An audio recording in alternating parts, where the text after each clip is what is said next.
It's been 12 months since acquittal, and so much has passed us by. Such a scattering with evidence, and some blatant flat-out lies.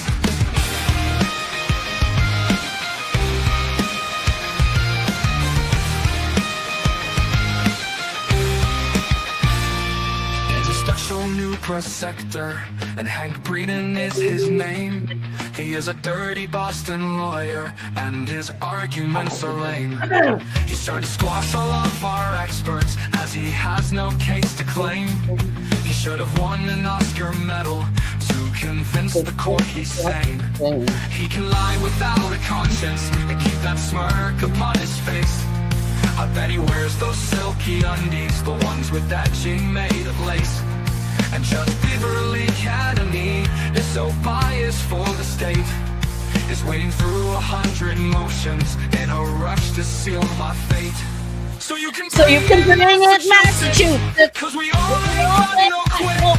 And we all know that the truth is my car is not the thing John hit.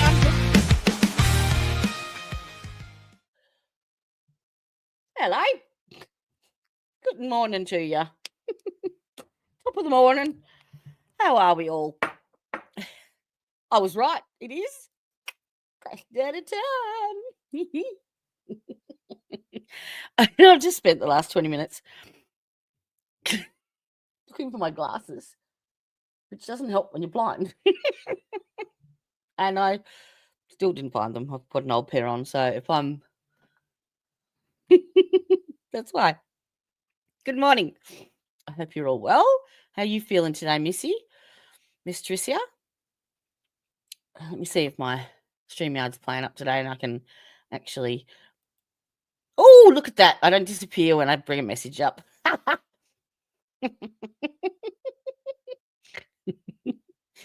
I was scrolling through YouTube just about an hour ago, just looking.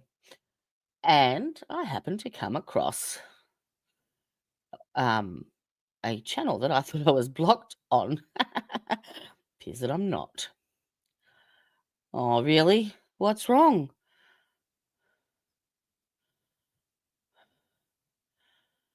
I've got a chest infection, which I don't get very often. So if you can hear me, that's because,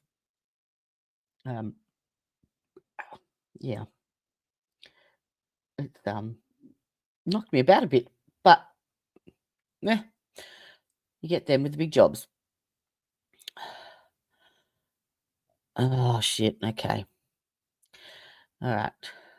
So you got dehydrated, you started cramping up. You taking some magnesium. What, you need to replace your electrolytes, my love. I went outside yesterday, stupidly.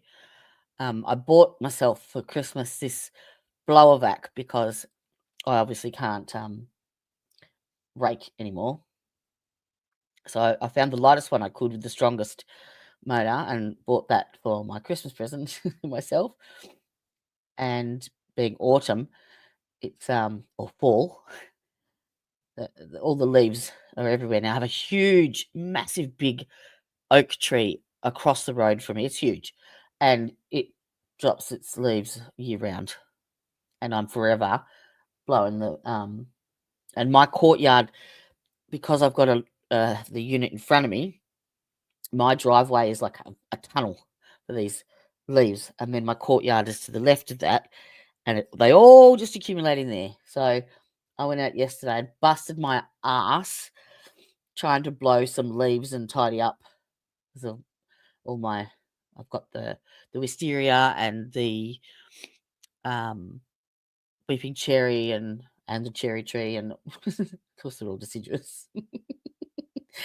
And I just finished that, came inside, and I was leant over the bench having a breathing. I couldn't talk. I was just in that much. I was in pain, and I was hyperventilating almost because I was trying to get the air in. And Tanya walks in, and I'm like, Here you go. Have a Ventolin. Speak of the devil. And she shall appear. I was telling Tricia how when you turned up what I was like. Yeah, it wasn't nice. And then I think I had a bit of a panic attack because I wasn't able to breathe, and yeah, it was a fun day to be had by all. Yeah, and they're stuffing around with my painkillers to try and get me off the opiates, which I understand, but oh, freaking hell. Yeah. Anywho, enough of that shite. We've got some Crest Daddies to see. And I have a question to put into AI that I forgot for UDF, which I will do now. So I just happened to turn the computer on. No, I didn't just turn it on. I wiggled my mouse and it came back up because I'd gone to sleep. And Daniel Wolf, aka Crash Daddy numero uno, Mr. Arca, is on the stand. He's had a lovely haircut too. He's looking dapper. Everyone said yes or nodded affirmatively. Were you also able to follow the instructions and refrain from doing any independent research or investigation into the case? Everyone said yes or nodded affirmatively. Oh. Did anyone happen to see, hear, or read anything about this case since we left the other day? No. Everyone got said them. no. Okay, I understand we have a witness Right on. this morning. We do, Your Honor. Permission? Yes. Dr. Jen Wolf. Okay. Ah. Dr. Wolf, your presence is required. Wrong at school is how great Marcia is at this, or how wonderful Marcia did that. Arca. Yeah, sorry. That one's going to get played a lot today. Well, hello. How you doing? You solemnly swear the evidence of the court and jury in the case down here to the truth, the whole truth, and nothing but the truth, so help you God. Yes. Good morning. Good morning. Marriage from the troops, I help you So, God. sir, we're going to try and keep the keep the air conditioning on this morning, so I'm going to ask you to speak really loudly into that microphone. And Mr. Jackson, you do so as well, please, okay? Don't Of course, stop Your and Honor. speak there. Dr. Wolf, could you Yep. please state your entire name and spell your last name for the jurors, please? Daniel Michael Wolf, last name spelled W-O-L-F-E. Oh, May I inquire, Your Honor? Yes. Dr. Wolf, what do you do for a living, sir? I am the Okay. director of accident reconstruction at a company known as ARCA, A-R-C-C-A. And I'm going to start Director right now. off the bat. Get really comfortable with that microphone. It's adjustable. Pull it right close to the area of your chin. It's really loud in here. Okay. Dr. Wolf, you said you work for ARCA, A-R-C-C-A. What is ARCA? ARCA is a forensic engineering consulting firm. We have a variety of disciplines. He's a director Accident now. reconstruction, which is the group I'm a part of, biomechanics, failure analysis, and crashworthiness. And you said that your title again, one more time?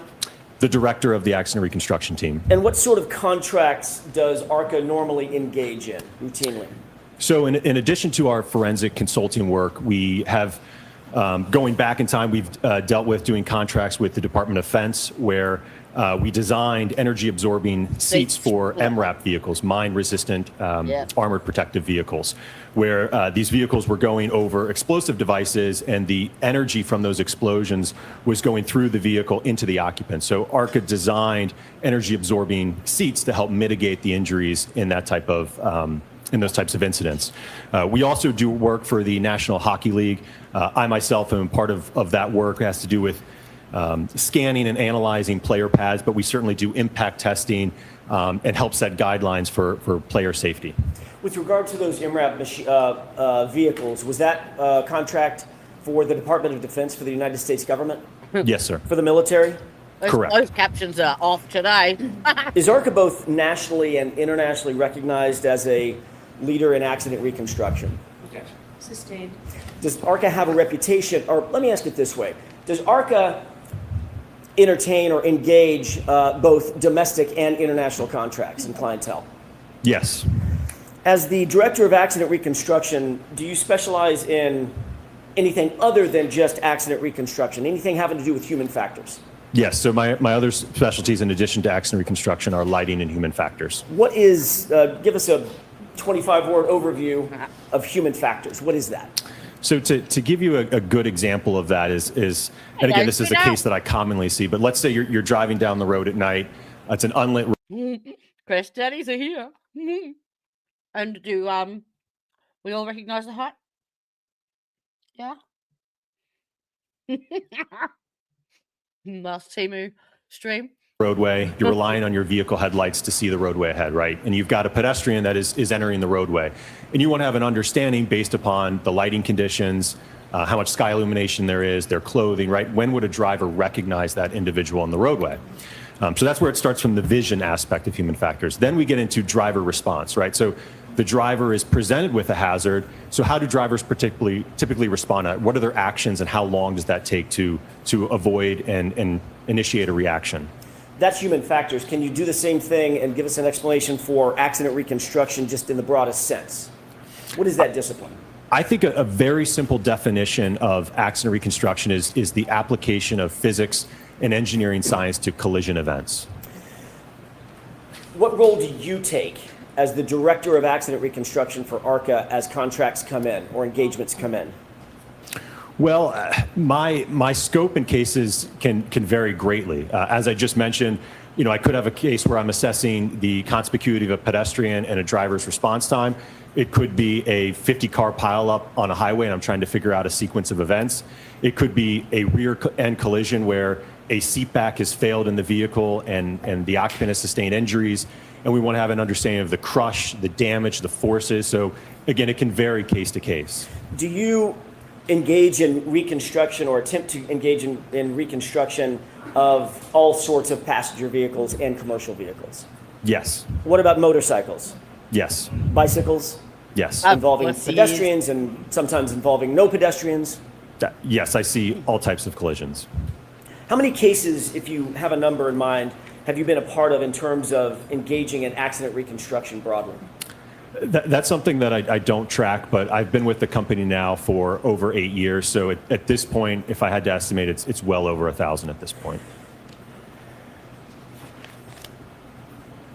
What education, training, and background do you have that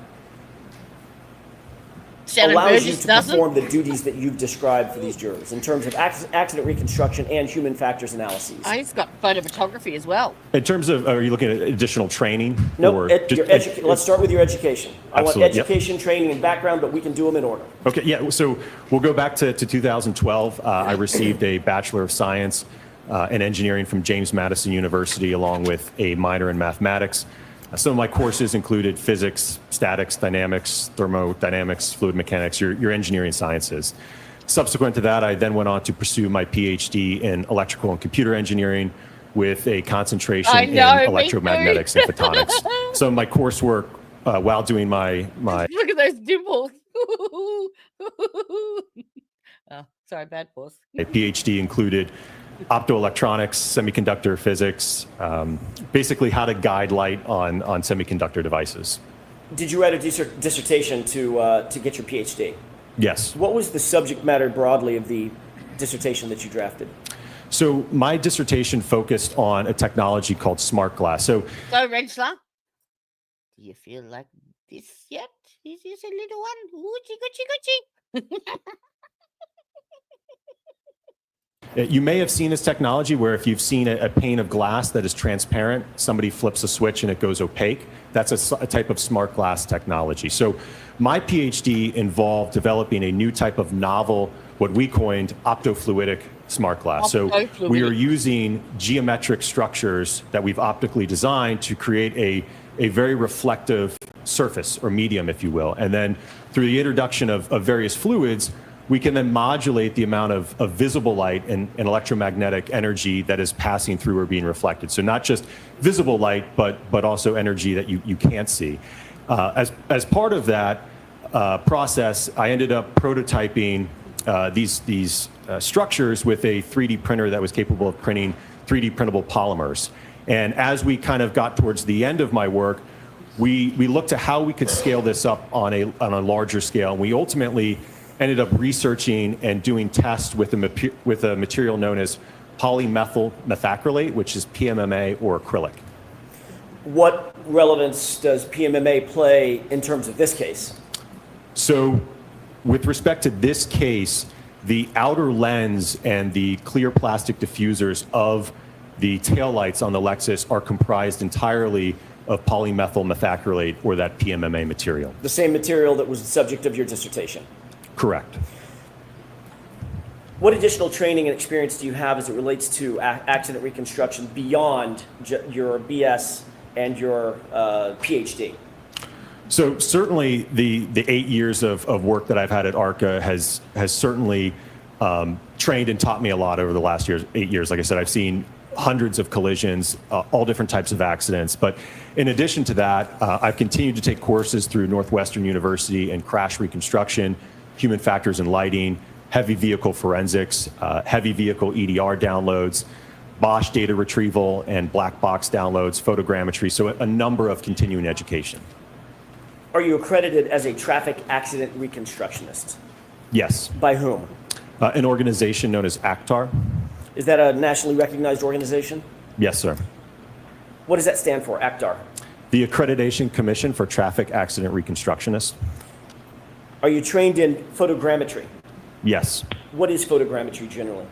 So photogrammetry is the science of extracting and measuring information in a photograph. So you don't actually have to physically inspect something to be able to get information about its measurements or where things are spatially. You can do that from a photograph alone. Is that an accepted methodology in the field of accident reconstruction to use photographs and or videos without actually having been at the scene during the course of the crash?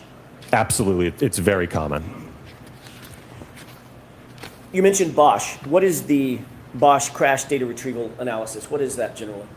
So generally, most modern vehicles on the roadway now have what's called an airbag control module, or more commonly known as a black box, which can contain crash-specific data in a collision. Are you a member of any professional societies?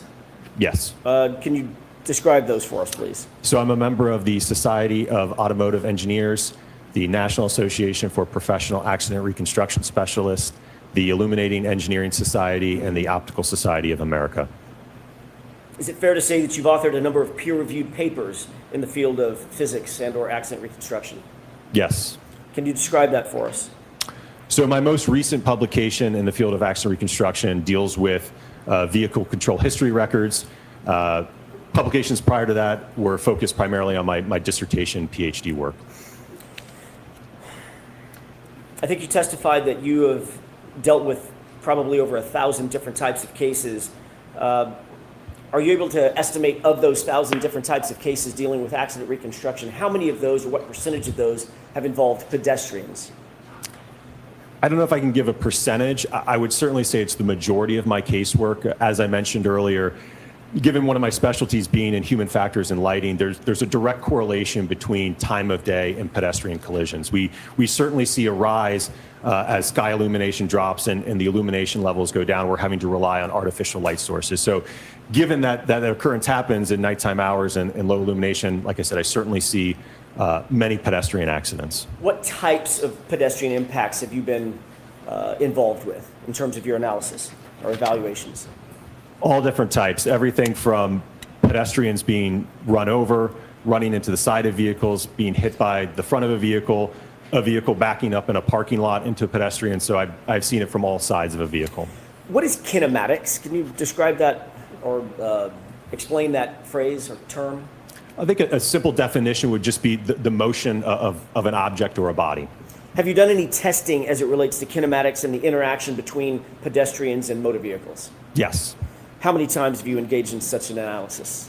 Numerous times. We frequently and routinely do testing at ARCA. You mentioned ARCA has several different disciplines within it. What are some of those different disciplines in addition to accident reconstruction?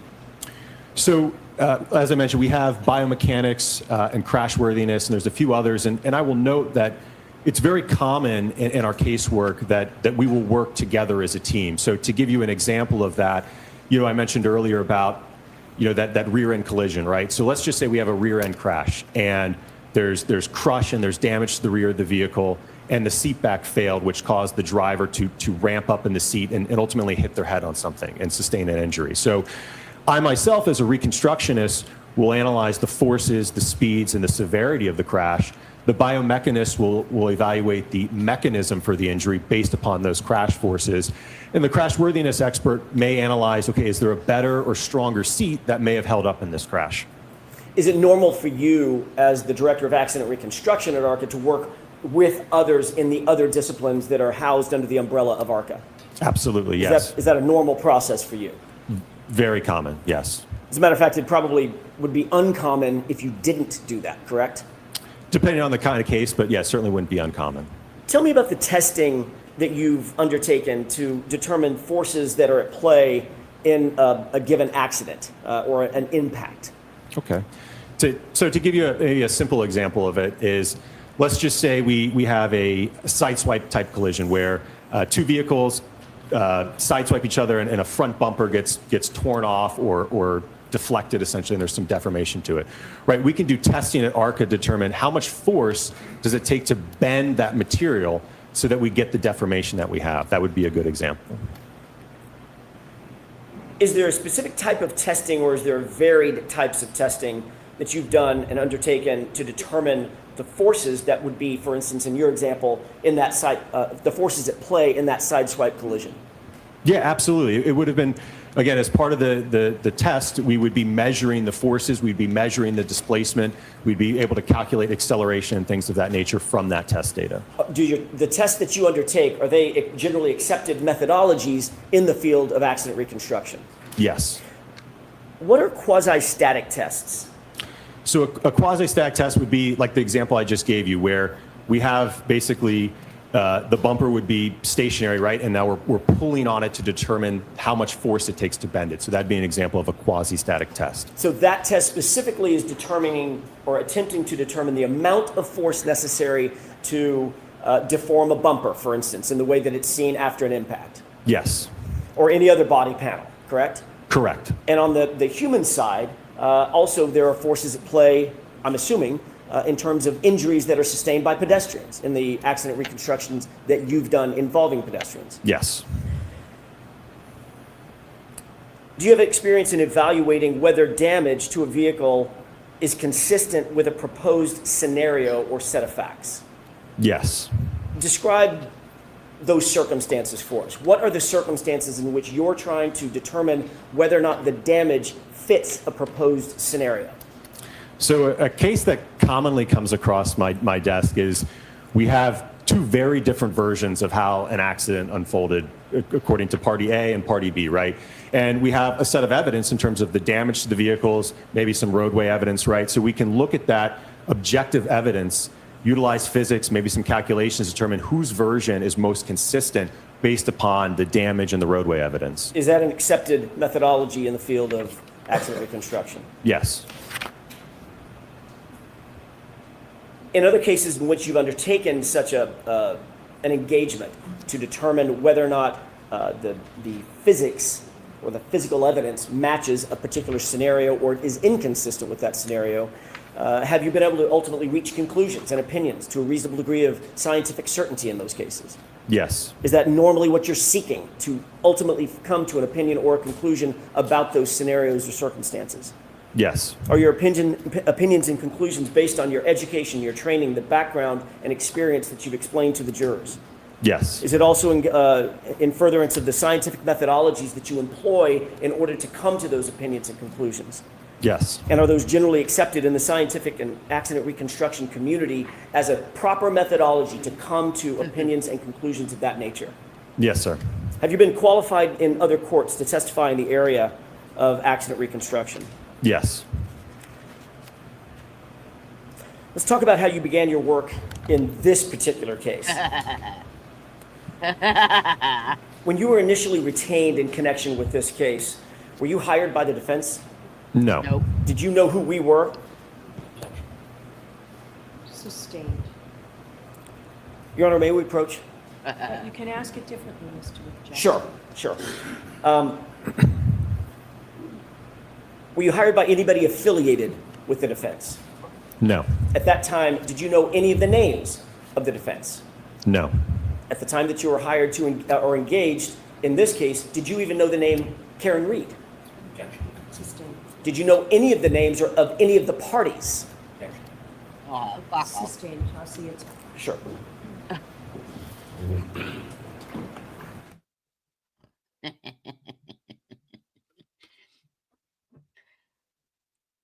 He's quick with those objections, isn't he? Fucktard. Oh, I said that out loud, didn't I? My bad. Ow. Oh, fuck. It's a little swoop, a sneaky little glide. The message is simple, like and subscribe. Wrong at school is how great Marcia is at this, or how wonderful Marcia did that. Arca, arca, arca. Arca, arca, arca. Sounds like a dolphin. Come on. Series of facts There you go. and a series of data, and ask, just look at these facts and look at these data and make a few determinations about accident reconstruction in this case. Yes. What were you asked to do specifically? It was to look at that evidence that we were provided and determine whether or not the damage to the vehicle was consistent with the injuries to Mr. John O'Keefe.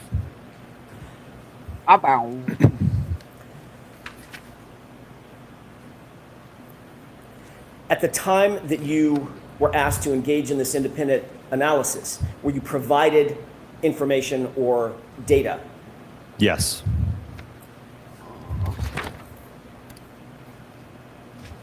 Who at ARCA was assigned to the team that would ultimately engage in this particular analysis? It was myself, Dr. Andrew Rentschler, and Scott Klein. Describe what the materials were that you were provided in your initial assessment of this case. Could I refer to my report? With the court's Yes. permission.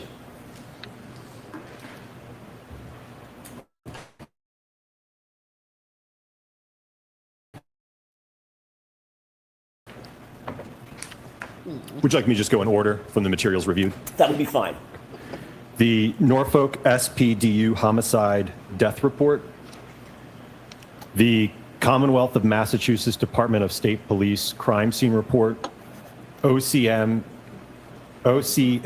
dispatch removal report, photographs of the incident location, videos of the incident location, photographs of the 2021 Lexus LX 570, photographs of recovered evidence, crash data retrieval report from the 2021 Lexus LX 570, report of autopsy photographs, and there was a few other items there, but those were generated internally. There were about 14 things that were listed in terms of categories of information that you were provided, or ARCA was provided, is that right? A little less than that, because some of those, like I said, were internally generated, but Understood. yes. Why were you provided that data?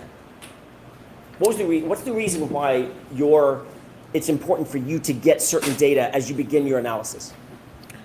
Well, we wanted to have an understanding of, or ultimately the entity that retained us wanted to have an understanding of what, I guess, the evidence that we would need to reconstruct this.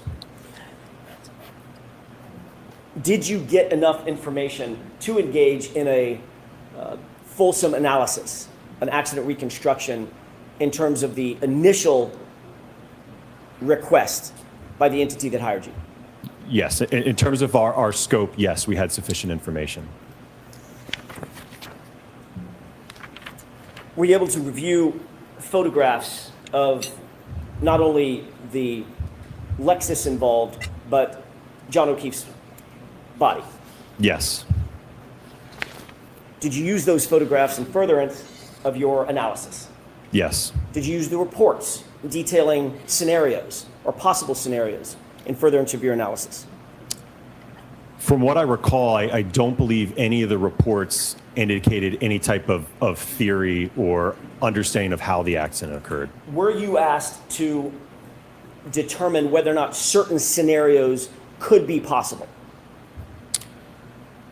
I don't recall them giving us any scenarios to evaluate. They essentially left it in our hands. Here's the evidence. What do you think happened? That was an open question, correct? Correct. All right. Did you engage in an analysis that basically allowed you to think of any scenario? Yeah. I think that's fair, yes. In your initial analysis, did you note damage to the vehicle? Yes. Describe the damage. Let's start with the vehicle. Describe the damage that you noted in furtherance of your analysis.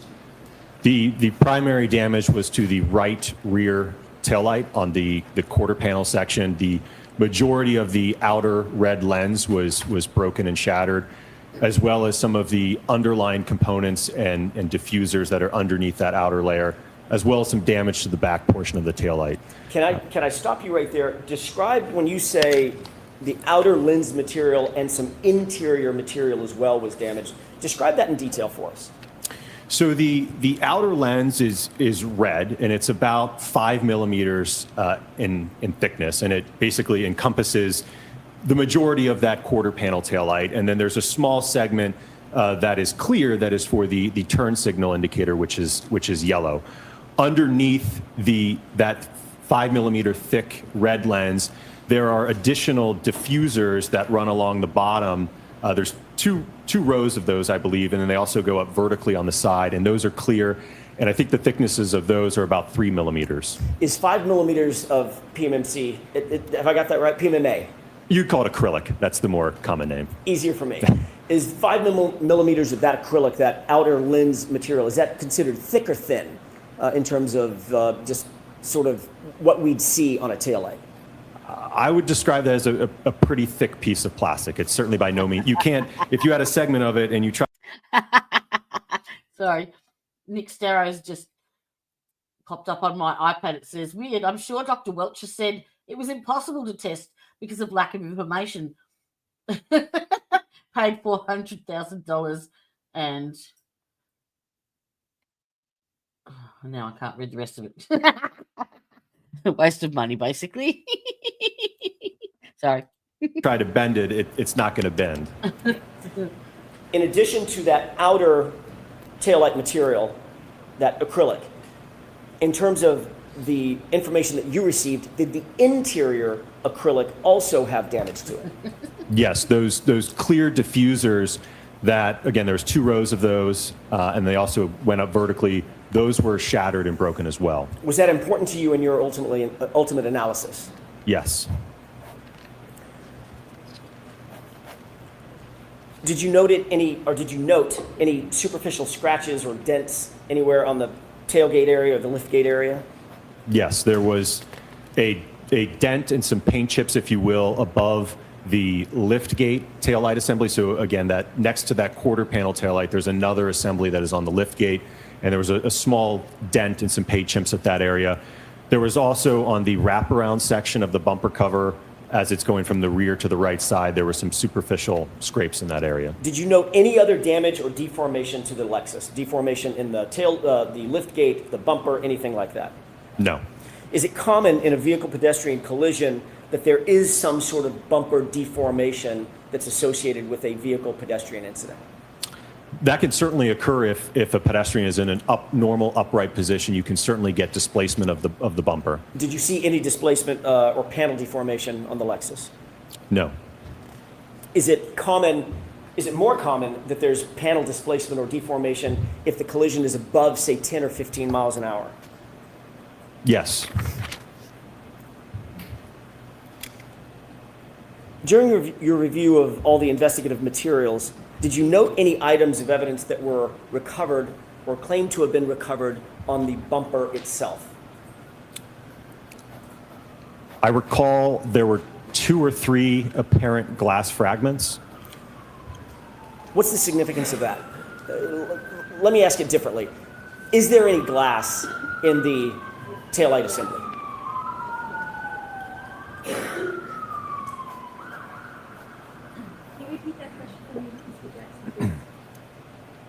May I ask that again? Yes. Is there any glass in the taillight assembly? No. Was there any shattered glass anywhere on the Lexus? Meaning panes of glass, the back window, quarter panel windows, anything like that? No.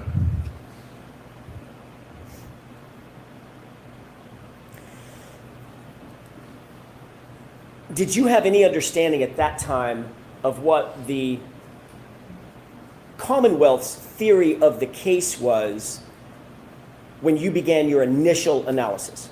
Sustained. Did you have any indication of what the Massachusetts State Police theory of the case was based on the investigative reports that you had received? Sustained. Did you perform an accident reconstruction analysis to determine whether or not the damage to the Lexus, that taillight housing material, was consistent with an interaction with a pedestrian? Yes. Specifically, did you perform an accident reconstruction to determine whether the damage to the Lexus was consistent with an interaction with John O'Keefe based on the injuries that you were aware of? Yes. Did you evaluate whether the investigative theories regarding, let me ask it a different way. Did you consider the possibility of Mr. O'Keefe's head striking the taillight? Yes. Did you consider the possibility of Mr. O'Keefe's arm striking the taillight? Yes. Did you entertain the possibility that Mr. O'Keefe's center of mass, his body, struck the taillight? Yes.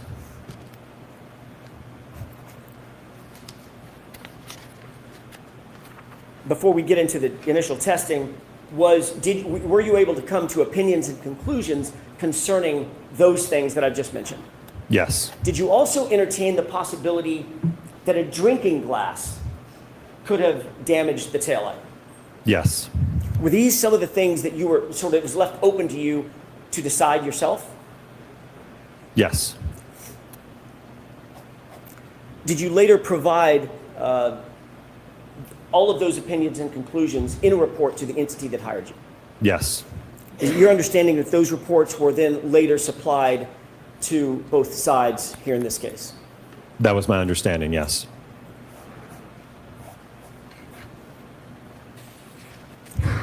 Did you testify about those initial testing opinions and conclusions at a proceeding last year? Yes. Let's talk for a second about that initial testing that you conducted in connection with this case. When approximately did you begin your testing? And I'm going to phrase it as your initial testing, the testing that you testified to about last year. When did you start that initial testing? From what I recall, it would have been late 2023 into early 2024.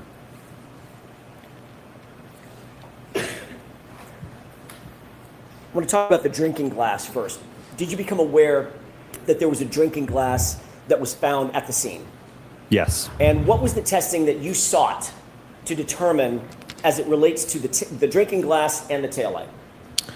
So looking at the evidence, as I mentioned earlier, when we're looking at that quarter panel taillight, we have an isolated region of damage. And looking at the additional evidence in terms of a broken drinking glass at the scene, we wanted to do testing to determine if a small object or projectile such as the drinking glass could induce damage that was consistent with that we saw on the subject Lexus. Were you able to reach an opinion and or conclusion as it relates to whether or not there is a possibility that the drinking glass or a drinking glass could cause the type of damage that you saw on the Lexus? Yes. Given everything else in your investigation, are you concluding that the glass was responsible for the taillight damage? No. However, you did seek to determine whether it was possible, correct? Okay. Sustained. I'll ask it a different way, Your Honor. What testing did you do, did you undertake in furtherance of that specific, answering that specific question? Could the glass damage the taillight? Right. So we designed a pressurized cannon that was capable of firing the drinking glass into the taillight at various speeds. We aimed for speeds of 30 and 40 miles an hour. Our achieved speeds were at 31 and 37 miles per hour.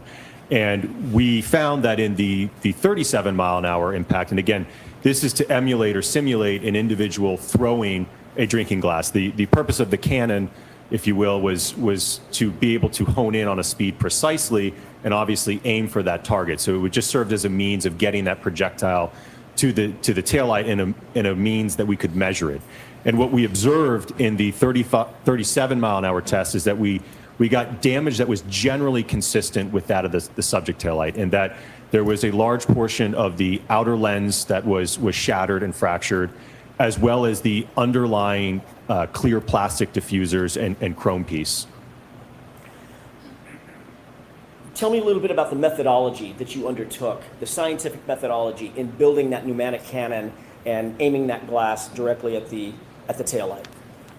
Absolutely. So, as I mentioned, it was a customized cannon, if you will. It had a barrel that was capable of fitting a rocks or an old-fashioned drinking glass in it, and that's a glass that has a thinner sidewall, if you will. I think the glass was about 3 inches in height or so, maybe 3.5 inches, with the bottom portion being solid glass or just a thick piece of glass.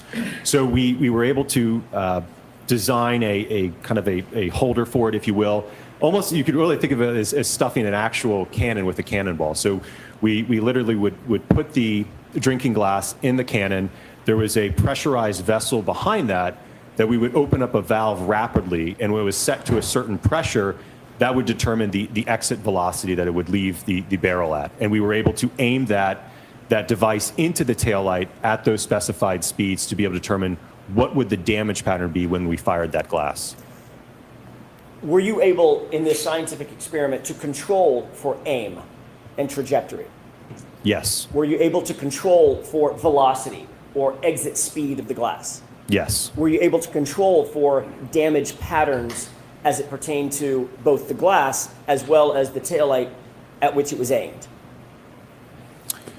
I don't know that we had control over that. Ultimately, physics takes over after that interaction occurs. I can't influence how that material is going to perform or how the glass will break, per se. It was a poor question on my part. Were you able to, or did you undertake to memorialize the damage pattern that you saw on the taillight and the glass as the glass was projected into the taillight? Yes. All right.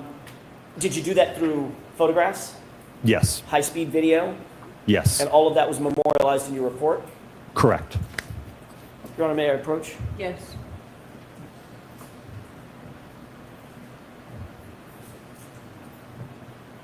I'm handing you 2 photographs, or 2 8.5 by 11 documents that contain 2 photographs each. Can you take a look at those 2 documents and tell me if you recognize those? Yes. Does one represent, you mentioned that one of the tests that you performed was at 37 miles an hour, correct? Correct. Did you mention the speed at which, or the velocity at which the other test was done? If I didn't, it was 31 miles per hour. All right, so 31 and 37. Do you see those 2 documents in front of you? Yes. Does one of them represent the 31 mile an hour test and the photographs associated with that? And an extracted frame from the high speed, yes. Okay, and does the other one represent the other test, the 37 mile an hour test? Yes. If we could take those one at a time. May I approach one more time? Okay.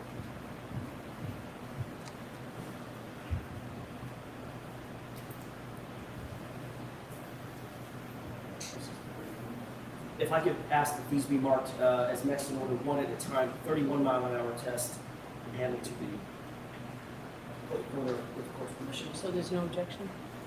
None, thank you. Okay. I'm sorry. 213? And the second document represents the 37 mile an hour test. 214.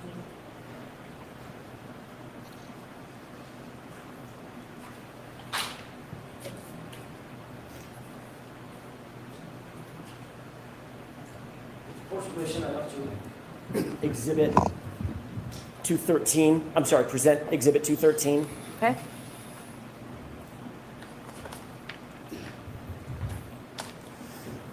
Is this the photograph that was just marked as exhibit 213 that's in front of you? Yes. Can you explain to the jurors what they're looking at? So on the left part, you are looking at a frame from the high-speed video just after the contact with the taillight. On the right, you're looking at the post damage to the taillight after the glass had been fired into it. And if we could look at the next exhibit with the court's permission. Okay. And what are we looking at here? Same thing on the left. Again, this is the 37-mile-an-hour test. The glass striking just in the area where the bottom of the turn signal indicator is, so right where it meets the red portion of the lens and the clear portion of the lens. That's about where the impact point was. You could see that a large portion of the outer red assembly, lens cover is missing and fractured. The clear portion of the part of the outer lens to the turn signal indicator is also fractured, as well as the underlying clear diffusers in that assembly. Would your testing in both of these scenarios, the 31-mile-an-hour test and the 37-mile-an-hour test, represent an accepted methodology for controlling for aim, velocity, impact site, and those issues, if you will, as it relates to testing of this sort? Yes, we were able to control those variables. And is that an accepted methodology in the area or the field of accident reconstruction? Absolutely, yes. When you finished your testing, were you able to make a determination as to whether or not either one of these velocities, the 31-mile-an-hour velocity or the 37-mile-an-hour velocity, were consistent with the damage that you saw on the subject Lexus, which is the 2021 Lexus belonging to Ms. Reed? Yes, from the 37-mile-per-hour test, we are getting damage that's generally consistent, and that I mentioned we have portions of the outer lens missing, the underlying diffuser. There was also some fracturing on the backside of the assembly. So again, we observed damage that was generally consistent with that of the subject taillight. And that was the 31 or the 37? The 37. The 37. What about the 31? Didn't have enough energy to create that damage. So were you able to conclude, in your opinion, whether or not the velocity of that glass hitting the taillight would have to be somewhere in the vicinity of 37 miles an hour, well above 30 miles an hour? Well above, and it certainly could have been above 40 miles per hour per se. I mean, we may have actually blown out more of the outer lens had the speed increased. Did you have any information in the data or documents that you reviewed associated with this case, for instance, that John O'Keefe had a pneumatic cannon with him out there? No. Okay. So obviously, well, let me ask a different way. Based on this series of tests, were you concluding that the damage on the taillight conclusively was the product of a glass being hurled into the taillight? Objection. Sustained. Were you concluding, or did you opine, that the damage to the taillight came from a drinking glass? No, I gave an opinion that the damage was generally consistent with that in the test, compared to the subject taillight. But only in the circumstance where the glass is being hurled at 37 miles an hour, correct? Yes. Sustained. Can I ask it differently? Mr. Under Chair? what circumstance did you determine that it was consistent with a drinking glass? If that drinking glass, again, the purpose of the test was to do a test to evaluate or simulating somebody throwing a drinking glass at the taillight. So that's what that test was to demonstrate. Understood. Let's turn to another test that you undertook regarding the head injuries that you became aware of. Did you become aware of, in the data that you received, that Mr. O'Keefe had suffered head injuries to the back of his skull? Yes. What sort of testing did you do to determine whether or not and under what circumstances that head injury may be connected or associated with the damage to the taillight? We performed a drop test with a hybrid 3. So that's an instrumented anthropomorphic test device to be able to measure the accelerations on a head form and observe the damage to an impact to the taillight. What is an ATD, anthropomorphic test device? So it's a device that's commonly used in our field, and it's certainly approved by the federal government to evaluate crash forces and occupant kinematics, or I should say occupant crash forces. So it's a device that reconstructionists and biomechanists typically use or commonly use to be able to evaluate, like I said, whether it's forces in a motor vehicle, or let's say you have something being dropped on somebody's head, or an impact to somebody's body part, right? We can use that instrumented dummy to evaluate and measure the acceleration and the forces. Another word or another phrase often used in association with ATD devices are crash test dummies, correct? Correct, yes. Why was it important to do a drop test? So we wanted to have an understanding based upon the fact that Mr. John O'Keefe had a skull fracture to the back of his head, whether or not an impact, a direct impact between the taillight and the back of his head could have caused that skull fracture. What did your testing indicate? When we did the test, the impact to the taillight was at 15 miles per hour, and we observed that the damage to that taillight was significantly more than the subject taillight at the 15-mile-an-hour speed. Furthermore, it did not generate, according to my colleague, Dr. Rentschler, enough forces to cause a skull fracture. So ultimately, what was your conclusion related to the taillight potentially striking John O'Keefe in the head at above 15 miles an hour? From a damage perspective, it was inconsistent. Inconsistent. Correct, inconsistent. Did you consider temperature and control for temperature in any of your testing? Yes. Why is that important? Well, that will affect how that, we've talked a lot about that acrylic material of the lens. That will certainly affect how it fractures. So we absolutely controlled the temperature during these tests. How did you control for temperature? So we had them sit overnight in chest freezers to get them to the desired temperature, which for our original set of testing was at 28 degrees Fahrenheit. We then rapidly moved them to our test fixture, and then they were fired almost immediately after that. And when you're talking about them, you're talking about exemplar taillights. Correct, yes. Are those exact replica taillights that you would find on the 2021 Lexus SUV? Yes. Okay. After your testimony in the first proceeding last year in the spring of 2024, were you ultimately contacted by the defense in this case? Yes. When were you contacted by the defense? I know that I had reached out to you, I believe it was in February of this year, because I think I saw some things in the media and was just wondering what was going on. Sustained. When? Just a date, Dr. Wu? I don't know if I could give a specific date. If I had to estimate, sometime in February or March, probably. Were you still under contract with the other entity that hired you? Sustained. At some point, you and I spoke, correct? Correct. And that was, you believe it was February of 2025? Yes. Had we spoken at all between the end of your testimony at the proceeding last year and February of 2025? No, that was the first time. Did I ask you anything about retaining you?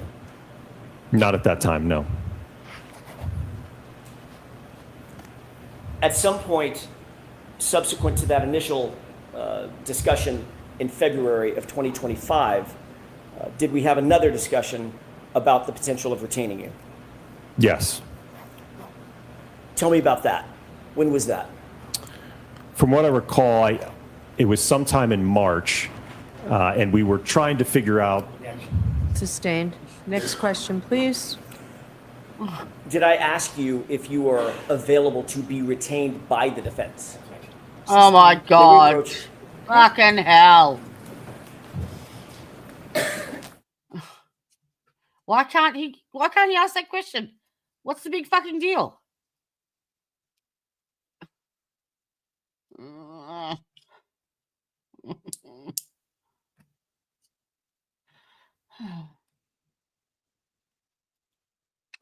You know.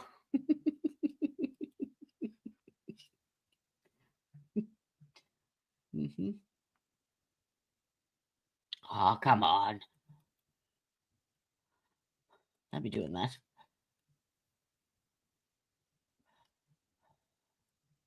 Get off.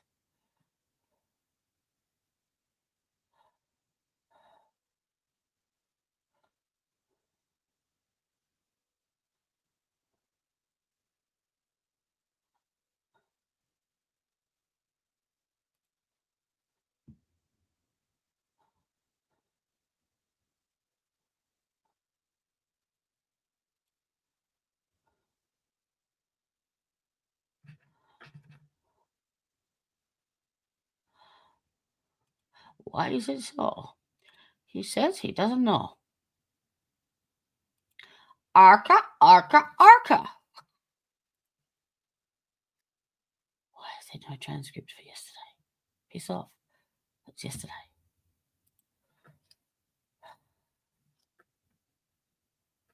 $28. Oh, shit. Dickhead, Jody. No transcript because you're trying to get today's, not yesterday's. Idiot. Ouch. Ow. Day 27 we want. Oh, Lord. This doesn't take me much. Not much at all. Not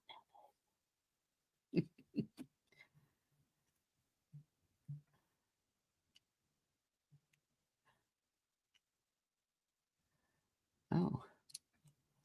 Okay. Right, that one. Pretty sure I've uploaded it. Come on. Come to Mama. Come on. Come on.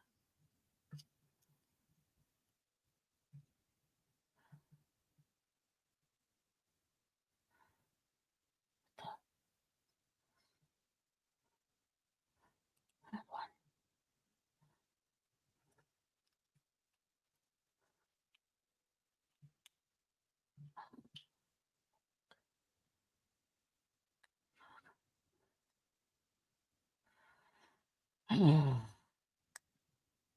I'm not having much luck with technology today or yesterday.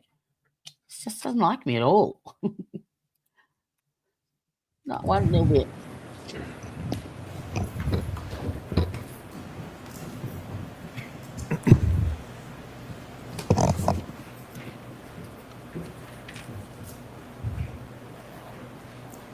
May I inquire? Yes. Thank you. Okay, Dr. Wolf. So ultimately, in March of 2025, were you hired by the defense? Yes. Okay.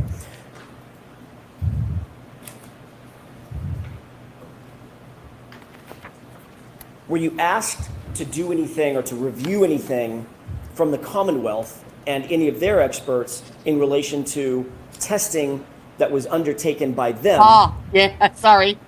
regarding I'm the saving. Lexus and Mr. O'Keefe? I'm uploading Yes. the transcript. What were Sorry. you asked to do? My understanding is that we were asked to review Soon as and I've done this, evaluate I will. the report and analysis conducted by Dr. Welcher. Did you receive Dr. Welcher's reports? Yes. Did you receive his raw data? Yes. Did you receive his 140 plus page Doing PowerPoint? 5 things Yes. at once. And did you undertake a review of that, all of that data, in order to evaluate that data? Yes. What methodology did you undertake at that juncture before you began any testing? What Just your mojo review did you undertake? process. What methodology did you undertake in terms of your review of his evaluations and his opinions and conclusions? Well, I think when reviewing his report and his analysis, I look to his opinions, and then I look to what's the basis and the foundation to those opinions, right? How did he ultimately arrive Yeah. at those final conclusions? So I'm Painted looking a for tail light the blue. methodologies that he followed, what testing did he do, what type of experiments, what type of data analysis, ultimately to provide that opinion. Ultimately, did you prepare a PowerPoint presentation in furtherance of memorializing your review and opinions and conclusions of his evaluation and testing? Yes. Did you bring that with you today? Yes. Do you have that with you on your computer, or are we going to run the PowerPoint? It's on this computer up here with me. With the court's permission, could Dr. Wolf present his PowerPoint presentation? Okay. Your Honor, I have a thumb drive that I believe represents the PowerPoint. Do we have this marked? Yes, is this coming into evidence? I'm agreeing it's a demonstrative aid, not evidence. All right, so we'll mark it for We identification. can mark it for identification for the time being and discuss it later. Thank you, Your Honor. Should it BBB for identification?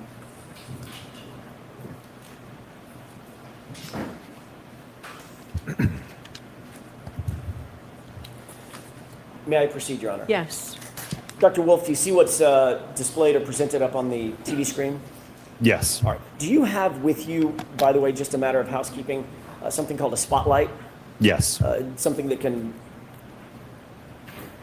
do whatever spotlight did that. Yep. Yes. I may ask you to employ that, or I may take it from you at some point as we're discussing this. Steal it. Do you recognize what's on the screen? Yes. What is this?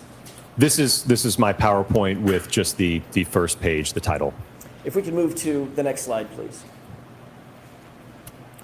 Describe what we're looking at in this slide. This is from Dr. Welcher's PowerPoint presentation, slide 121, in which he's indicating that there are lacerations on John O'Keefe's right arm and forearm. And he's indicating in this slide that the location and orientation of the lacerations on John O'Keefe's right forearm and arm are consistent with the geometry and orientation of the right rear taillight of the Reed 2021 Lexus LX 570. In coming to your opinions and conclusions, and I know this is a mouthful, did you consider the opinions and conclusions of Dr. Welcher in conducting your analysis and your ultimate testing? Yes. Did you rely on Dr. Welcher's report and his PowerPoint in reaching your conclusions and opinions ultimately in this case? I don't know that I relied on it. Certainly, I utilized them to have an understanding of what his basis was for his opinion and what his opinion was. Ultimately, at ARCA, we did our own independent testing to evaluate that. So just to be clear, I'm not asking Dr. Wolf if you agreed with his opinions and conclusions. I'm simply asking, did you rely on those in order to come to your opinions and conclusions? Did you incorporate them? Sustained is too. Did you agree ultimately with Dr. Welcher's opinions and conclusions? Sustained.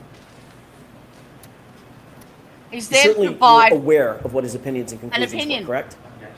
and he's not allowed to give it. Mr. Jackson on that one. Fuck. Were you aware of Dr. Welcher's Oh my opinions and God. conclusions? Yes. Are some of those opinions and conclusions represented in your PowerPoint? Yes. Are some of them represented on this slide in your PowerPoint? Yes.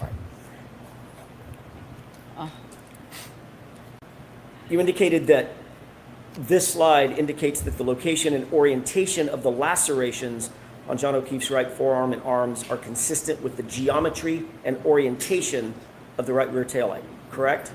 Correct.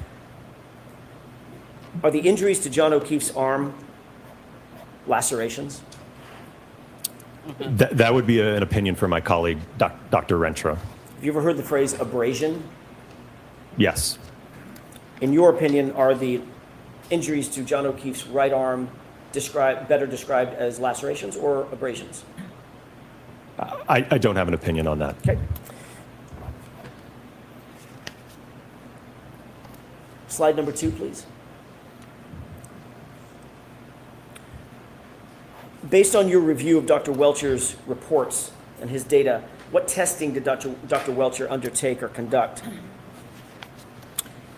So he did, initially it appeared that he did a static test, if you will, just demonstrating holding his right arm out adjacent to the rear taillights on the right side of an exemplar Lexus to demonstrate his theory of how the arm contacted the taillight. What is a static test? So I'm sustaining that. Ask it differently, Mr. Jackson. And I'm going to strike that. What testing did you note that Dr. Welcher did with regard to this particular photograph? What is a static test? Well, in a static test, that neither the arm or the vehicle is moving. It's just he's aligning his right arm adjacent to show how his arm aligns to the geometry and the dimensions of the Lexus. Did Dr. Welcher appear to be wearing similar clothing as John O'Keefe was wearing He didn't have the hoodie on. January 29th, 2022? Yes. Is there any significance or purpose for that, in your opinion? No. In this test, no. Did you identify any limitations with regard to this sort of testing undertaken by Dr. Welcher? Yep. Well, it's very basic in that the only thing that this demonstrates is that you can get your right arm to align with the taillight. Beyond that, it doesn't tell you anything with respect to what happens to the arm when it makes contact with the taillight, right? What's the motion of the arm? What's the damage to the taillight? What's the acceleration of the arm? What's the forces of the arm? So it doesn't answer any of those other questions. The only question it answers is, does the arm align with the taillight? You're aware that John O'Keefe was 6'1", correct? Correct. Is the only person, let me ask it a different way. Can only a 6'1" person align their arm with the taillight? No, the arm is adjustable, so certainly people of different heights could also meet that alignment as well. Just by pivoting your arm a little bit, right? Sustain. How would you describe the ability of somebody 5'7" or 6'3" being able to align their arm with the taillight? Just changing the orientation and the posture of your arm. Was there any scientific significance, in your opinion, of this particular test? Again, other than just demonstrating that it aligns with it, no, nothing beyond that. Next slide, please. What are we looking at here? So this is an extracted frame from one of his dynamic tests in which the vehicle is moving at about 2 miles per hour into his arm, making contact with his hand, his forearm, and his elbow. What is a dynamic test as it relates to a static test? So that's when something's in motion, and in this instance, it's the Lexus moving at about 2 miles per hour into his arm. Did Dr. Welcher explain what the purpose of this test was?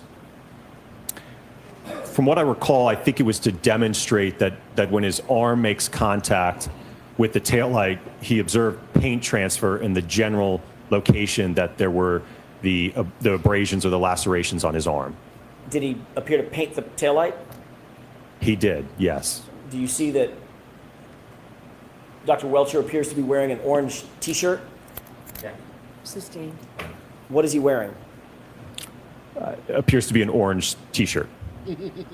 Is that similar to what was described as John O'Keefe having worn that night on January 29th, 2022? Yes. Is there any significance to wearing that T-shirt? Not that I can think of, no. The wanker? Did you note any or identify any shortcomings with this particular test? Well, much like the static test, again, it leaves the door open to all those questions, right? About, again, doing this at 2 miles an hour doesn't tell you anything about, well, what happens at 10? What happens at 15? What happens at 20? Right? In terms of what are the collision forces? What's the damage? How does the arm move? What would the expected injuries be, right? This dynamic test, as well as the static test, doesn't answer any of those questions for us. Is this test from Dr. Welcher considered a force calculation? I'm not aware of him making any type of force calculations or measuring accelerations or anything of that nature, no. Did Dr. Welcher conduct any testing to determine whether the damage to Miss Reed's Lexus was consistent with the striking of an arm of a pedestrian? I'm not aware of any impact testing that he did, no. Did Dr. Welcher conduct any testing to determine the forces necessary to cause the damage to the taillight of Miss Reed's vehicle? Not that I'm aware of, no. Did Dr. Welcher conduct any testing to determine the forces necessary to cause the injuries to John O'Keefe's arm? No, not that I'm aware of. Did Dr. Welcher provide any opinions as it relates to the speed of the subject Lexus at the time of the alleged incident? No, from reviewing his report and his PowerPoint and analysis, I could not find anywhere in it a specified speed and a range of speeds. Did Dr. Welcher provide any opinion as it relates to the forces experienced by the taillight in such an impact? Not that I'm aware of, no. Did Dr. Welcher provide any opinion at all as it relates to the post-impact trajectory or movement, if you will, of John O'Keefe's mass or his body subsequent to the alleged conduct? No, not that I'm aware of. Next slide, please. Do you recognize this photograph? Yes. What is this? So this is something that you probably have heard and certainly I've discussed already, but this is looking at the right rear corner of the subject Lexus, specifically in the area of the damaged right taillight. Did you consider this photograph in coming to your opinions and conclusions? Yes. What, if anything, of significance did you note about this taillight other than the fact that it's damaged? Well, I'm going to jump to the next slide, if you will. So this is now the taillight obviously has been removed from the vehicle. So obviously what's important here is looking at what is the damage that we have to this taillight. What components were damaged in this alleged interaction. So we're looking at the clear diffuser at the bottom is fractured and missing. Same with the ones on the vertical side. The majority of the outer red lens is also missing and fractured. And then on the back side, we also have some damage in terms of some fracturing to that black plastic. And there's also a chunk of plastic missing on the top portion of the taillight as well. I want to ask you a couple of questions about that diffuser. If you could focus your attention on this area. Describe for the jurors what they're looking at in terms of the diffuser. What is the diffuser? Right, let me see if this. So the diffusers, right where my mouse is, there's a clear diffuser that runs along the bottom, and then there's another diffuser that runs along here, and then it also goes up vertically. Same here on the bottom one, that also goes up vertically. So this piece was missing and fractured on the bottom, along with the vertical portion. The chrome piece here you can see is also fractured and damaged. And then the kind of the second tier, if you will, that clear diffuser was also fractured and broken on the upper section as well. Was that of significance to you in your review of the damage to the taillight? Yes. Why? Well, because that tells me that we have to have enough force and energy to break, we talked about earlier that 5mm thick red outer lens. We have to have enough force to be able to get beyond that to now start penetrating into the interior components of the taillight to get to, again, those clear diffusers and certainly cause damage to get induced out the back end of the taillight as well. May I have just a moment? Yes.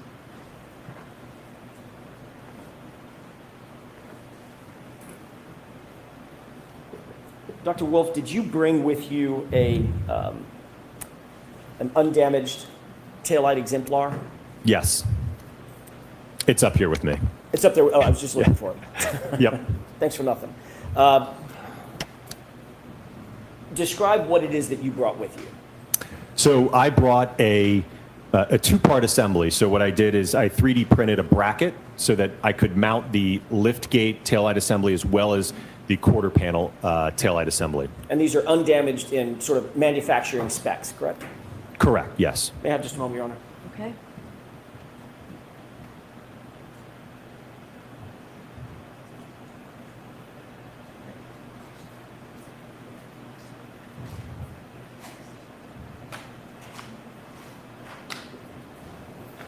You have it with you up there at the witness stand?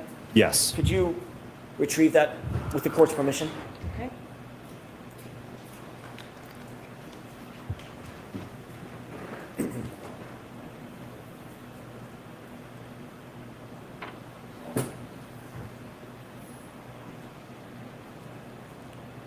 If you could remain standing for just a quick second. Do you recognize what that is? Yes. Is that what you just described? Correct, yes. Describe it one more time for the court and the jury. What is it that we're looking at right here? So this is an exemplar set of taillights from a 2021 Lexus LX 570. On my left side here, this is the lift gate taillight assembly, and it's attached to the quarter panel taillight assembly. And I will note it's not normally like that. Obviously, you can't have a connector, else you wouldn't be able to open the lift gate, but I've printed a bracket back here so that these can remain as one unit. Your Honor, with the court's permission, I'd like to have that marked as next in order. Is that coming into evidence?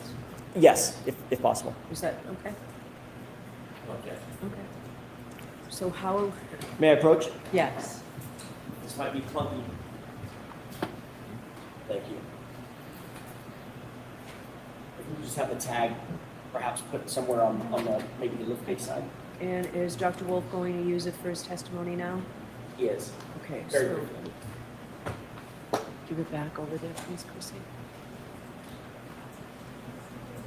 Just give it to him. Thank you. 250. Thank you. If I may, Doctor. Yes.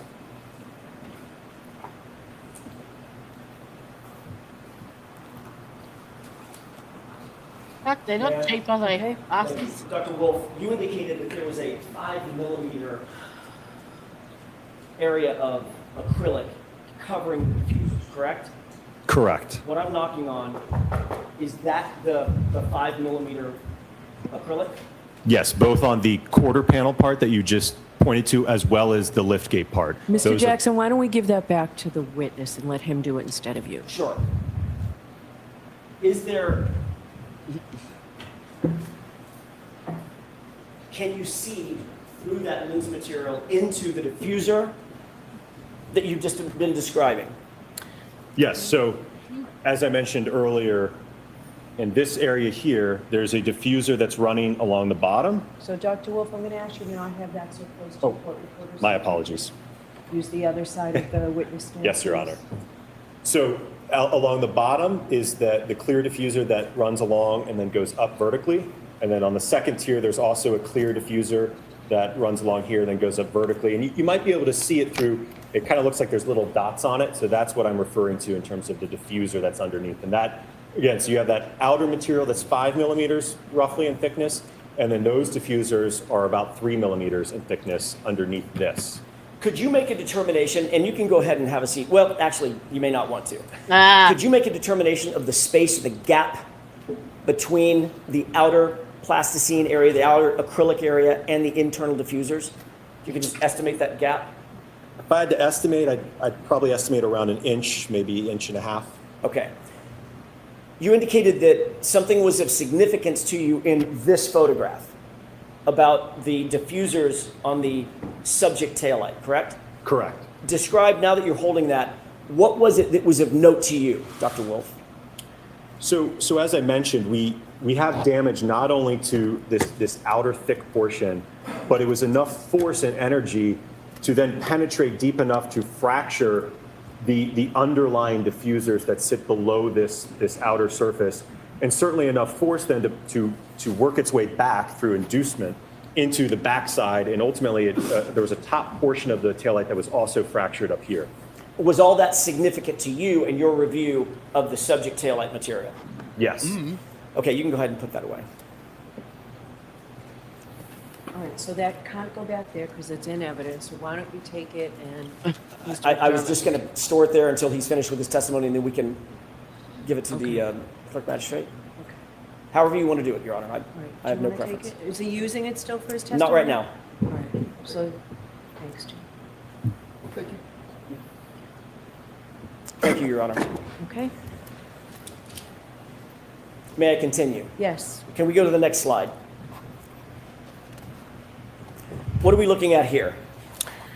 This is a collection of photographs that depict various fragments from the right rear tail lamp assembly of the Lexus. And I will note that, and I'll try to spotlight it, there are a few fragments in this photograph that are glass fragments, which, as I discussed earlier, there's no glass in the taillight, so these did not originate from the assembly. But altogether, from what I recall, there's about 50 fragments, I believe, that were counted or so, maybe a little less than that from the right taillight. If we could go to the next slide, please. What are we looking at here? So these are photographs depicting the sweatshirt or hoodie that Mr. John O'Keefe was wearing on the night of the alleged incident. And what was the role that this played in your analysis ultimately? Well, so one of the things that I noted, and I can go to the next slide, is there were a series of small punctures or holes in the sleeve, on the right sleeve of the sweatshirt in varying sizes. I think some as small as just a few millimeters. Again, I think there was maybe 10 or 12, I think I recall, on the right sleeve of that sweatshirt. If we could go back to the larger photo, previous slide, do you see the right sleeve denoted on the photograph to the right? Yes. Does it your review of these photographs, what was the significance of the triangular sort of arrows or markers? I believe those were to annotate or draw attention to those holes. Okay, the defects in the right sleeve? Correct. Can you count those for us, please? On the photograph on the right, I believe I see a total of 9. And what about the photograph on the left, just the right sleeve area? 9 as well. If we can go to the next slide. What are the arrows pointing to in these photographs? So this is basically the previous shot, but what appears to be close-ups of some of those evidence markers. You indicated some of the sizes. What were some of the smaller sizes of those defects or holes? From what I recall, like I said, I think it was around 3 to 5 millimeters, maybe some of the smaller ones. How big is 3 millimeters in inches? It'd be probably around like an eighth of an inch or so. Can we go to the next slide, please? What are you describing when you say the word fundamental, or do you write the word fundamentals? So I want to discuss some very basic concepts that I hope will kind of resonate as we go through the PowerPoint so that you have an understanding of the underlying physics and what I'm talking about. Can you go? Hang on 1 second. I was able to put in a 20% discount on them, but I don't get to determine what their prices are set at, but I can get to determine what I've set it at. So I'm just going into the main ones and reducing the prices because they're ridiculous. I certainly wouldn't pay that. So just hold off until I give you the okay. And that means I've adjusted the pricing. Go ahead and describe the role of an accident reconstructionist and the fundamentals that an accident reconstructionist undertakes when performing the kind of testing that you performed. So, as I mentioned earlier, when I was describing what a simple definition of accident reconstruction is, it's the application of physics and engineering to collision events. So this is, I want to go through some very basic elements of that so that you have an understanding of the physics. Can we go to the next slide, please?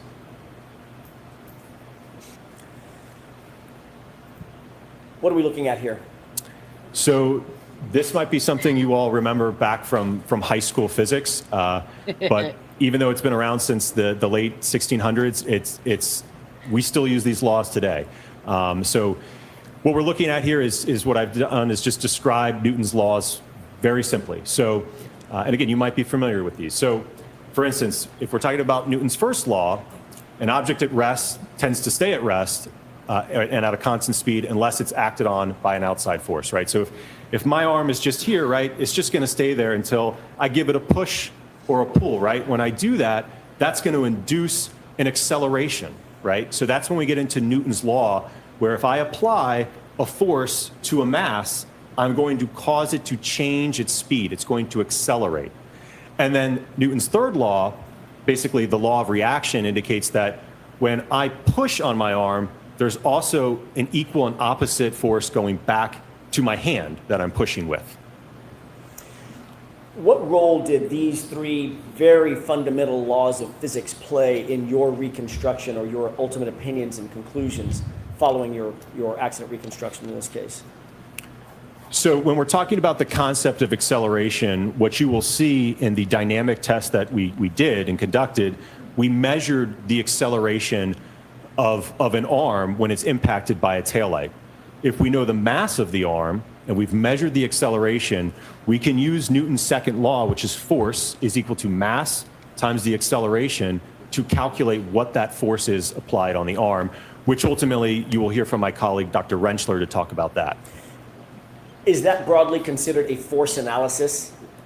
Yes. What role did force analysis, your force analysis, play in the accident reconstruction that you did or you undertook in this case? Well, there's certainly going to be a correlation between the impact speed and the damage that we see. The higher the impact speed, the greater the force.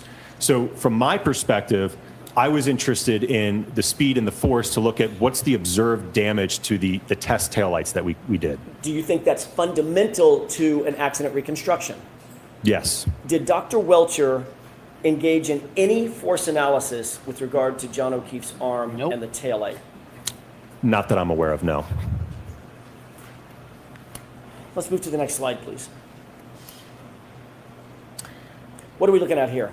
So don't be too afraid. This is some really simple equations that I want to show you. So that first one, delta V. So what do I mean by that? That simply just means you could think of delta, change in. So change in velocity. So if you look at that equation, the change in velocity, really simple. If I've got an object that's, let's say it's initially, for what V naught is, initially at 0 miles per hour, I hit it, and it's now moving 10 miles per hour. That means it underwent a change in speed of 10 miles an hour and is moving at that velocity. Acceleration is essentially how quickly did that velocity change occur, right? Did it go from 10 miles an hour in a split second, or did it go to 10 miles an hour over a few seconds? So depending on the timing of how quickly that change in velocity occurred will determine what the acceleration is.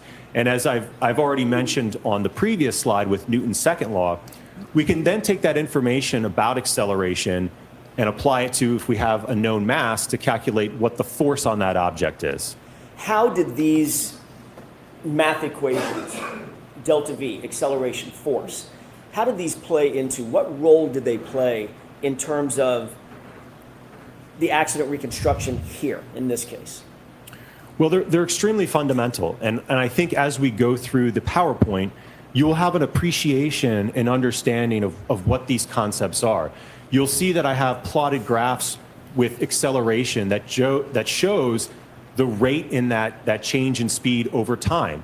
You will see graphs of delta V, so the change in speed of the arm as it's being impacted by the taillight. And then ultimately we can calculate the force of that impact to be able to assess whether or not there's a mechanism for the injuries. And as I mentioned, that'll be my colleague, Dr. Rentschler, that will discuss that. Can I ask you about delta V specifically? I'd like to focus on that for a second. Is that okay? Yes.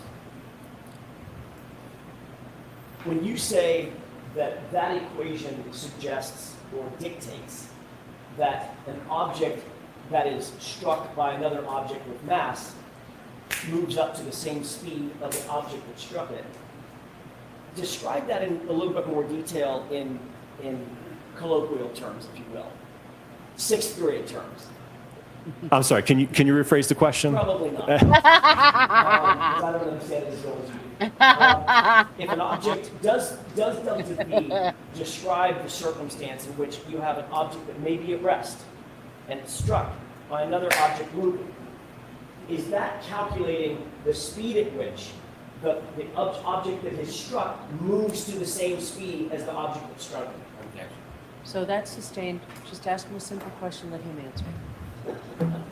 Simple question. Yeah. Sure. Can you describe in more conversational terms what delta V is describing in terms of mathematics? Right. So let's just give an example specific to this case.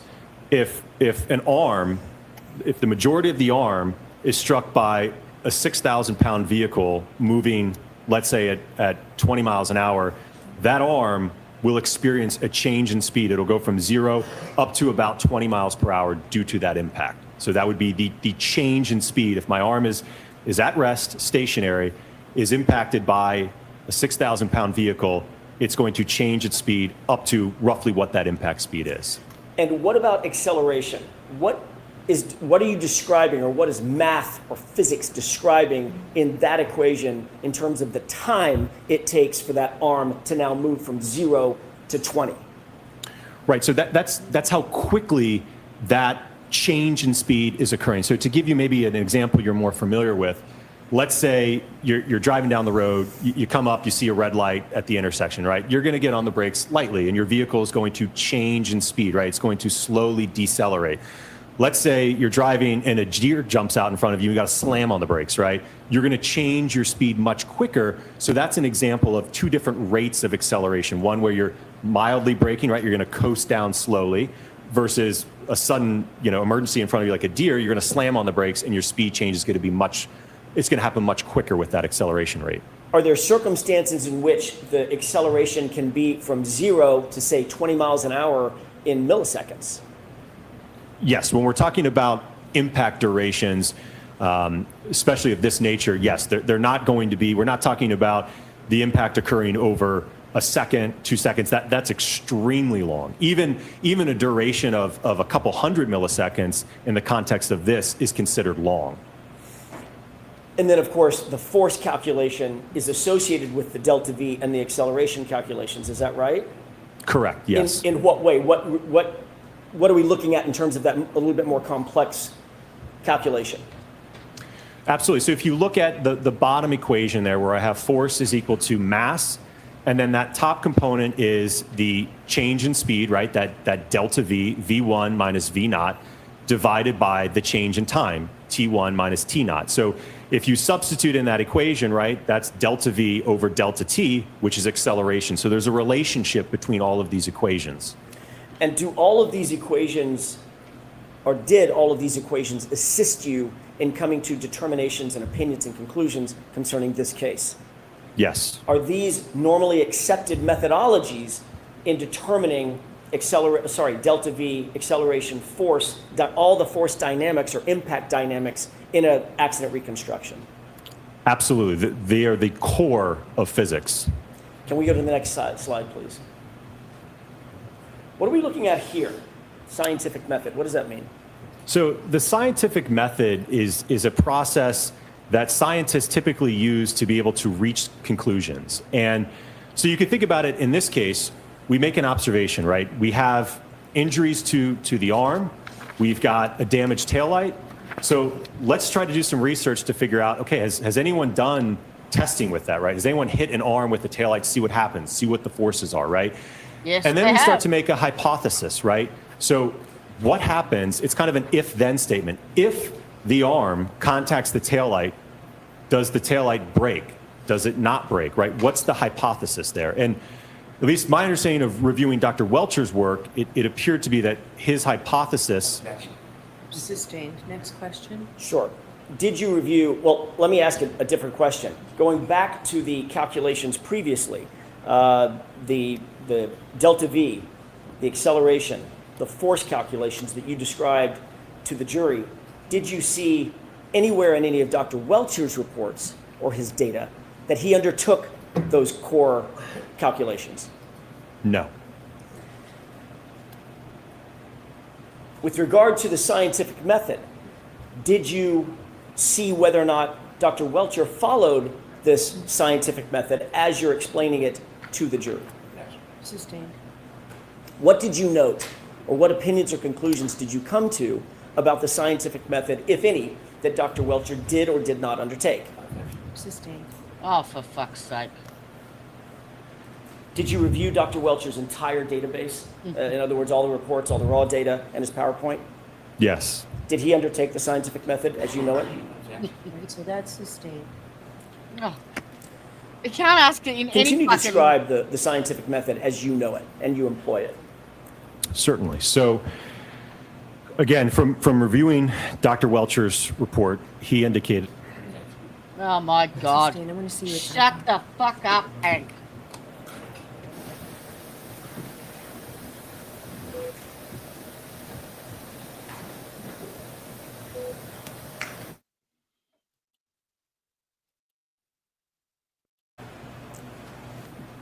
Okay. Let's describe, if you would, please, what role hypothesis plays in the general scientific method. So generally, it's like I said, it's an if-then statement. So if you make a statement, if the arm contacts the taillight, then the taillight will shatter, right? So you want to do tests and experimentation and analyze that data to see whether you can accept or reject that hypothesis. And what's the next stage? So as I mentioned, after hypothesis, it's once you've determined that, what your hypothesis is, you want to test with experimentation, analyze that data, and that certainly may be an iterative process that you do multiple times to then be able to draw a conclusion from that analysis and testing. What's the next stage? To basically report those conclusions and findings.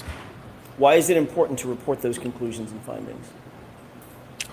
Well, I think so that you can, whether you can accept or reject the hypothesis that was put forward earlier.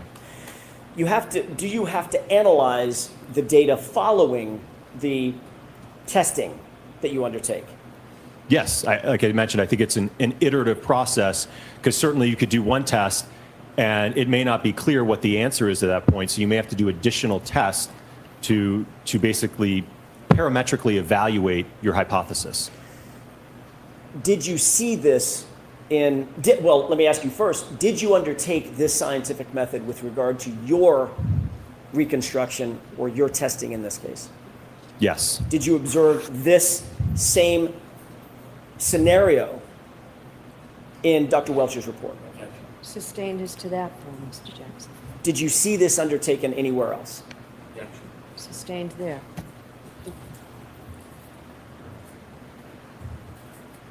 Did you look for testing in Dr. Welcher's evaluation, all of his data? Yes. Did you find any, No. other than the static blue paint test? That was the only test, correct. Did you see any force dynamics testing? That's leading, so you can Sure. get to it without that. What about any other testing? Anything else that we've talked about? Do you see anything else done in Dr. Welcher's? As it pertains to an analysis to the taillight and the damage and the forces, no. Let's move on to the next slide. Did you actually undertake testing in furtherance of the scientific method? Yes. Let's move on to the next slide and you can describe what we're talking about. What are we looking at here? So you're looking at a test matrix of the various tests that we conducted at ARCA. I could go through them one by one if you want.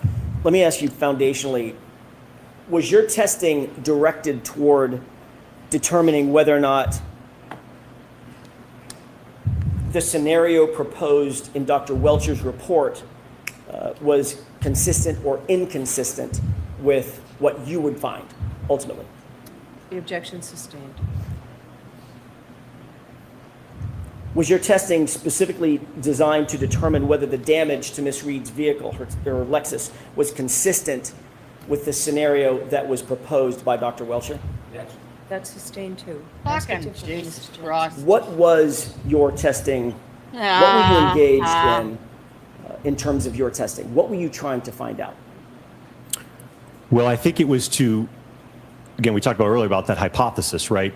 My understanding, Dr. Welcher indicated that the arm contacted the taillight, but there was no analysis or testing to determine what's the expected outcome of that. What's the damage to the taillight? So you answered the first question. I'm striking that second part. Ask another question. Was there anything else? I think simply put, it's to find out what happens when you impact an arm with a Lexus taillight at various speeds. What happens? What was your understanding of Dr. Welcher's hypothesis? That's sustained. Did you have an understanding of Dr. Welcher's hypothesis? That's sustained. Oh my God. How can he not have an understanding? He's given an opinion Ultimately, what were you trying to find out Did you read it? through your testing? As I mentioned, I think it was to determine when you impact a taillight at 10 miles an hour, 15 miles an hour, 25 miles an hour, what happens to the taillight? What's the expected damage? What happens to a sweatshirt when it makes contact with that? What happens to the fragments? How does the arm move? What's the acceleration of the arm? What's the change in speed of the arm? And certainly, as I mentioned, my colleague, Dr. Rentschler, will discuss what are the expected injuries in that type of impact. Did you see any of those questions answered in Dr. Welcher's report? Yes. Ask it differently.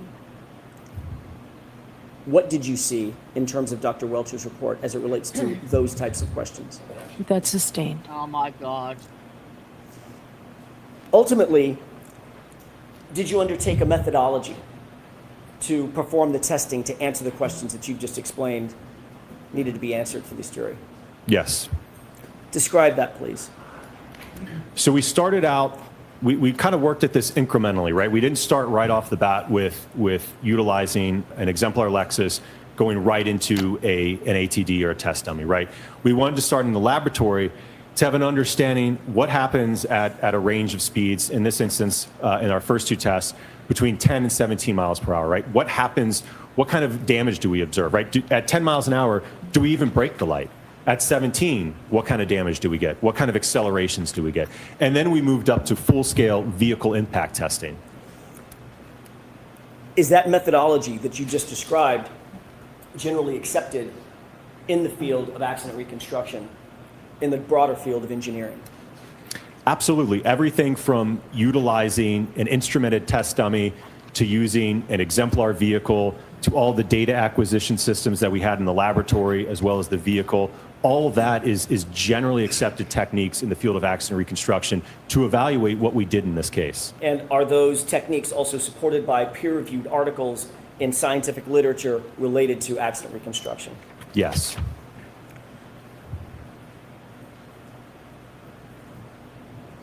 Did you rely on this methodology that you just described to render opinions and conclusions as it relates to this case? Yes. Have you relied on that same methodology in rendering opinions and conclusions in other courts? Yes. Let's go to the next slide, please. What are we looking at here? So we've gone over this before, but this is looking at the exemplar vehicle that we utilize for the latter part of our testing. You're looking at again, just annotating where the liftgate taillight is as well as the quarter panel taillight. When you say exemplar vehicle, what is this SUV that we're looking at? So it's the same year, make, and model of the subject vehicle. So it's a 2021 Lexus LX 570. So it's the same weight, same geometry, same as the subject vehicle. Is this a picture off the internet, or do you actually have access to this truck? We have access to that vehicle, yes. And ultimately, what testing did you undertake specifically as it relates to this particular vehicle? We did full-scale vehicle testing with the vehicle driving into an ATD arm, as well as an ATD arm attached to a dummy, and then a full-on impact to a test dummy. That's exactly what they should have done in the first place. Did you assess the damage to the right tail light after these various tests? Yes, after all of the tests. Did you assess the acceleration and quantify the forces that were involved? Yes. 4,000. So Did you assess? it needs 4,000 nanometers of force to break the largest bone, the femur. And I think at that speed, the person I was watching yesterday said it generates at least 7,000 nanometers of force when it hits the arm at the speed and all the rest of it. So I think that's what they said. So we'll see what they come up with. The material and textile damage to the clothed ATD. Yes. Ultimately, did you conduct lab tests in an effort to answer some of these questions as well? Yes. And you've already mentioned this, but you utilized in your testing the exemplar vehicle to the fullest extent that you felt necessary? Absolutely, Were yes. you hampered or hindered in any way in terms of damaging the vehicle or utilizing the vehicle in any way that you wished? No. Let's go to the next slide, please.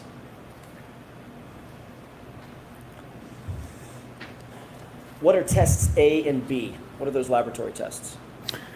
So these were the initial two tests that we did to get an idea of starting to test this hypothesis. As I mentioned, we weren't sure at 10 miles an hour what would happen to the taillight. We wanted to see what would happen at 17 miles an hour with the arm. So again, it was to evaluate from a starting point what happens in this interaction based upon how Dr. Welcher had his arm oriented in his PowerPoint and analysis. Next slide, please. What is this? So you're looking at a photograph of our lab setup. You can see on the left side of that is our hybrid 3 anthropomorphic test device. To the right is a linear impactor, and this is something we already have in-house that we built years ago for our testing that we do for the National Hockey League when we're looking at, what's the accelerations on an impact. You have a look at how much that hits his shoulder and his hip at the impact, not just his elbow. To a goalie wearing a helmet, right? We use this same device for that type of testing to measure head acceleration. So we applied this same linear impactor to be able to project, if you will, or accelerate the taillight at a known speed into the ATD arm. What are some of the instrumentation that you use in addition to the mechanical impactor? What's some of the instrumentation you use to track the data? Sensors. Certainly. So you can see, I'll get my, see around here. So at the top here, there's a blue camera here. There's another blue camera here. So these are our high-speed cameras.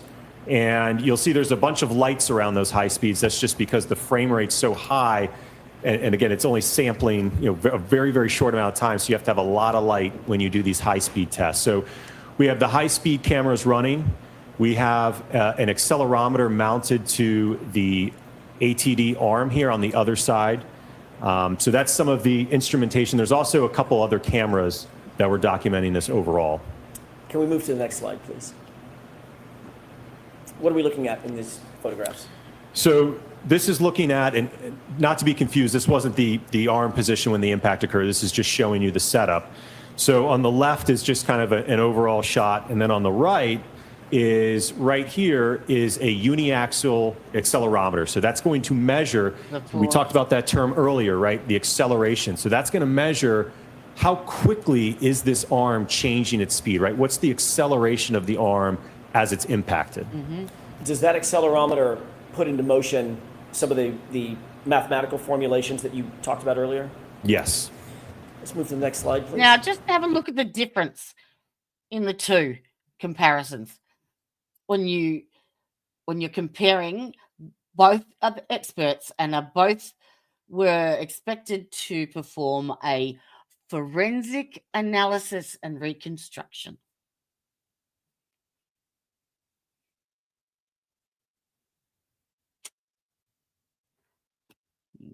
Just saying. Tell me about these photographs.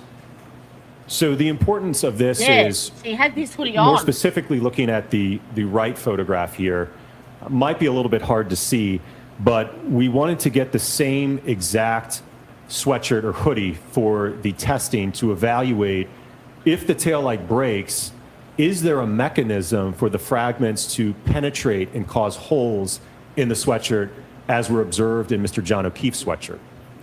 Next slide. Well, they'd have to if they're going to scratch his arm. Were you successful in finding the exact replica sweatshirt? Yes, and I will note, as I mentioned, I know it probably is hard to see, but the material blend on the sleeves are the exact same. They are 60% cotton and 40% polyester. Was it important in your mind to maintain consistency with the data that you had received concerning John O'Keefe's clothing? Yes. Certainly, I think we wanted to try to control as many variables as we could. Let's move to the next slide, please. Test I A. just broke a nail.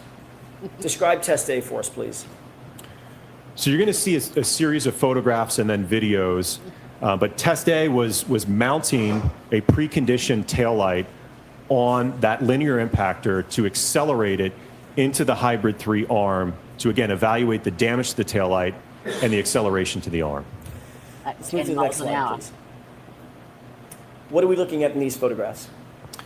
So you're looking on the left, a photograph just before the impact test was conducted.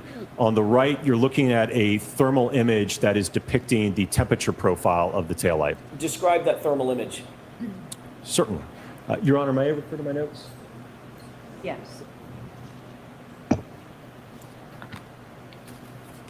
Such a courteous young man. So handsome and dapper. So what I did is I analyzed the profile of the temperature down in this area. And when we look at that segment, that lower portion here, where contact was made, the average temperature in that area was about 34 degrees with a minimum of about 33 degrees. How did you get that exemplar taillight down to around freezing? So all of the taillights that we tested were preconditioned overnight in a freezer. Why was that important?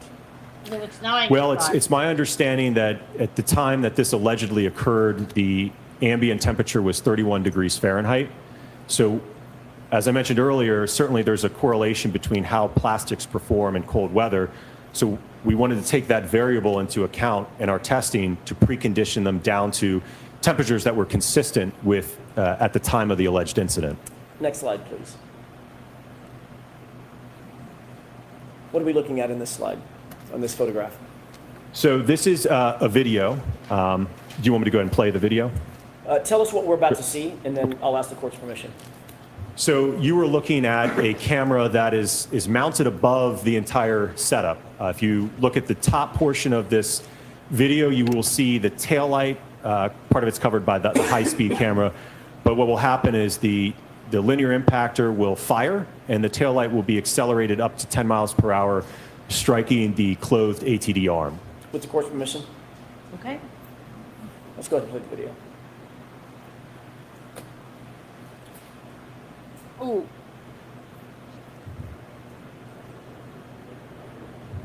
Next slide, please. What is this? Close up. So this is also a video, but with the high-speed camera. So it's the high-speed camera that's looking top down at the arm. So you will see when the video plays, you will see the taillight enter from the left and contact the arm. And I will note that this is essentially slow mode, so it's not happening in real time. So you'll see the taillight slowly moving, but it's actually in reality moving at 10 miles per hour. Understood. Go ahead and play that. This doesn't really show it either because it needs the above and below where it impacts the shoulder Can I and ask a hip as question well. now that that's played? How did you mount the taillight to the accelerator, that linear accelerator? Right. So we had to get a little bit creative there because you may have observed this when we had the physical assembly out earlier. The back of that, it's not some nice clean surface that we can just bolt on. So what we had to do is 3D print a bracket that we could bolt onto the linear impactor, and we used a polyurethane expanding foam to be able to marry those two together so that we could then bolt it onto the linear impactor to use it for this test. Did you see any debris from that foam mounting mechanism? Yes, there's a few flakes you can see of that polyurethane foam off the backside kind of going into being dispersed there. Okay. With regard to this particular 10-mile-an-hour test, what did you note in terms of the damage to the taillight? It was very minimal. And what did you note in terms of any damage at all to the hoodie? There was none. Can we go to the next slide, please? What are we looking at in this slide? So this Front view. This is looking at a side view, so same test, just looking at it from the side. And similarly, you'll see the taillight come from the left and impact the arm. If we could play this, please. But you're looking at it. What did you note in terms of deflection of the arm, the test arm? Well, the arm essentially, And and we'll see this in the data later, Note that it stops, okay? So it hits the arm and the impactor actually stops, whereas the vehicle would keep going. Just play that video. back of that, it's not some nice clean surface that we can just expanding foam Exactly. to be able to marry. With regard to this hoodie, The front. Looking at a side view, so same test, just looking at it from the So what side. bit? And similarly, you'll see the taillight come from the left and impact the arm. if we could play this, please. Okay, so it hits Even look at the angle of the arm there. But it stops and retracts. Whereas a vehicle, see it stop. What did you note in terms of deflection of the arm, the test arm? Well, the arm essentially, and we'll see this in the 10 data miles an later, hour. it reaches a common velocity with the taillight. Based upon There's a wrist. the There's portion at of the least arm that was contacted, again, bones consistent with and an how elbow. Dr. Welcher has it oriented, it will become accelerated up to 10 miles an hour roughly. Over approximately what period of time is that arm accelerated up to 10 miles an hour along with the taillight? We'll see it on the data plots. I think it's about 10 milliseconds or so. How long, do you know how long an eye blink on average takes? Off the top of my head, no, I don't. Probably pretty quick. Somewhere around 250 Depends if you're a milliseconds? cat or not. Does that sound right? Sustained. The CCs are Let's move really to the off next slide, today. please. What are we looking at in this series of Look at that photographs? angle. So these are extracted frames from the high-speed video that we just saw on the previous slide, basically showing just at contact, just after contact, and then post-contact, so you can see the kinematics of the arm and how the arm is moving. Okay. Let's move to the next slide, please. What is this photograph? So this is photographs taken of the taillight after the 10-mile-an-hour test. Is that your Garmin watch? I will note that there was a couple small fragments of the clear portion of the assembly, the outer lens that was missing from that turn signal area towards the left here. There was a couple fragments missing, and then there was some small fracturing here in that area. How would you describe the damage to the taillight at the 10-mile-an-hour test? If I may go to the next slide, I think it might. Sure. So this was the totality of that damage at 10 miles per hour. So I would describe it as minimal and superficial. Okay. Next slide, please. What is this? So this is the photograph that I just shown you compared to that of the subject taillight, so that you can have a side-by-side comparison I'll be of back the in 2 test seconds. taillight compared to that of the subject. Were you able to reach any opinions and conclusions about whether the damage to the subject taillight is consistent with striking an arm at 10 miles an hour? It's inconsistent, in my opinion. Next slide, please.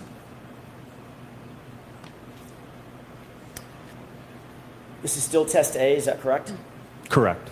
Were you able to reach any opinions or conclusions as to whether or not the damage to Mr. O'Keefe's clothing is consistent with being struck by the taillight at 10 miles per hour? What I observed from the test is that there was no mechanism to create any of the holes that we observed on the subject sweatshirt. Do you hold that opinion to a reasonable degree of scientific certainty, Yes. as well as the former opinion that you just gave us? Yes. Next slide, please. What are we looking at in this graph? So this is a graph that shows the roughly, on the next graph, you're going to see a 24 millisecond window. So what I want to show you on this graph is what does that look like over a full second, so you can have an appreciation of just how quickly this is occurring. As you mentioned earlier, I think your comment about a blink of an eye, this is even shorter than that. We're looking at, as you'll see on the next graph, again, it spans over just a few milliseconds. So that yellow tick that you see in the middle there, what I've done is I've plotted that over a full second. So 1 second is equal to 1,000 milliseconds. So if we go 500 milliseconds to the right, 500 milliseconds to the left, this whole graph represents 1 second in time. This impact duration is occurring very quickly.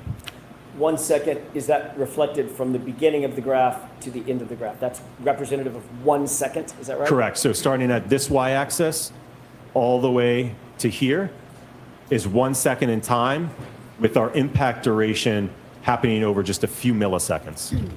And this was at 10 miles an hour? Yes. Next slide, please. What are we looking at in this graph? So we're looking at the acceleration or the change in speed over time, that parameter that we discussed earlier. So what you can see is that as the as the arm is impacted, we had the accelerometer mounted on the inside portion of the forearm, if you will. You see that it starts to accelerate, right? Because it's changing its speed, and then it starts to level off after the impact has subsided, basically, and it's reached a common velocity. What do we see in terms of the G-forces that the arm is subject to? So the peak is occurring right around here at about, looks like just over 6 milliseconds. And the peak acceleration is just over 130 Gs. And what does that mean? What is a G? So a G is acceleration due to gravity. So if we're being held down by 1 G, so you could think of it as basically a multiplication factor, that it's 131 times the acceleration due to gravity. And the next slide, please. What are we looking at in this slide? So this is, again, that concept that we talked about earlier, delta V. This is the change in speed. So if we do some math to the previous data that we collected, it's a technique called integration, where we can actually add up all of that acceleration to determine what speed did the arm get up to. And when we do that calculation to this data, what we see is that initially at the impact, right, the arm's at rest, right, Newton's law, first law. And then we impart a force on it in terms of the tail light impacting it. It's going to cause the arm to accelerate and change its speed. So as I noted earlier, it's essentially going to reach a common velocity with the impact force based upon how Dr. Welcher has the arm oriented. And we can see that it's a tick over 10 miles per hour at just over 10 milliseconds. So that means that the arm in a 10 millisecond period is going from 0 up to about 10 miles per hour, which was the speed of the impact. And 131 times the force of gravity is exerted on the arm at the same time? Sustained is to that point. Where does gravity play into this? What is the 131 Gs? Where's that force exerted? So that is the acceleration that the arm experienced as a result of that impact. So that's how quickly it was changing in speed. Understood. Let's go to the next slide. So is this a good place to It take is. the morning recess? All right, folks, we'll take a recess. Dr. Wilkins can file the jurors. Want to see counsel regarding just scheduling, please? All rise for the court, please.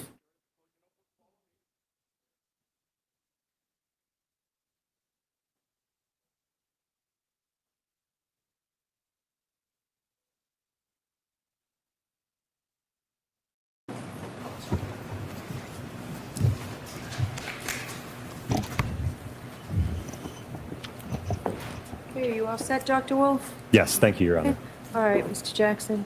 Thank you, Your Honor. Dr. Wolf, before we get into laboratory test B, I failed to ask you, were you compensated or was ARCA paid following the proceeding last year for any of the time? Yes, last year. Yes. Last year? Correct, yes. Do you know how much that was? From what I recall, I think it was around $20,000. Was ARCA paid by the defense your initial testing, okay, initial analysis, which we talked about earlier this morning?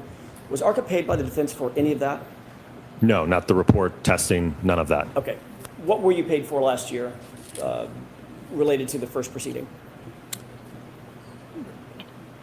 My time to appear at the proceeding. Travel? Correct, travel, testimony. Yes, sir. So the form, Mr. Jackson. Sure. What about now? Have you been paid any additional sums by the defense specifically for your undertaking that you're testifying about today? Yes. About how much have you been paid? I think when I spoke to accounting, I think they indicated it was around $50,000. Okay. Let's talk about laboratory test B, as in Bravo. If I may have just a moment, Your Honor. Sure. What was different about lab test B as opposed to lab test A? So the tests were essentially identical aside from the speed increase going from 10 up to 17. Okay. Let's take a look at the next slide. Just so I'm clear, Doctor, I want to make sure I'm on the same slide as you. Is this slide 35 pursuant to your notes?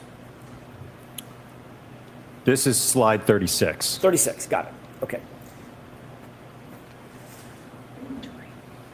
We can be a little bit more brief, I think, because is this similar to the 10-mile-an-hour test, just with increased velocity? Correct. Okay.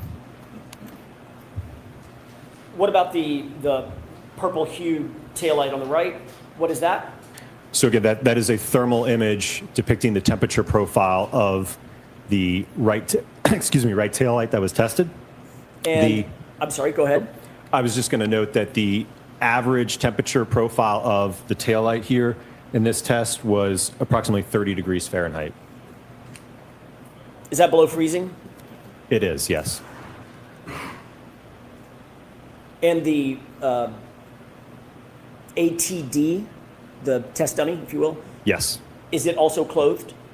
Correct, yes. With you may notice a difference in the sweatshirt color. We put on a new sweatshirt in this test. Was it also an exact replica of the sweatshirt at issue worn by John O'Keefe? I'll ask it a different way. How did it compare to the sweatshirt that was worn by John O'Keefe? It was made by the same company and had the same material blend as the previous test and the one that Mr. John O'Keefe was wearing.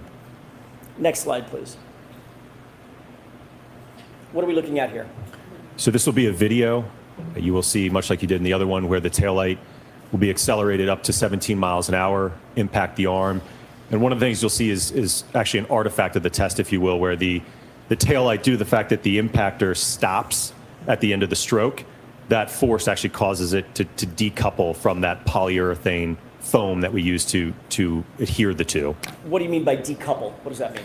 So, as I mentioned, it once the linear impactor reaches the end of its stroke, it stops instantaneously, and the force of that stop just caused where we adhered the two together, just caused it to detach, basically break away. So, in essence, it doesn't matter because we only care about that. Remember, we're talking about that short duration of time, that 10 milliseconds. So, once it breaks, it's already reached a common velocity to the taillight. Okay. Can we go ahead and go to the next slide, please?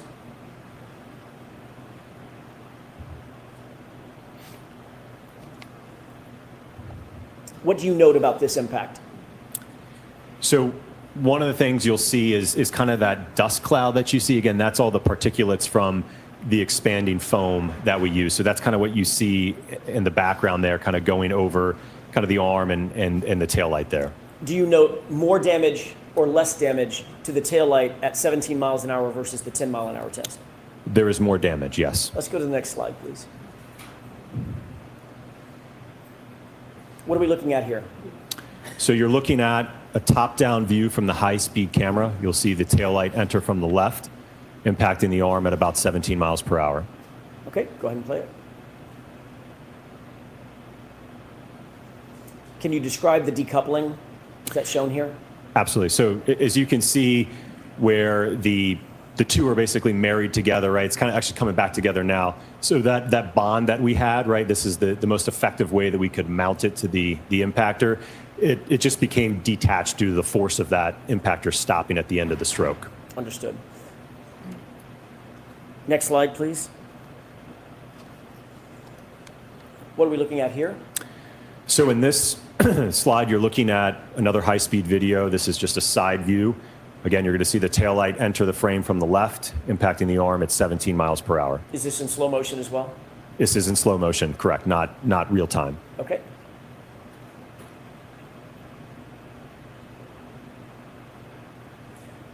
What do you note in terms of the deflection on the arm?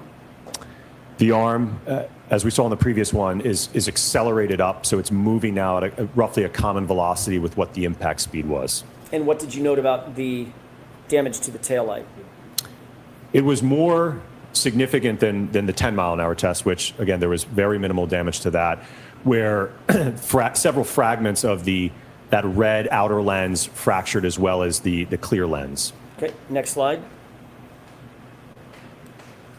And what is this depicting? This is extracted frames from the previous video just showing right at contact, during contact, and post contact. Next slide, please. What is this a photograph of? This photograph is depicting the damage to the taillight at the conclusion of the test, where again it's missing fragments of the outer red lens, I will note that the interior diffusers and plastic components are intact in this test. When you say intact, what do you mean? They are not damaged or broken. At all? Correct, at all. Next slide, please. What is that a picture of? Another photograph showing the taillight post-test. Again, no damage to the underlying diffusers in terms of being cracked, shattered, or broken. And what did you note in terms of the damage to the outer acrylic, the red piece? It broke into a few fragments, and I think on the next slide I depict those in a photograph. Let's take a look at that. What is that? So this is a photograph depicting the collection of the fragments post-test. I will note there's one clear piece, one red piece, another clear piece, and then there is one more red piece in this bag. So the outer lens broke into approximately 4 pieces in the 17 mile per hour test. And I'll point out one other thing just because you can see it in the photograph.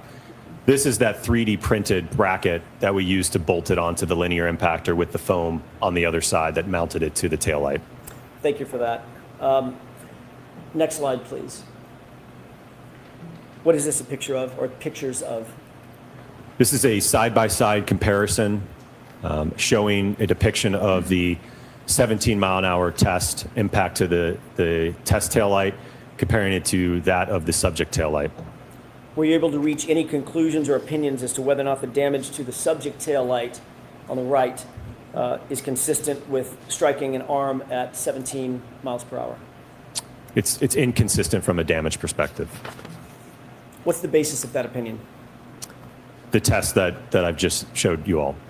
Was that testing that we've just talked about conducted in accordance with the scientific literature and generally accepted methodologies that you've earlier described? Yes.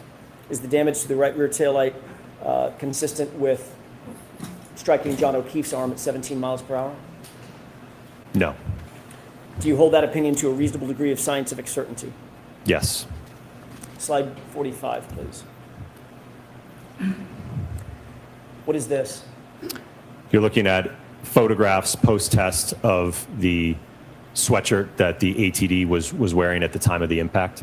Is this the 17 mile an hour impact?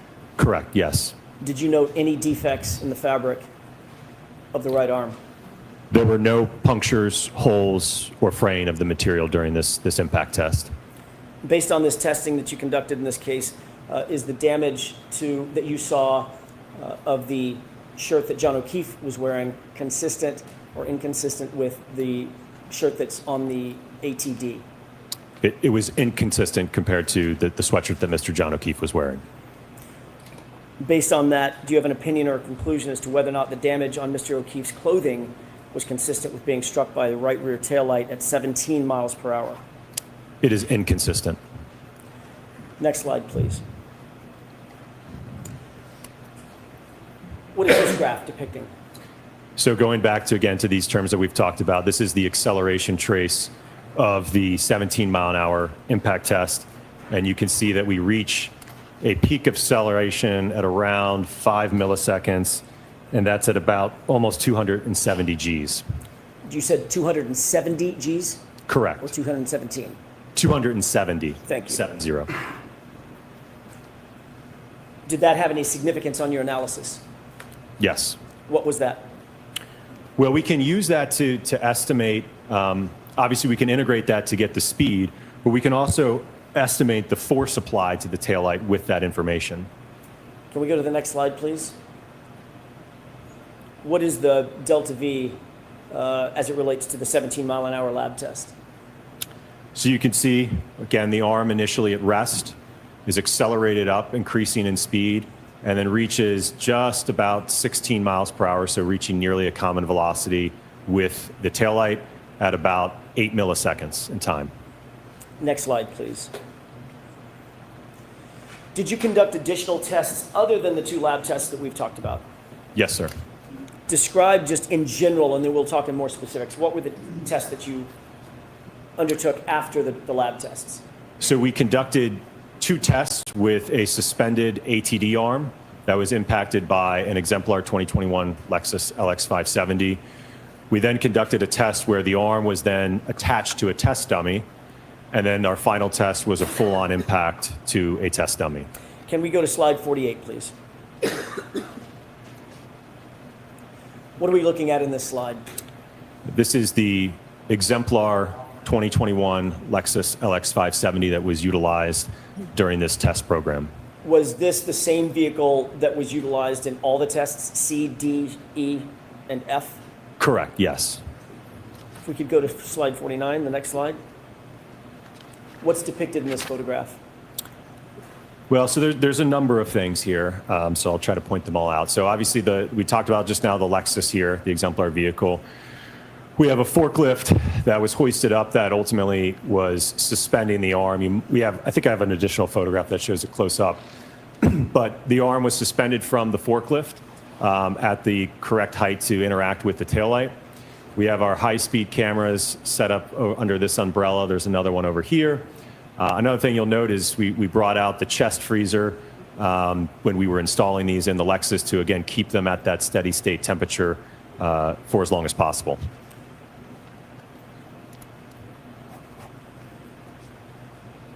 If we could go to the next slide, please. What are we looking at in this photograph? So this is the approximate position that we plan to have contact occur in these tests. So as you can see, the forearm is in contact with the lift gate and the quarter panel taillight along with the elbow. Why did you choose this configuration for the arm, the forearm, the hand, the elbow? It was based upon my review of Dr. Welcher's work, and that he did through his static and dynamic test or paint test that this is how the arm was roughly oriented when the alleged contact occurred. What were you trying to replicate in positioning the arm this direction, this way, as it relates to the SUV? Well, I think as I stated earlier, it was to understand, okay, let's get beyond just simple geometry, aligning things. What happens to the arm, right? What are the accelerations? What's the damage, right? What we want to answer some of those other questions that Dr. Welcher didn't answer. Does this... So I'm going to strike the last part of that answer. Does this configuration align with your understanding of Dr. Welcher's alignment of the arm as it relates to the vehicle? Okay. Existing. May we approach, Your Honor? Yes.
Thank you, Your Honor. May I inquire? Yes. Okay, let's go to the next slide. It's maybe self-explanatory. What was the speed of your first test out in the field? 15 miles per hour. Next slide, please. What are we looking at in these two photographs? So on the left is a photograph of the installed preconditioned taillights just after the install, and on the right is a thermal image of that. And if I may just point out with the temperature, So one of the things you may see here is that due to the reflective chrome here, this is just an artifact of that being really reflective. So when we look at the average temperature profile of the taillight for this test, the average was approximately 17 degrees Fahrenheit for the taillight. Was it important in this testing to account for the temperature variance of the taillight assembly? Yes, absolutely. And I will note we certainly strive to maintain that. One of the things you actually may see in this photograph on the left are these pellets on the ground, and that is due to the fact during the installation process, one of my colleagues was positioned adjacent to the taillight fixtures, applying a compress of dry ice to help mitigate any heat transfer during the install process. Let's move on to the next slide. What are we looking at in this overhead view?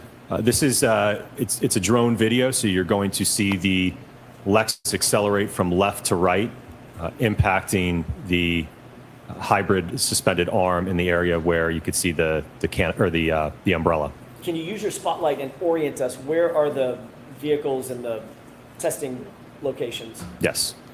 So the Lexus is starting here. You will see it accelerate in reverse with the hybrid arm suspended in this area here. Okay. Is this a video or just a still shot? This is a drone video. Let's go ahead and play that.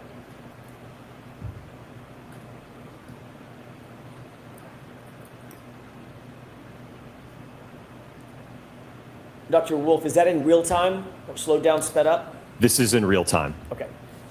Next video, please. What is this? This is a camera that was mounted on top of the forklift that was suspending the arm. Is this a still shot or is it a video? It's a video. What is the orientation of that arm as it relates to the vehicle that we'll see? So it will make contact with the taillight, although I will note in this test, ultimately the contact ended up being more of a clip or a side swipe in this test. Go ahead. Oh, you poor bugger. I know how you feel. So are they actually showing? I saw the damage at the 17 mile per hour thing. I'm going to chase a bloody next door neighbour's cat out of my fucking laundry again. So they're doing like a real. It shows you how far that 87 steps, well, 87 feet is. In reverse on Fairview, are they? Is that what we're up to there? And did they get to the 24? I bet you do know with it. Yeah. It's okay if I can get some sleep during the day, but if I can't, like if I've got a morning appointment or something smack bang in the middle of the day, and yeah, it makes it a bit hard, but it's all good. I'm going to have to go back and rewind and watch this a bit later, I think, because I think I missed some pivotal stuff. But, when you're standing, you feel like something and you're fancy, and you stand in front of the fridge and you're looking, and as it's full, but there's nothing in there, nothing that takes your fancy. Ow. Oh, that's interesting. Sorry. Is Terestia and Tanya still here? Oh, I missed that. Bugger. Go back. Ended up being more of a clip or a side. Is this a still shot or is it a video? It's a video. What is the orientation of that arm as it relates to the vehicle that we'll see? So it will make contact with the taillight, although I will note in this test, ultimately the contact ended up being more of a clip or a side swipe in this test. Well, that's what the Commonwealth are claiming anyway. So at the 15K rate, that did enough damage to the taillight to recreate it. Oh, fuck. Did you see the impact area? It's quick. Right. What did you mean when you said more of a side swipe or a clip? So I think the next couple of videos will help demonstrate that. Let's move on to the next one. Oh. What do you do, Jenny? What are we looking at in this video? Or, I'm sorry, in this photograph. So this is going to be a high speed or a slow-mo video. You're going to see the Lexus come in from the right and then move across the screen to the left. And you'll see contact occur between the tail light and the arm. Okay.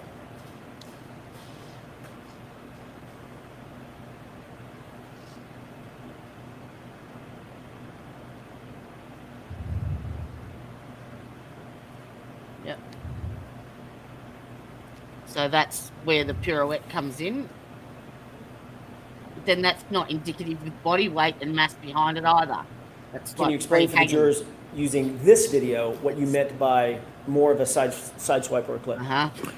Right. So this is where the hand and the wrist are kind of in the area of the quarter panel tail light, and then a portion of the forearm in contact with. I'm sorry. What I previously said. The wrist and the hand in contact with the lift gate portion of the tail light. And then on the forearm is more in contact with the quarter panel tail light. What about the shoulder and the hips? Can we move to the next slide?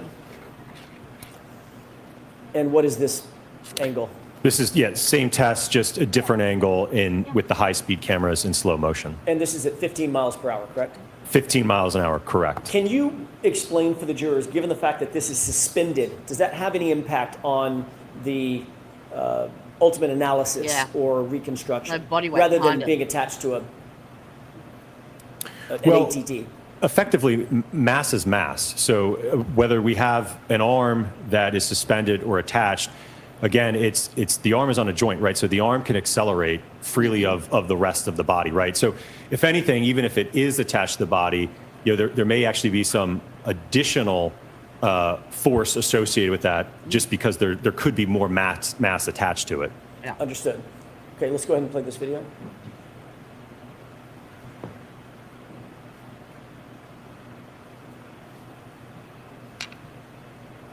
And he's driving the Lexus at that speed. Oh, it's only 15, isn't it?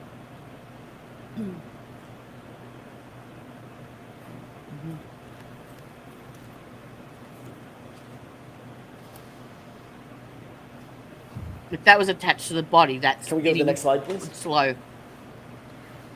What are we looking at in these three photographs? So you're looking at, on the left, starting from left to right, just at contact, and then just after contact, and then post-contact. So as I mentioned, you can see that in this first one at contact, again, we don't have, the hand isn't and the arm aren't positioned as far out on the previous tests, and the hand is in the area and the wrist of the lift gate taillight, with part of the forearm in contact with the quarter panel taillight. And as you saw in the video, essentially the arm just kind of moves out of the way of the vehicle as it comes by. Understood. Next slide, please. What are we looking at here? This is a photograph of the test vehicle subsequent to the test, depicting the, I'll say, lack of damage to the taillights. Describe what you did see in terms of damage or lack of damage on the taillight. There was no damage or fracturing to the taillights. Describe the orientation of the arm in this particular test that you said was more of a side swipe. What was the orientation of the arm to the taillight in terms of how much of the arm touched the taillight? It's probably a clunky question, but I think you understand it.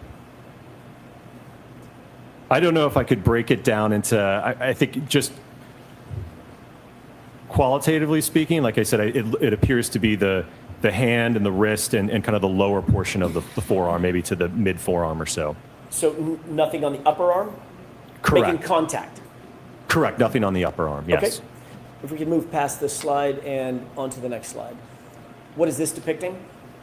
So this is depicting the test taillights of the 15 mile per hour impact into the hybrid arm compared to that of the subject taillight. Was there any notable damage at all on the on the exemplar taillight following test C at 15 miles an hour? The only thing there may have been was some very slight abrasions maybe to the plastic, but there certainly was no breaking or fracturing of the lens assembly. Were you able to reach any opinions or conclusions as to whether the damage to the subject taillight is consistent with striking an arm at 15 miles per hour? In this test, it was inconsistent. Even in a side swipe? Correct.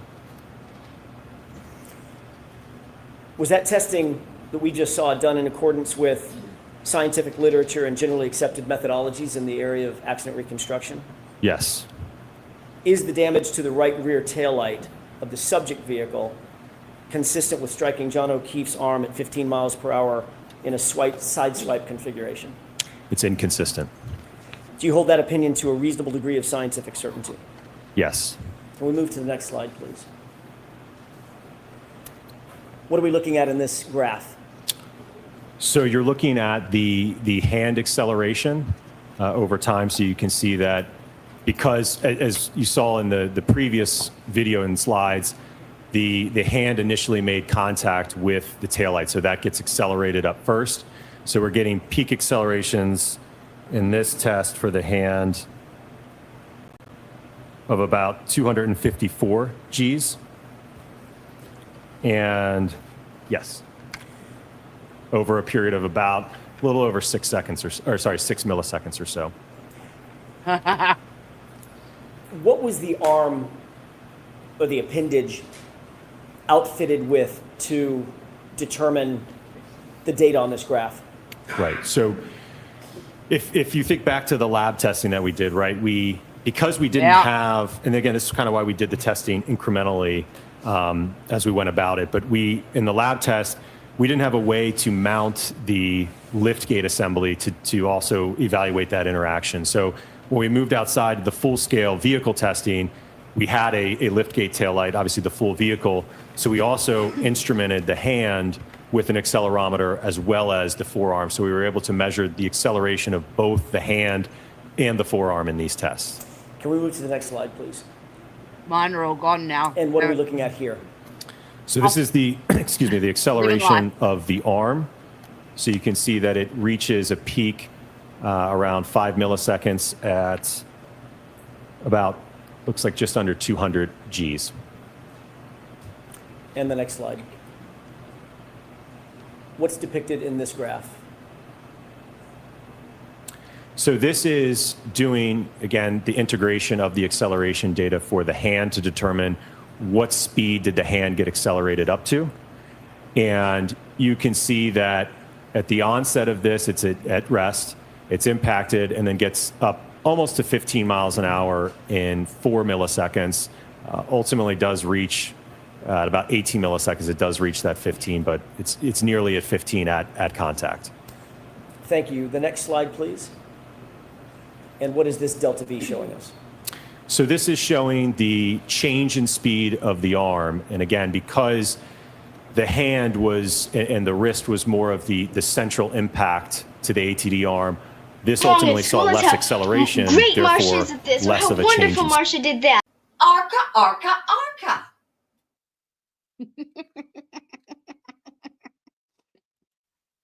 Ah, shit. Press the wrong button. Idiot.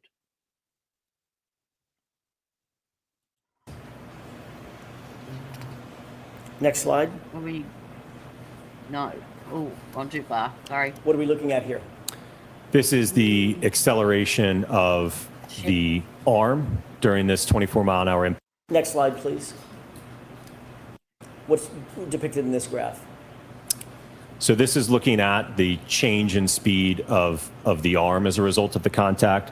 So starting here at about 2 milliseconds, the arm accelerates up to, by 8 milliseconds, we're at about 35 miles per hour. And this, you may be wondering, why are we getting more speed than what the input was?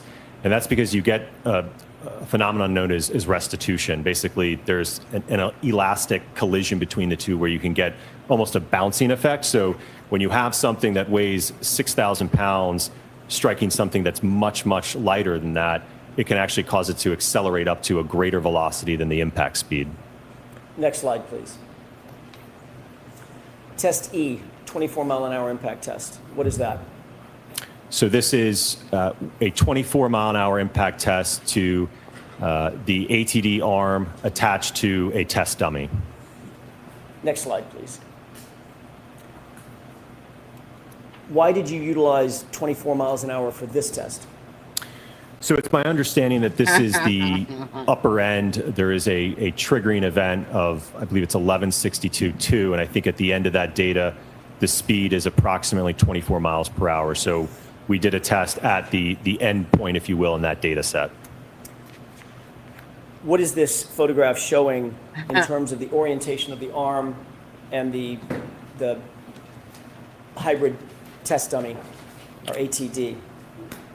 So the orientation is to depict, again, the orientation that Dr. Welcher indicated in his static and dynamic test to show what happens when again, that ATD arm that we had is attached to a test dummy and is struck at 24 miles per hour. Next slide, please. And what is this? So this is a thermal image of the taillights just after the install with the average temperature at about just over 33 degrees Fahrenheit. Next slide. And what are we looking at? So you're looking at a top-down drone video with the Lexus here on the left that will accelerate in reverse up to 24 miles an hour, striking the ATD arm. Let's watch that, please.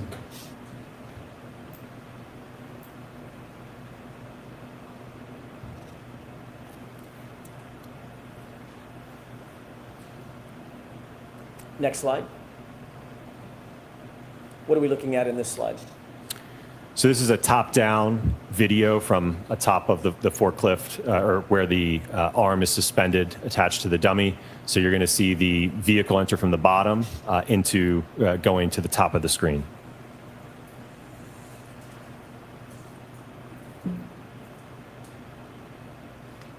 Oh.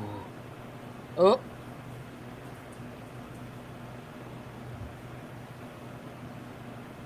Oh.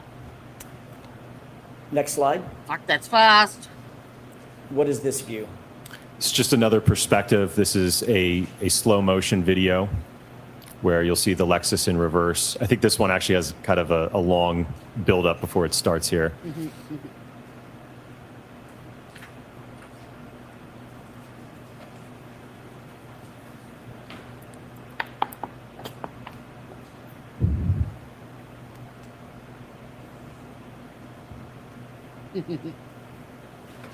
I used to waitress when I was 16 in high school, and I used to run the functions on my own for up to 100 people.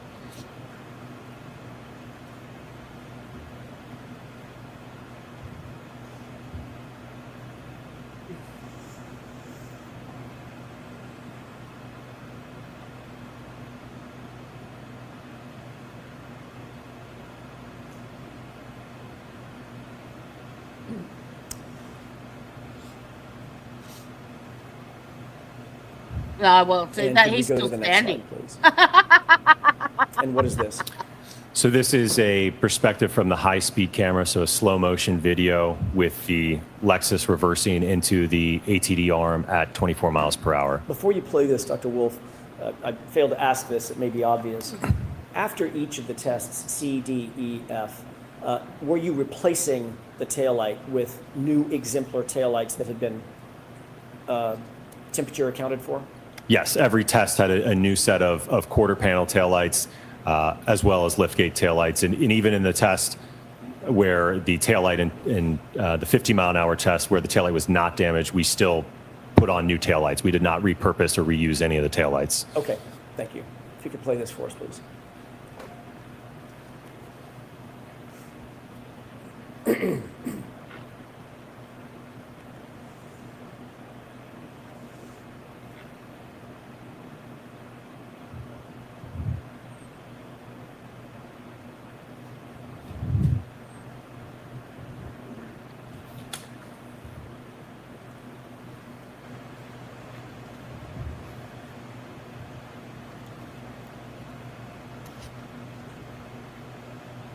Oh.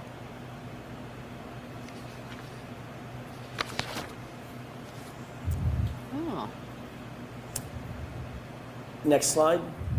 In this configuration, was the ATD outfitted with the hoodie that you've earlier described? Yes. And at the time you outfitted the ATD with the hoodie in this configuration before this test E, did you confirm that the sleeve, the right sleeve, was damaged or undamaged? After this test? No, before. Before, it was undamaged before the test. Okay. What are we looking at in this slide?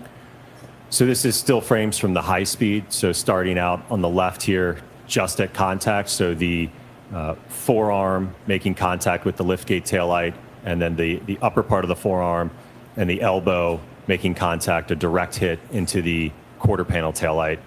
And the middle here is just after contact, and on the right is post contact. Thank you.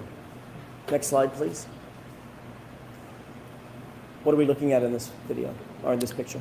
So this is a overall photograph depicting the taillights subsequent to this test at 24 miles per hour. I will note that there's no damage to the liftgate taillight, and then there is damage to the quarter panel taillight. Is there any damage to the internal diffusers on this taillight? So if I go to the next photograph, if I may. Please. So you can see here, there is this kind of thicker, it's actually not a crack. So I'm looking at the clear diffuser here with the dots that you see. This line that you see, kind of opaque. I don't know if you've got a laser pointer to. Donna, may I? Yes. Just so there's no confusion, thank you. So the line right here that's part of the assembly. So that's just a part of how the plastic is molded. There's a very small crack right here in the underlying diffuser, but all of the remaining part of the diffuser in terms of this portion here and here are all intact, and same with this portion of it. What about the chrome piece that's running between the diffusers? I don't believe that was damaged during this test, no. And what about the clear acrylic toward the top left of that taillight housing? It was partially fractured, but not the entire outer portion of it. Next slide, please. What is this depicting? So this is a photograph depicting the quarter panel taillight subsequent to the 24-mile-an-hour impact test with the ATD arm compared to that of the subject taillight. Based on this test, were you able to reach any opinions and conclusions as to whether the damage to the subject taillight is consistent with striking John O'Keefe's arm at 24 miles an hour? Sustained in that form. Were you able to reach any opinions or conclusions as to whether the damage to the subject taillight is consistent with striking an arm at 24 miles per hour? Based upon the test results, it's inconsistent with striking an arm. On what do you base that opinion? I base it upon the test results that I've shown in terms of the video and the data acquisition. Can you describe that in a little bit more detail? So during this test, we had the instrumented hybrid arm outstretched from the test dummy with the accelerometer on the hand and the forearm.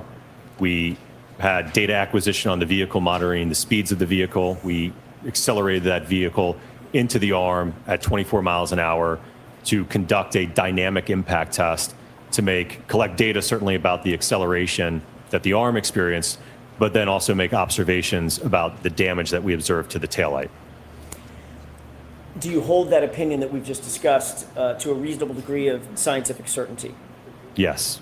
And were your tests conducted in accordance with methodologies that are generally accepted in the field of accident reconstruction in this particular test cycle? Yes. Next slide, please. What are we looking at in this series of photos? So these are photographs depicting, excuse me, the test clothing. Again, prior to the test, there were no holes or damage to the sweatshirt. That was the same post-test. We did not make any observations with respect to any fraying, holes, punctures to the material of the sleeve.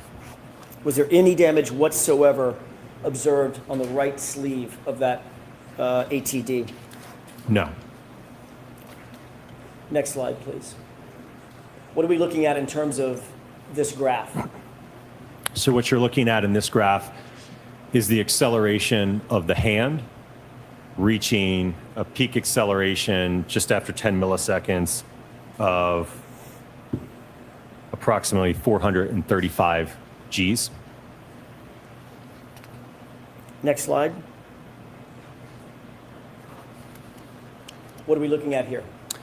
This is the acceleration of the arm during this 24-mile-an-hour impact test, reaching peak Gs of about 300 at 4 milliseconds. And the next slide. What is this delta V graph showing us?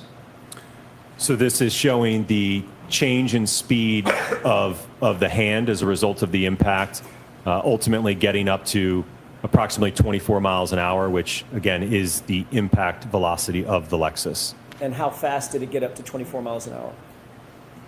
In probably about 10 milliseconds or less. Next slide, please. And what is this delta V showing us? This is showing the change in speed of the arm going to about just over, looks like about 22 miles per hour at about 10 milliseconds. So total window of time of about 8 milliseconds that it took to get up to that 22 mile an hour speed or so. Understood. And next slide, please. Did you undertake, by the way, another question. On that, when the ATD was oriented in test E, as an echo, where it was standing with its right arm out, and the impact was on the right arm, what happened to the mass of the body of the ATD? It rotated. Was it projected at all off to the side? No. Was it projected rearward? No. Was that rotation expected based on your experience? Yes. What is the 29 mile an hour impact test in test F? So this was a test that we conducted with a what's known as a rescue Randy or a test dummy that was a full-on impact to the right rear corner of the Lexus. Let's take a look at the next slide, please. With regard to test E, if I could please ask you about that. I will go back to that test even though we're looking at this. With test E, was that reflective of a direct impact on the arm itself? Correct, right in the area of the elbow to the quarter panel taillight. As opposed to a side swipe on the arm? Correct, yes. Thank you. Did you undertake to test a direct impact on the body of the ATD in this test? Of the rescue Randy dummy? Yes. Yes. What are we looking at here? So this is the intended impact configuration with the rescue Randy suspended here by the forklift, and again, kind of in the path of the profile at that right rear corner. How much does this test dummy weigh? Approximately 200 pounds. Next slide, please. What are we looking at in this photograph? So this is a video. We had a little bit of a false start, so our high speeds weren't triggered, but thankfully we were able to pull our surveillance video to get at least an overall video of the test taking place. Do you have, well, let me ask you that did you intend to have high-speed video just like you've had in every other test? Yes. What went wrong? Something Just didn't get miscommunication between the driver and the rest of the test engineers. Got it. So false start. Okay. Was the taillight housing reassembled for this test? Yes, it had a preconditioned new set of taillights on it. And other than the taillight being damaged several times that we've seen, was there any other damage to the rear of that exemplar vehicle? I'm sorry, can you repeat the question? Sure. Other than the taillight damage that you rotated through in your testing, C through F, was there any other inherent damage to the the lift gate that existed when the exemplar vehicle was received by you? Mm-hmm. When it was received, no, it was Okay. in good condition. No defects or damage were noted. Okay. What are we going to expect to see in this video? So in this video, you'll see in the surveillance video, the Lexus will come from the right to left, strike the rescue Randy, and then you'll see the rescue Randy projected and slide on the ground. Okay.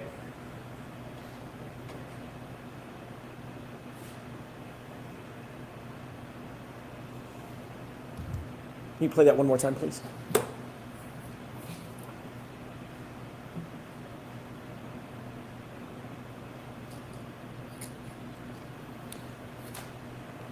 Next slide, please.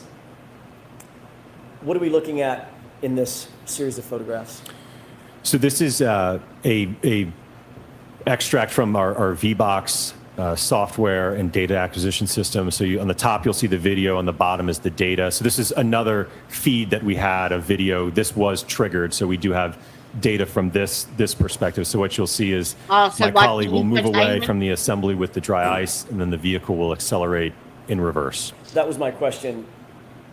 The blue, that's dry ice, gloves? You can't, you don't want to touch dry ice with your bare hands. So Okay. it's, he's wearing gloves.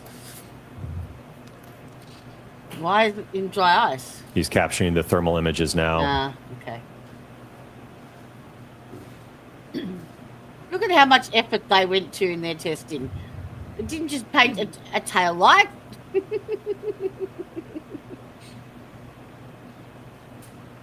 Yeah. Oh dear. Oh dear. Uh-huh. Next slide, please. And what are we looking at in this? So these are extracted frames from that video you just saw from the data acquisition system. So on the left here is just before contact between the test dummy and the Lexus. On the right is just at contact.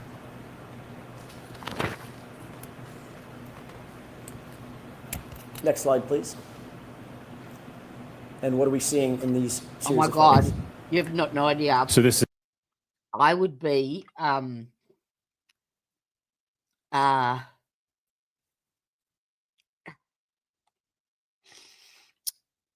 suppose I couldn't get any more fucking isolated than I am now. But yeah, I would be written off. You got no idea. No idea. Mm-hmm. This is obviously during the collision sequence. The body now has loaded into the lift gate and the back window. What you're seeing here is the back window shattering. And this is just a few split second later in time where, again, the body is continuing to move with the vehicle as it's contacted. Next slide. And what is this? This depicts the post-impact damage to the rear of the Lexus. As I noted, the rear window is completely shattered. There's deformation and crush to the liftgate section of the vehicle. Wow. The bumper step was popped out, and then there was some minor fracturing in the bumper cover at the lower level.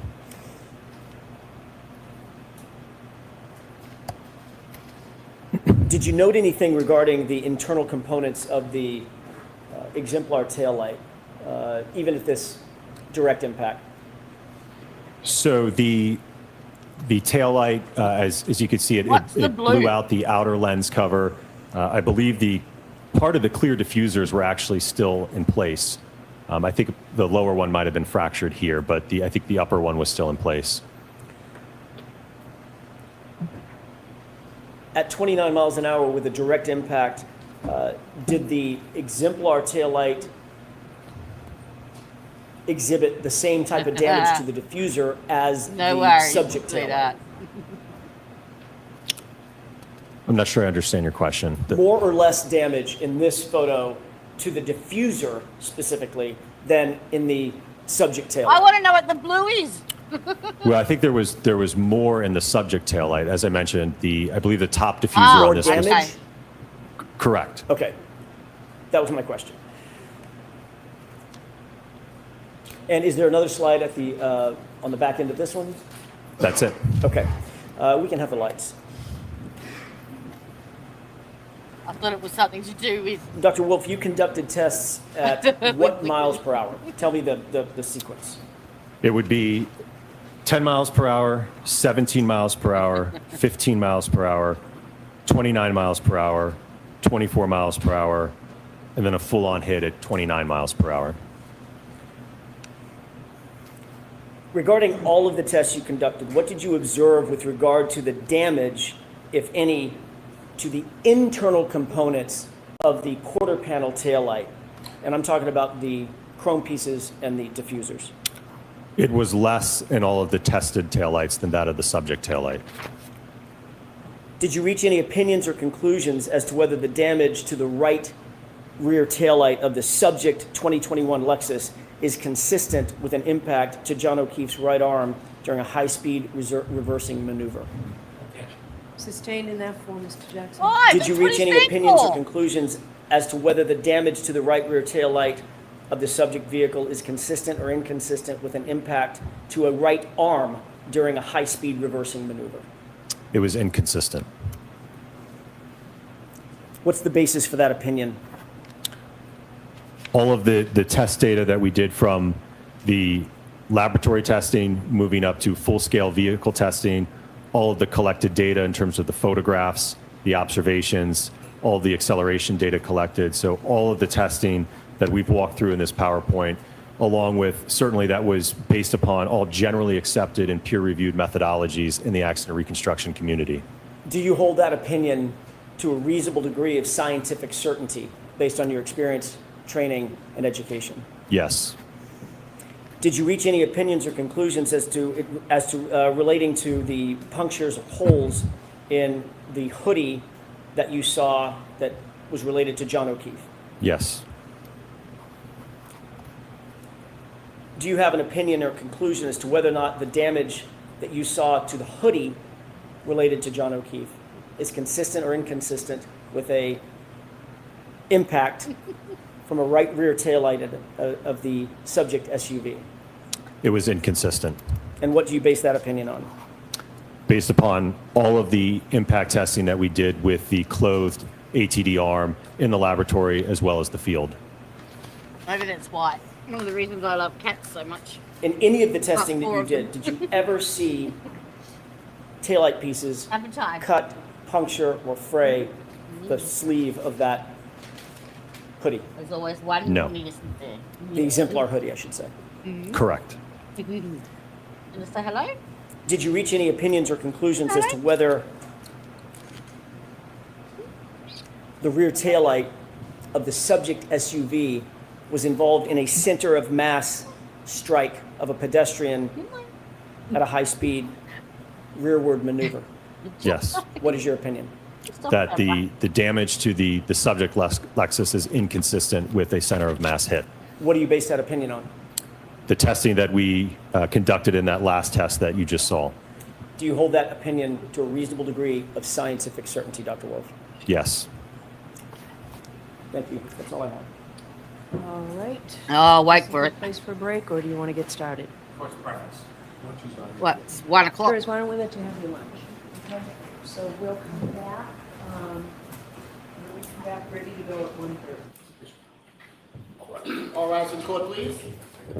All right. How far are we behind? 35 minutes. So they said 1:30. Time now. So we got 10 minutes. Approximately to 8, yeah?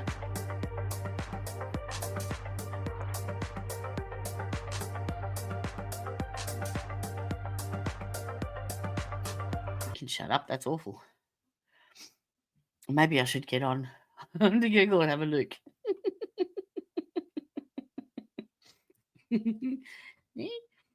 What do you reckon? What do you reckon? Really reckon? Yeah. Where's your brother from the other mother? Yeah?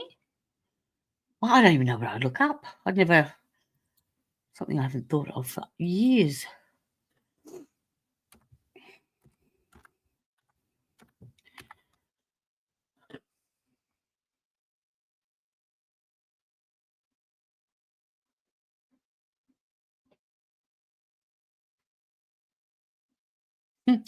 Wiccan Funko Pop.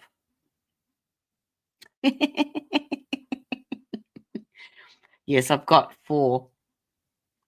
I had 4, and about 3 years ago, I had the 2 boys and 2 girls, and one of those girls was like she was the matriarch. She was my baby. She was the Mother's Day present, and got her as a kitten, and she slept on my pillow every night. And yeah, I lost her when she was 14, which just broke my heart. And then I lost the other one 3 months later. So it took me 7 months before I could even consider looking at another cat. So I had the 2 boys here, but because the dynamics were different, then it was just the 2 boys, it became almost like a competition, and they've never gotten along since. They just fight for top dog position, basically. But then I thought, all right, well, it's time. I need to start, and all my cats have picked me as well. I thought I'll do the adoption program and foster, pets that are waiting to be rehomed, and so they're not stuck in the cages. Well, the first 2, brother and sister, I got to foster. Nah, not coming back. Oh, you should. We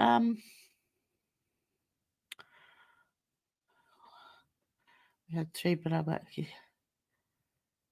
Oh, yeah, I love them.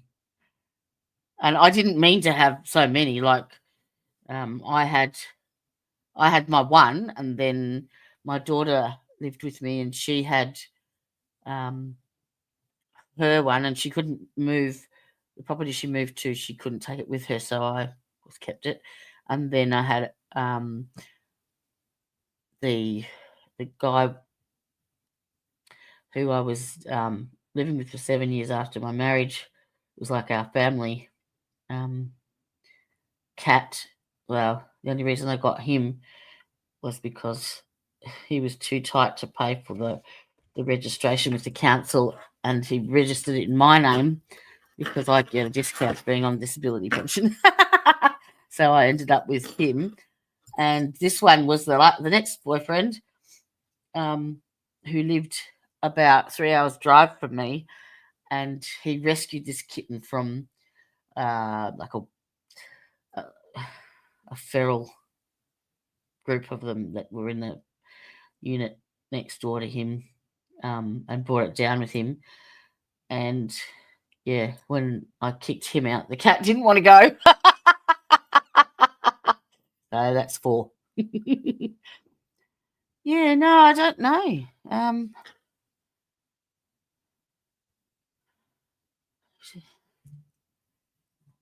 I watch. I actually look my stream when I'm watching it. It's completely different to what you see, because I run it off a platform. So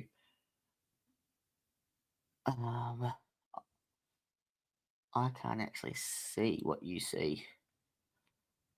Let me see if I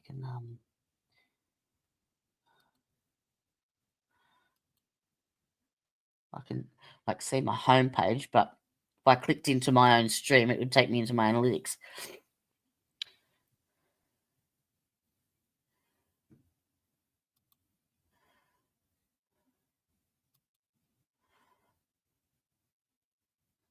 I might actually spend the weekend trying to study how to include some of these bots in.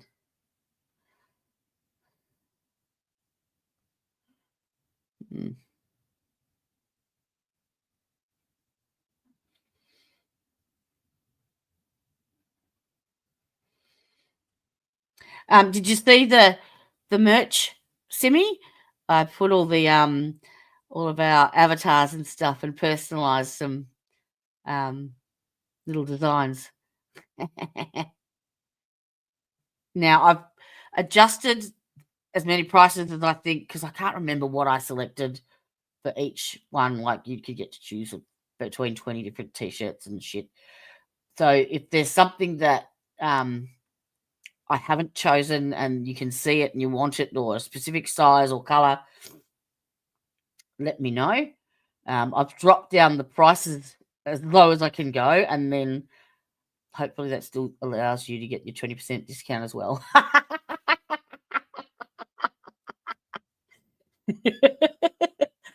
Do you have the quick emoji button? I have got they're hidden. They're with the memberships. You get the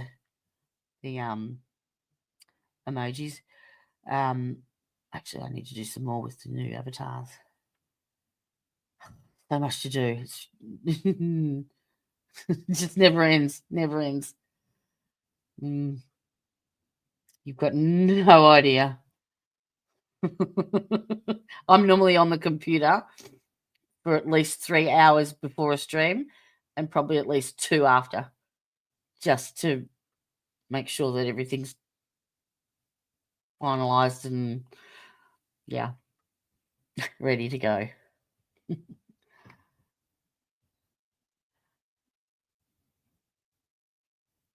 Right.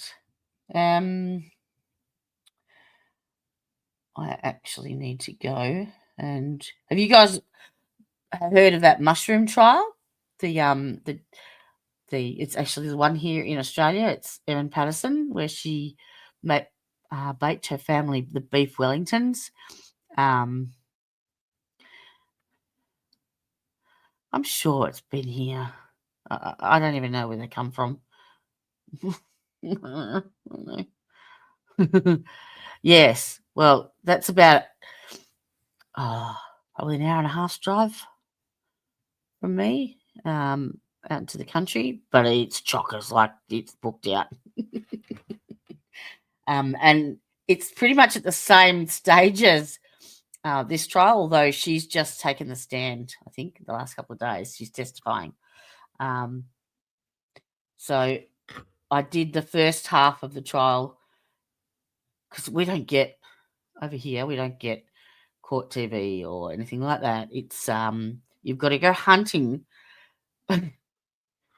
for whatever you can find, and generally you'll get maybe a 2-minute snippet on one of the news stations. There might be a couple of podcasts that have reported on it, and you've just got to grab what you can get. It's ridiculous. So I collect those throughout the week and then combine them together and do an update on that. So I think that will be probably winding up over the next couple of days, I would think. I'm not sure. I haven't checked today to see if it was closing arguments or not. Last I heard, she was on the stand. So, yeah.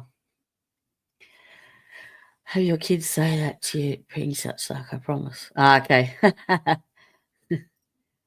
Yeah, no, neither do I, sweetheart. If you find out, let me know. Because I just thought it was standard on YouTube. But, I don't know. Nothing about me is normal. I know one thing. Never mind. All right. Well, we've got probably 5 minutes. I'll go and have a twinkle. I might make myself a coffee, actually. No, cheese on toast. Oh, yeah. This is dinner time for me now.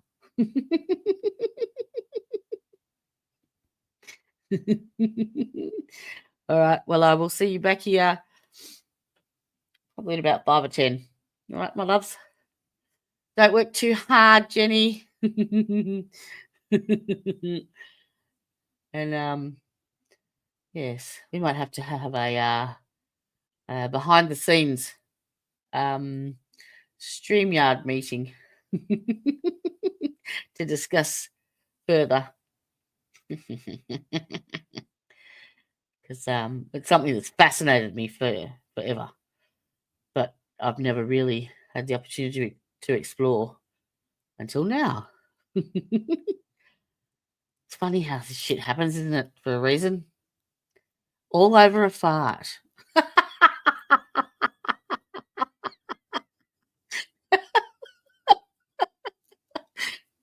All right, no worries. I'll see you back here soon. Bye.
There's a new pandemic in town,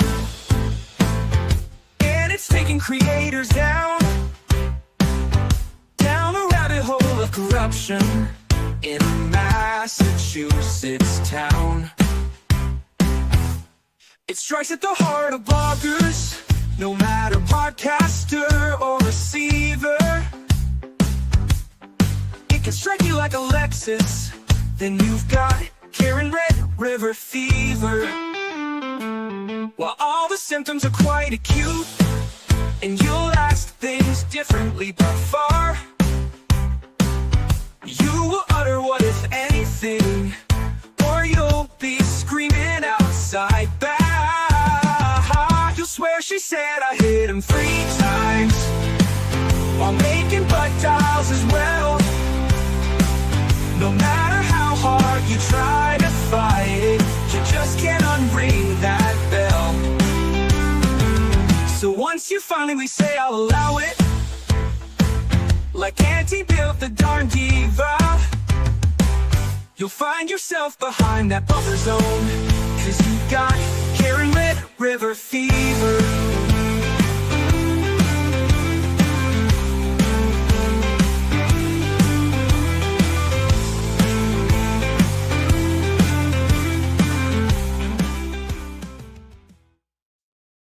Oh, my name is Joey. I plead not guilty to this deed. We were just drinking at the bar. They think I hit you with my car, though I don't really know how, without me damaging the plow. So we found you in the snow. How you got there, I don't know.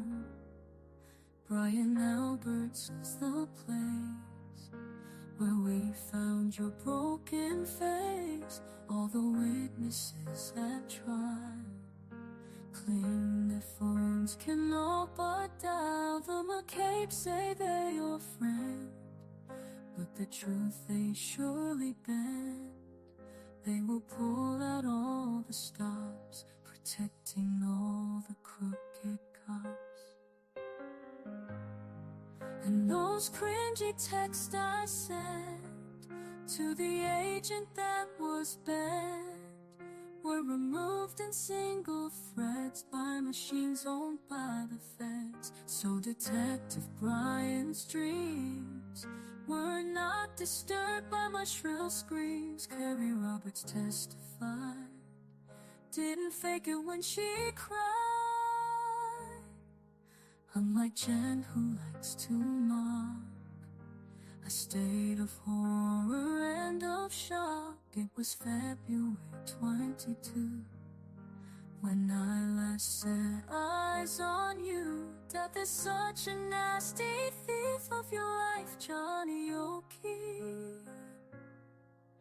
Unlike Jen, who likes to mock a state of horror and of shock. Oh, my name is Karen.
Going till 3:45 today.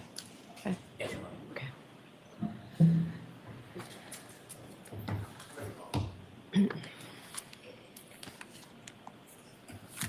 All rise for the court, please. Jurors entering.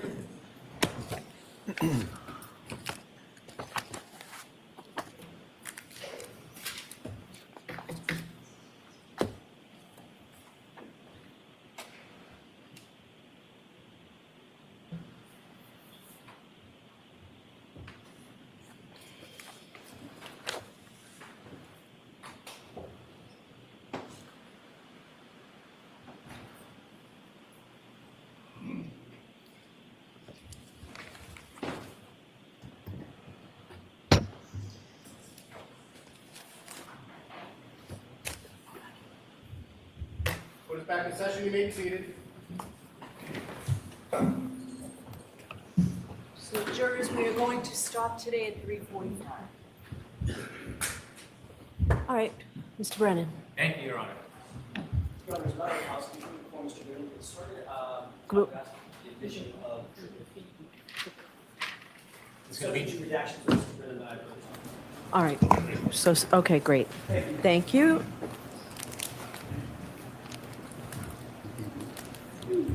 All right, do we have the actual? Okay, great. Yep. So, Exhibit 216. thank you. All right, Mr. Brennan.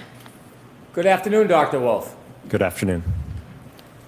When you testified in direct, you shared with the jury some of the work that ARCA does. Do you remember that?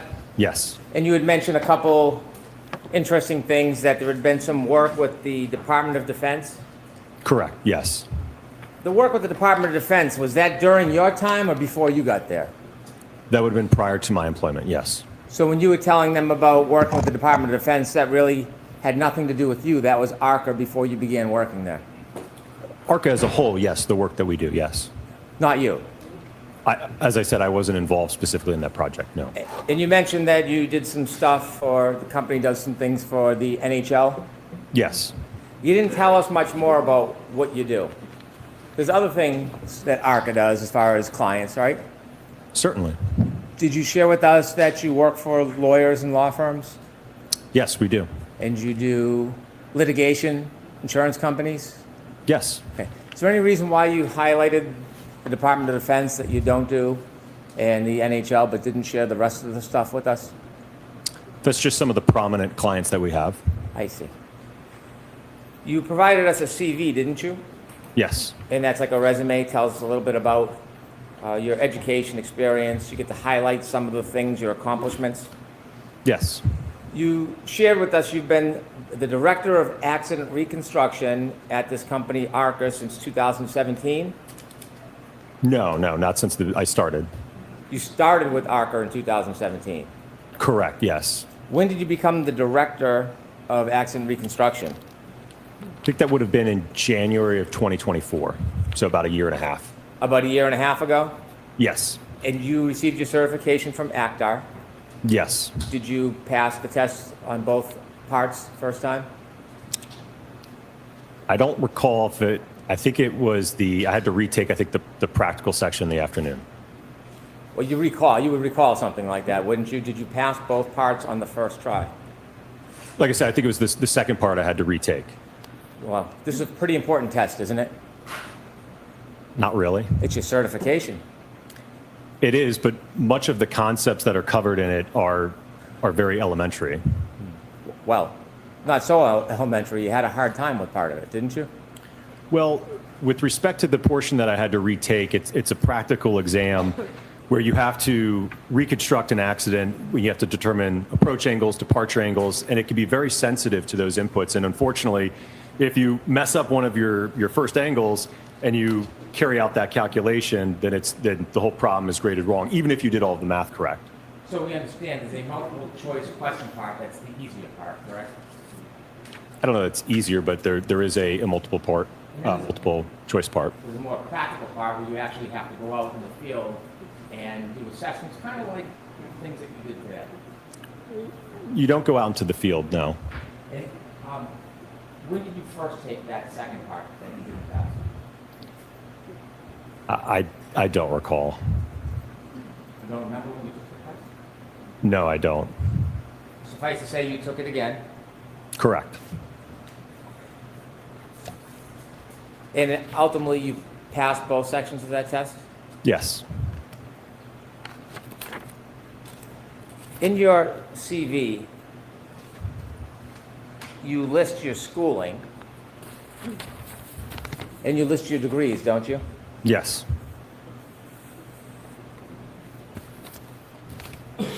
You mentioned some of the things that you focused on in your academic experience, don't you? Yes. And you have publications. Correct. Recently, you did a publication regarding vehicle control history on Toyotas. Correct. Vehicle control history is data that is stored in a vehicle, Yes. and Toyota owns Lexus, correct? Correct. So you have familiarity with vehicle control history. In fact, you have a publication on it. Yes. In your entire resume, you only mention pedestrian collisions, or that you're involved in pedestrian-type events 3 times. Is there anything specific in your resume or your publications that show a published accomplishment, for example, in pedestrian collisions? Do you have any publications that have been peer-reviewed or published in that area? No, I don't have any publications in pedestrians. You write or you note areas of specialty, and you list a bunch: accident reconstruction, human factors, EDR, commercial vehicle HVEDR, pedestrian bicycle accidents, nighttime visibility, and a number of others, correct? Correct. Is there anywhere in your resume that notes particular classes that you've attended and completed regarding pedestrian collisions? Oh, hang on a second. Is there anything in there that says you have been intending to get your Bachelor's of Science degree for 17 years? I really want to stab him in the eye with a chopstick already. No, I haven't taken any classes in that. You haven't taken any classes on pedestrian collisions? No. Have you ever taught regarding pedestrian collisions? No. Have you ever been a speaker in a presentation about pedestrian collisions? Yes. Okay. Is that listed in your resume? I don't list lectures or presentations, no. You'd have too many bits of paper. Stick that up your ass.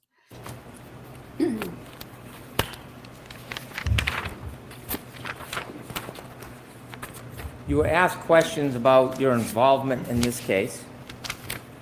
Yes? Yes. And you had shared with us that you, at the beginning, were working for a separate party or a third party, you said? Yes, another agency. Another agency. And at some point, you came into court and testified last year. Yes. And during the time before you came in and testified, you weren't wholly independent of the defense, were you? Well, certainly before all of our testing, at the point at which we did all of our testing, report, and analysis, as I mentioned on direct, I didn't know the Commonwealth or the defense in this case. My question, more precisely, before you testified, before you came into court and gave your testimony, you weren't totally independent from the defense, were you? No, I mean, I had to communicate with them to be able to determine when to appear for testimony. So you were communicating with them, yes? Yes. And in fact, some of the time that you spent, ARCA actually billed the defense for, and they paid that bill, didn't they? Eventually, after the trial, yes. During that time, you know what a sequestration order is, don't you? Yes. Do you think that you're under a sequestration order today? Yes. Did you talk to anybody about any of the prior testimony in this case before today?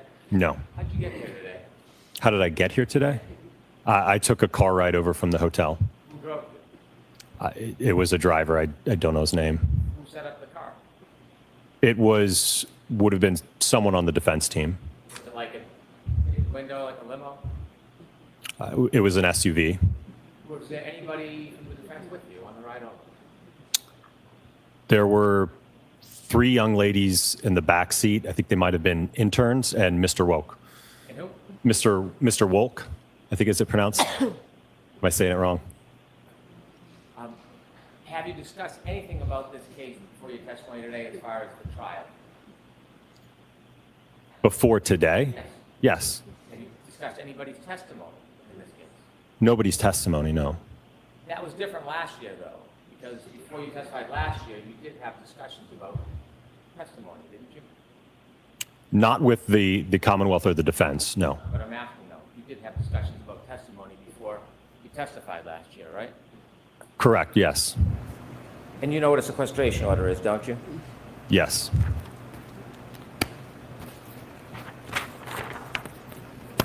After you testified last year, the court ordered you to provide all of your text messages, all your communications with the defense, didn't they? Yes, earlier this year. And when you were ordered to provide all of the actual verbatim communications with the defense, did you provide those communications? Yes, all of the records that I had at the time I provided. Well, not the records. You know what I'm getting at. Did you provide the communications? I provided everything I had in my possession, sir. A text message isn't just a time and date. It's actually substance when you text somebody, isn't there? Correct.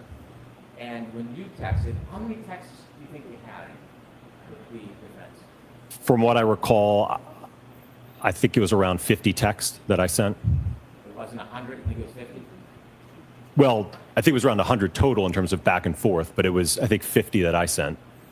And during those texts, communications, conversations, correct? About logistics, yes. Did you provide the content of those text messages when you were ordered to by the court? Well, those text messages spanned from, I guess it would have been April or so of 2024 through May to June of 2024. Ultimately, I think I received the court's order in May of this year, April of this year. So it was a year after the fact, and I had already deleted the text at that point. How many of those text messages did you delete? I just swiped the conversation, so it would have been the whole conversation. Not how you did it. How many of those 100 or so text messages did you delete, sir? It would have been the whole text chain. I didn't individually delete them. It just, when you swipe, it just deletes the text chain.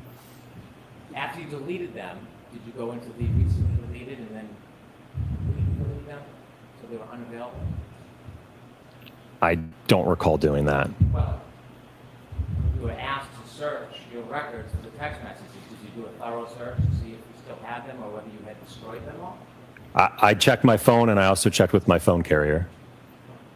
So do you know if they were still under the recently deleted part of your phone, or did you go and take that extra step and totally destroy them? From what I recall, I did not find any of the text messages, no.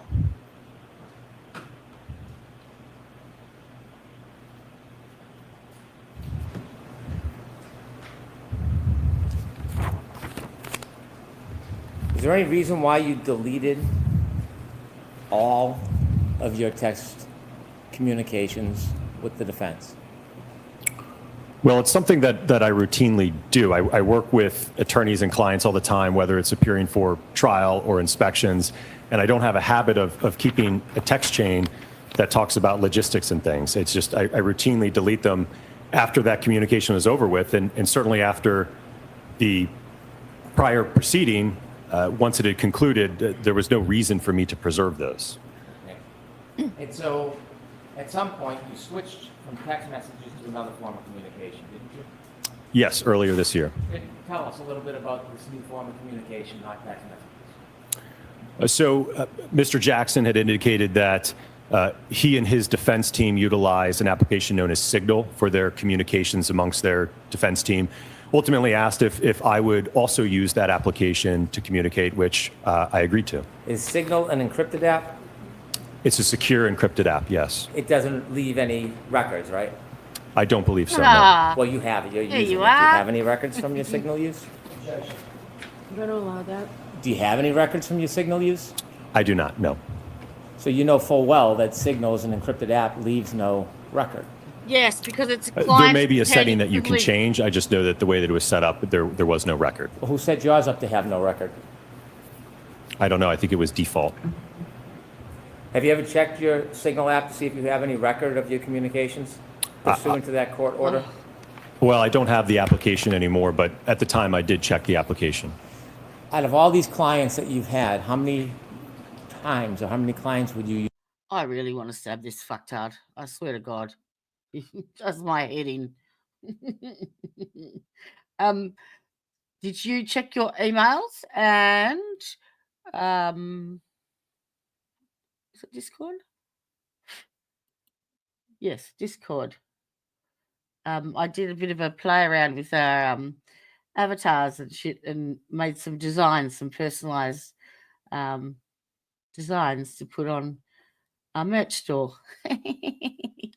So the basic designs are on Discord. Some of them are, but the rest are on the merch store. Ugh.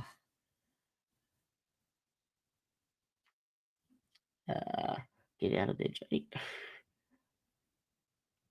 Yes, if you check your emails. Actually, I've got another one to send you to. Use Signal with? This was the first time. Have you used it since with other clients? Not yet, no. You like your email better.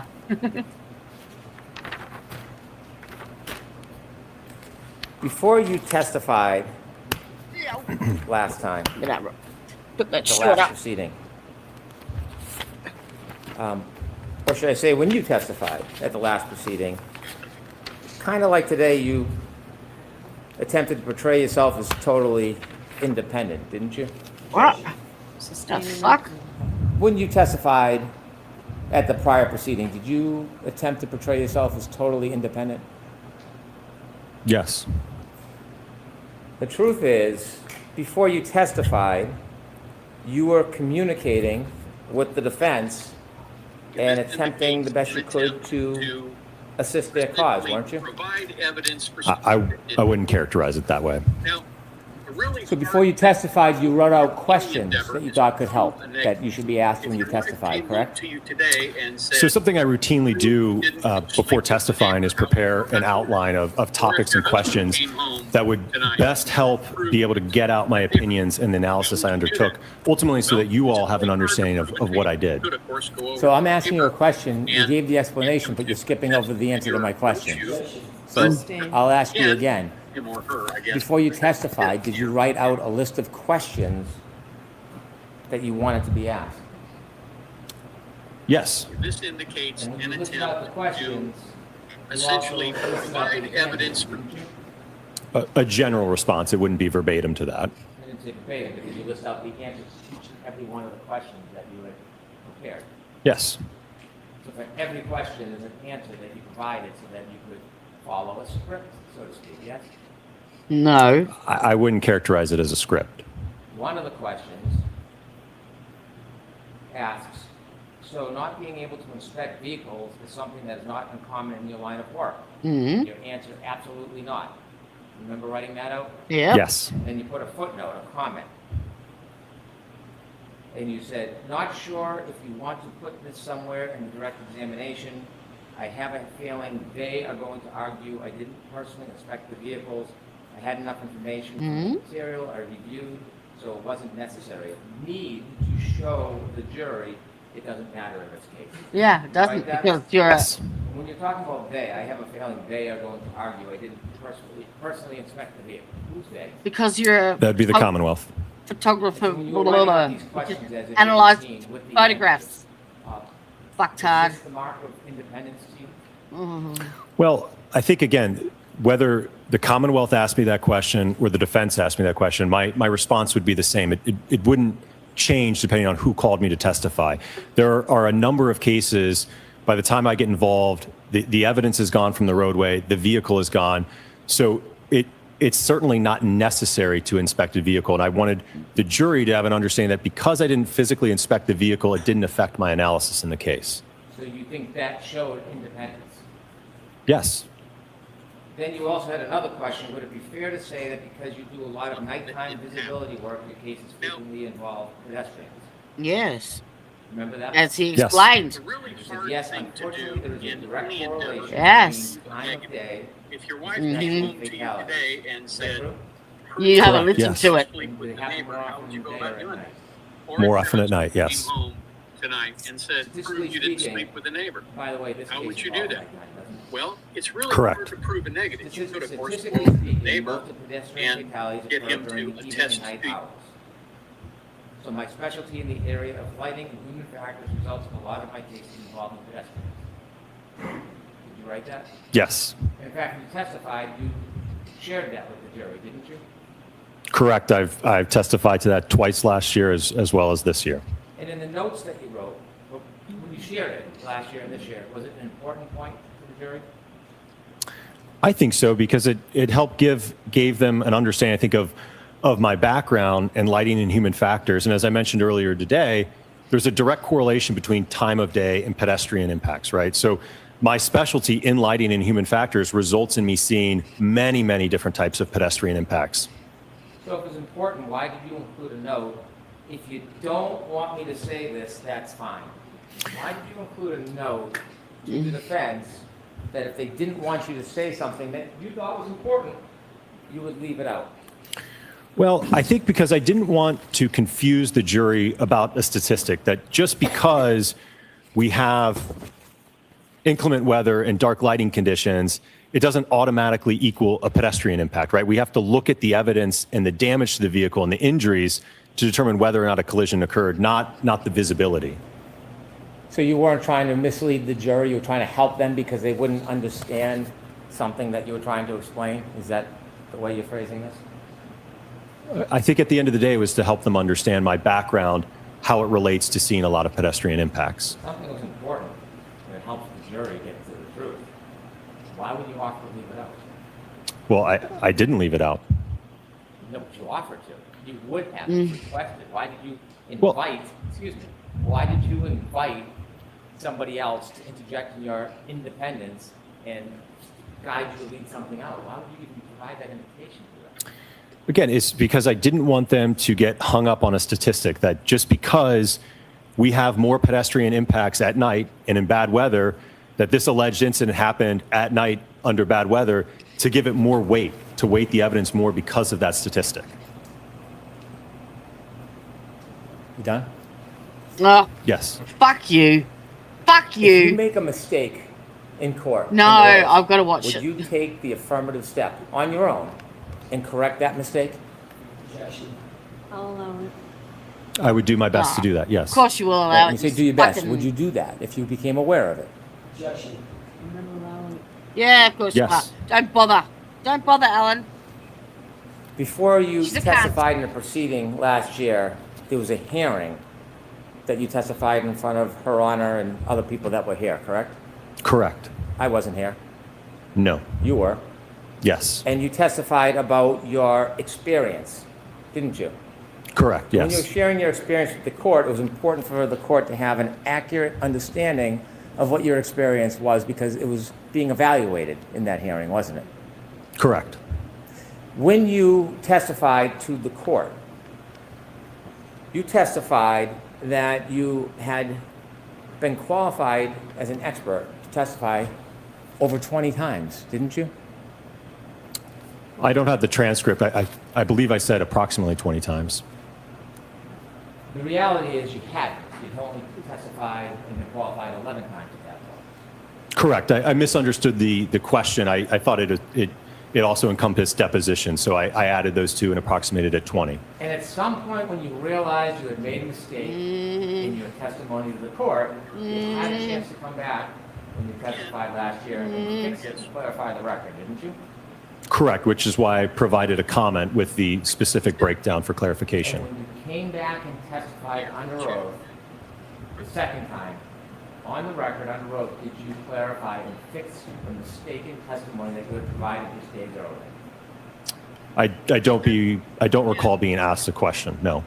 It wasn't whether you're being asked. The question is, did you take the affirmative step to fix the misstatement under oath that you made? Is an oxymoron. And so Every fucking time. She sustains the defense's fucking objections and she allows every fucking one of Hank's fucking bullshit. Man.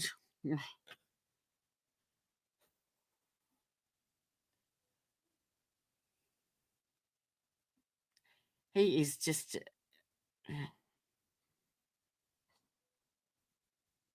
I'm actually putting this up because I was watching another lawyer called JD.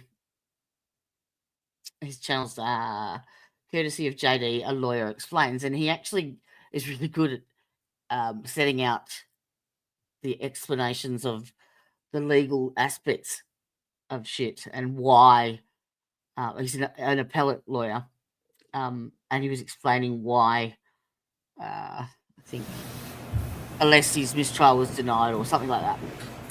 And yeah, he explains what Hank is doing. Like After your first testimony, you appreciated it's hard to. There's a pattern. that you made a statement under oath that You'll was see. wrong, didn't you? Yes.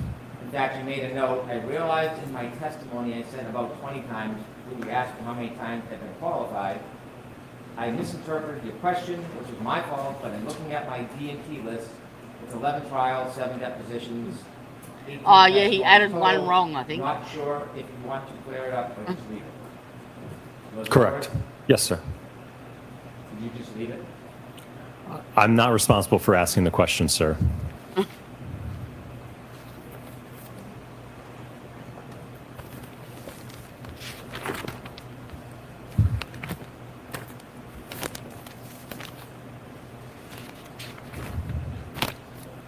Do you ever heard the terms confirmation bias? Yes. Do you know what confirmation bias is generally? Generally, yes. Do you think that you suffer from any confirmation bias in this case? No. Do you have any close family that supports one side over the other? Not the facts of the data, but one side over the other. Close family? Yes. Not that I'm aware of, no. Wife? My wife? Yes. I don't really know what her thoughts are on the case. May I approach? Yes.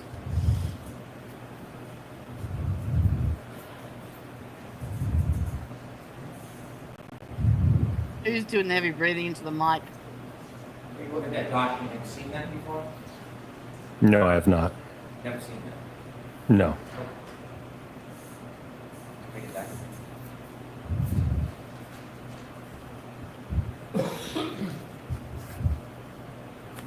You're unaware of anything that may influence you to lean one way or another? Correct.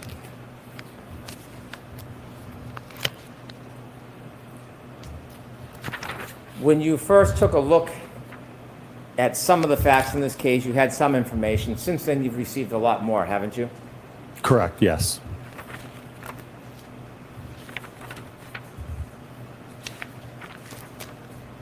Part of your testimony today to this jury was to provide opinions that you do not think that the holes in Mr. O'Keefe's clothes are consistent with some type of collision. Is that fair to say? Yes. In coming to that opinion, you relied on some of your testing that we saw in those videos, didn't you? Yes. And that testing involves a hybrid 3-arm, doesn't it? Correct, yes. A hybrid 3-arm is an arm from a crash dummy. Yes. Yeah, That's not the technical name, but that's what it's often referred to. Yes. And you and Dr. Renshaw have been working together on this case, haven't you? Yes. You've discussed ideas and shared thoughts. Yes. In fact, you've worked so intimately together, you know some of the things he's going to testify if he comes to testify, you've said many times today, right? Jimmy Yes. Welcher And and so some of the Gannon data worked that you together? shared and some of the opinions overlap with each other, wouldn't you say? Certainly, he's going to rely on a lot of that test data, yes.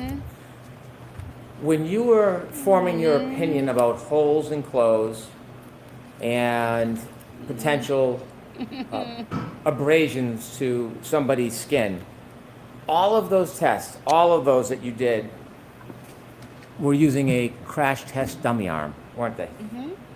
Yes. In your report, you cite, or Dr. Renshaw cites, 3 different sources regarding testing clothing and skin, correct? I'm not sure.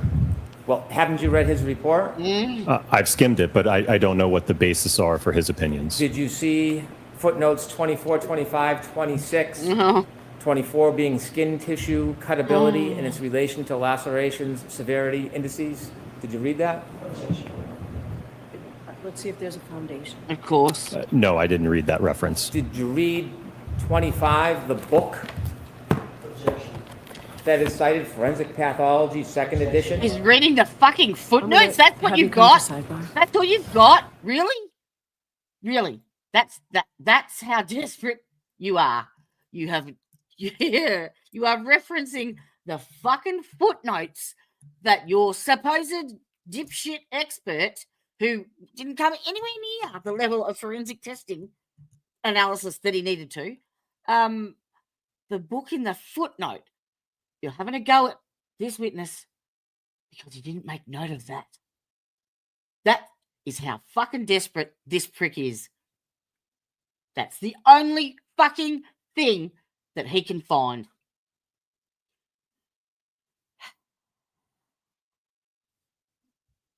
I think I'm going to have to mute myself. I can't fucking deal with this shit.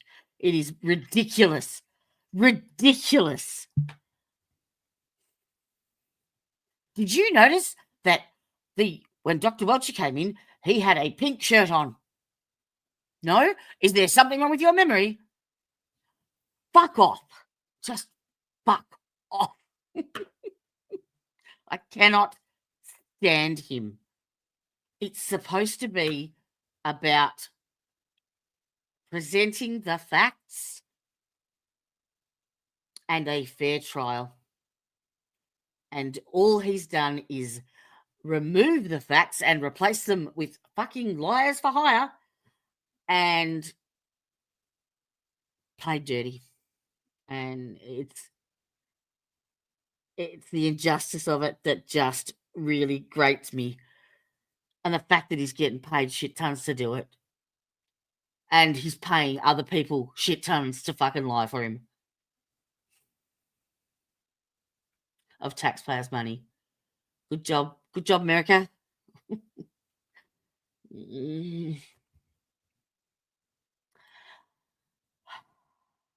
Breathe, Jody. I might put a sidebar swoop. That might cheer me up. Sidebar swoop. I need to distract myself. Sidebar swoop, it's in your sight. Like and subscribe. Oh, it's a little swoop, a sneaky little glide. The message is simple. Like and subscribe. Sidebar swoop. That sidebar, feel the groove. Oh, still not there yet. Yeah. Yep. By this time next week, it'll be over. Be done. Yep. I actually heard, how did I hear it? That they wanted to try and get another witness in. I think. I don't like Eliza's haircut. It's a mullet. Don't like it at all. Let me again ask you about this book that is cited in Dr. Rentschler's report. By the way, have you read Dr. Rentschler's report?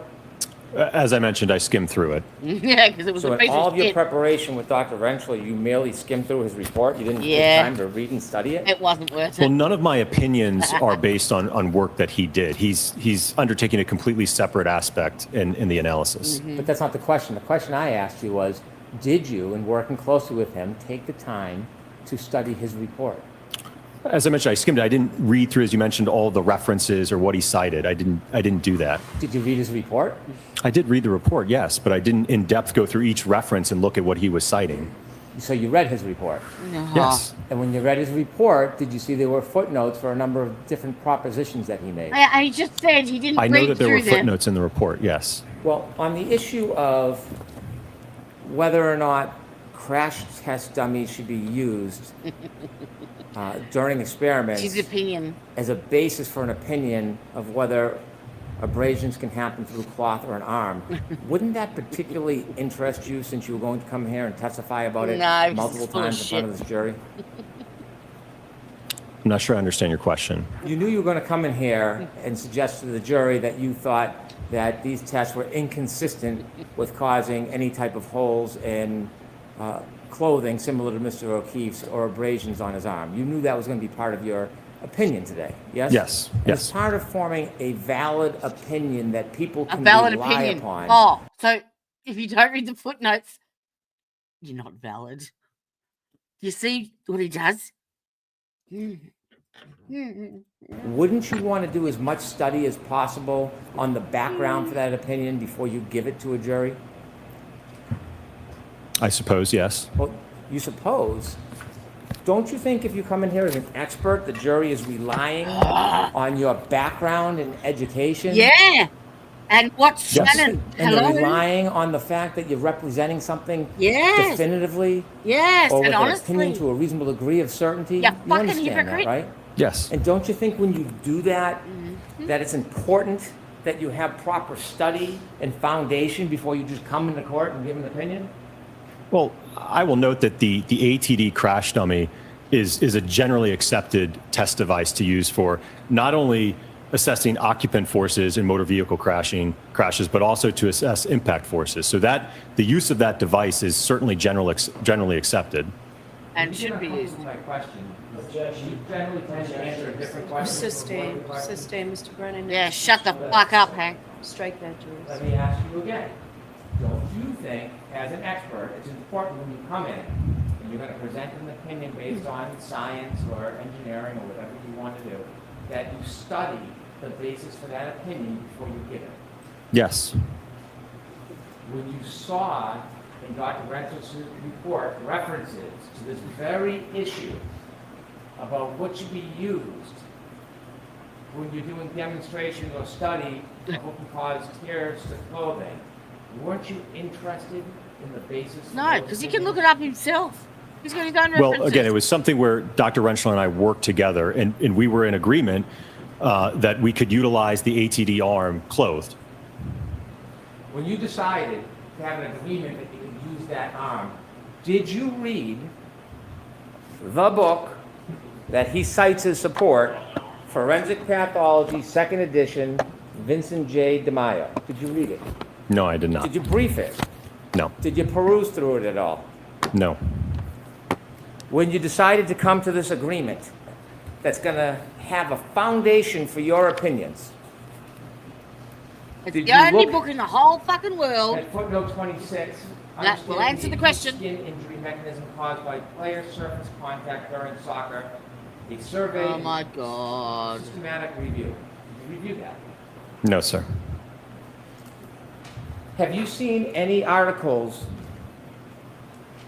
that support Can anyone else see how stupid the this proposition that a hybrid 3 arm of a crash test dummy is appropriate to use when you're trying to provide a foundation for an opinion about whether or not tears can happen to clothing or abrasions to skin? Do you have any support for that in your report? Well, Talking about again, Ivy. Dr. Rentzler is going to be addressing So he has, out of everything to do with that fucking experiment and the damage that it could cause and the impact, the whole lot, he has honed in on the fucking hole in the arm of the shirt. Because that's the most important fucking thing, isn't it? Yeah? How'd that hole got there? And the reference book that his expert didn't even meet the criteria of what the definition of a fucking forensic exam. I can't watch this. I can't.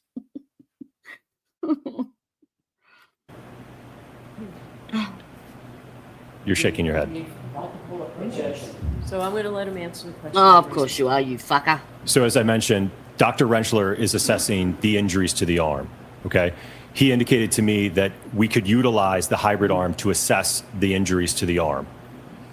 So you have no independent experience or research or knowledge, not Dr. Rentzler, you don't have any On how a independent fucking garment research, tears. science and knowledge to support your idea, your theory, your opinion to this jury about the tears and clothes. Yeah, and the skin. about the fucking holes in. I was clothes. relaying the observations from the testing that we conducted with the ATD. Ultimately, like I said, Dr. Rentzler, it's my understanding that he will testify to He- the abrasion. Makes a mountain out of nothing to make you look like a dickhead.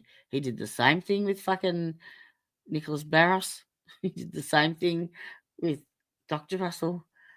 And he's going to be even worse with this one because this one, he knows, can fucking knock him out of the ballpark. Completely. Or the lacerations to the arm. And he's got a small dick. Multiple opinions about this to this jury, didn't you? Correct, yes. I'll ask you one more time. Name, Ah. I'll ask it this way. Name, other than someone called Dr. Rentzler, name the papers, the studies, the learned treatise, name. Who did the you study resource on? material you On relied how on materials are made. as the basis for those opinions. That a hybrid three-arm can be used in these type of demonstrations as a basis for that type of thing? I certainly, ATD crash test dummies can be used for impact testing, yes. Not impact testing. You're talking about piercing to clothes, abrasions to skin. And I'm asking for the third time. Name one journal, one paper, one study. Did you study that supports clothing? your proposition Did you? that you're relying on. Did you? You're a fucking engineer, but did you study sewing? I did not cite any in my report, no. Can you think of one that you didn't cite? Not that I'm aware of, no.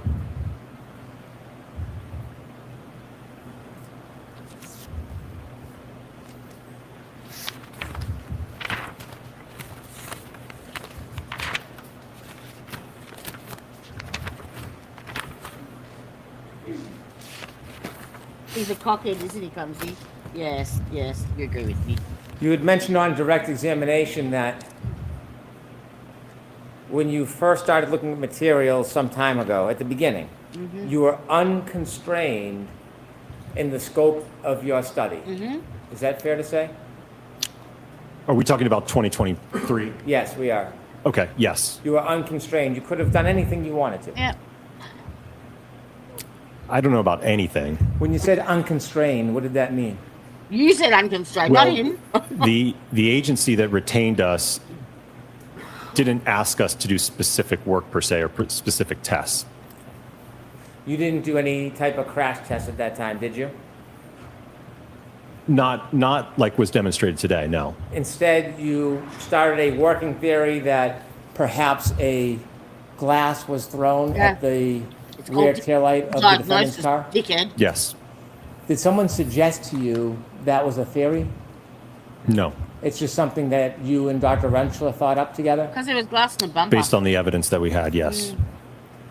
When you thought up that as a potential theory, that's why you built the potato cannon? The pressurized cannon, yes. Pressurized cannon.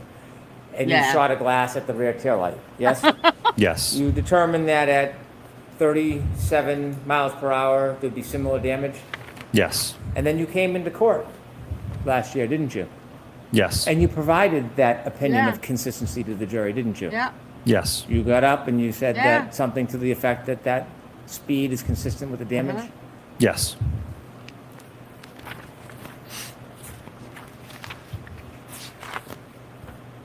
Now, when you gave that theory last year to the jury, did you know about other evidence in this case? For example, if a glass was thrown at the back of the car, how would the bottom of the glass bounce off the car and land near Mr. O'Keefe's body? How does the phone end up under O'Keefe's body? Did you What the consider, when you came in last year and opined, gave your theory about a glass being thrown at the tail light is consistent with damage, did you think about how, if a glass was thrown at the rear tail light, the bottom would have bounced off the vehicle wherever it was and landed near Mr. O'Keefe's body? No one recorded I'm exactly aware where that it was found near though. his body, yes. Knowing that it was found near his body, you knew his body was about 7 or 8 feet off the road, didn't you? Yes. Knowing the bottom of the glass, the broken glass was found near his body 7 to 8 feet off the road, did you consider if somebody threw a glass and broke that taillight, cross your mind how would the bottom of the glass bounce with him to where his body ended up? No, I did not analyze that part of it. If a glass was thrown and bounced off that car, did you consider how his sneaker would be left at the curb? No, I did not evaluate that. If glass was thrown at the car and broke the taillight, did you consider how the debris field would end up on the lawn? Well, it's my understanding, I think that there were plows that came through that night, so I don't know that where the debris field was eventually found, if that's where it would have been at some point earlier. You are a pathetic little fucking weed. Plows went all the way to the side of the yard or just down the middle? Look into that at all? No, I did not. So did you give any careful consideration to, if the glass was thrown and hit the back of that taillight, how there would be a debris field on the front lawn of somebody's yard? Because fucking I don't put think it that there. was a part of our scope. It was more or less to determine whether or Ow. not, if the taillight was impacted by a projectile like a glass, could you get generally consistent damage Yeah. to that taillight? That was the objective of the test. to eliminate it. So when you came in and testified last time, you weren't considering all of the other evidence that may not support that theory, were you? I think our objective was to determine whether or not the damage was consistent with an interaction with Mr. John O'Keefe, and could there be another mechanism to cause the taillight to break? Is there a reason why you were backing off that opinion on direct examination today? Oh my God. You weren't fully Sustained. embracing that theory today, were you? I'm going to allow that. Oh, of course you are. I don't know if I agree with that.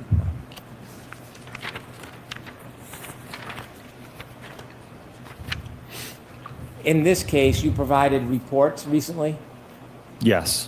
When did you provide your report? Was it April 6th April 6th? or was it May 6th? I think it's May 7th, May if I'm not 7th. mistaken. So you provided a report May 7th, yes? Correct. And do you know when this trial started? Early April? You provided your PowerPoint. When did you provide your PowerPoint? I think it would have been Thursday of this week. Well, it wasn't last night. It was Sorry, probably- maybe Wednesday. probably Wednesday or Thursday. Wednesday. Is that fair? And Yes. why is that, Hank? Why? Why? Why? In looking at pedestrian accidents, it's important to try, if you can, understand the exact positioning of the body, isn't it? If a collision occurred, yes. And if a collision occurred, you can't always identify the exact position of the body, can you? No, oftentimes it can be very difficult, yes. You would want to know if it is a collision between a car and a pedestrian, whether the person was fully impacted or it was a clipping type incident. Wouldn't you want to know that if you could? That would certainly affect the trajectory, yes. And you would want to know, if you could, the body posture, whether the person was standing up straight or crouching.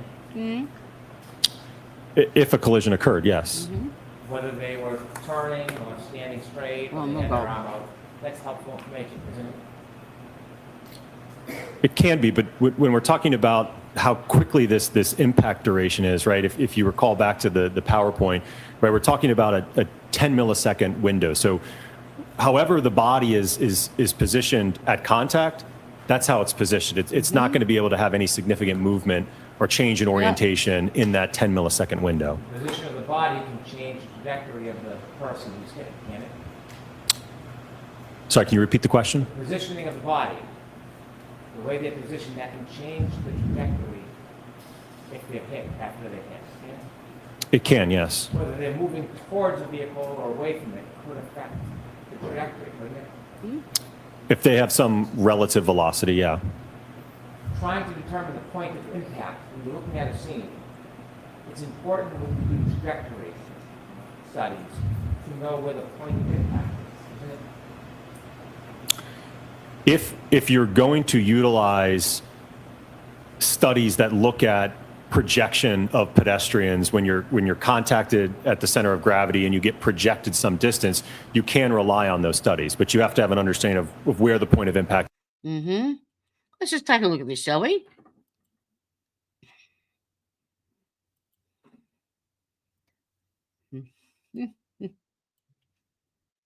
Vehicle strikes him, right? So watch his point of impact. Yeah.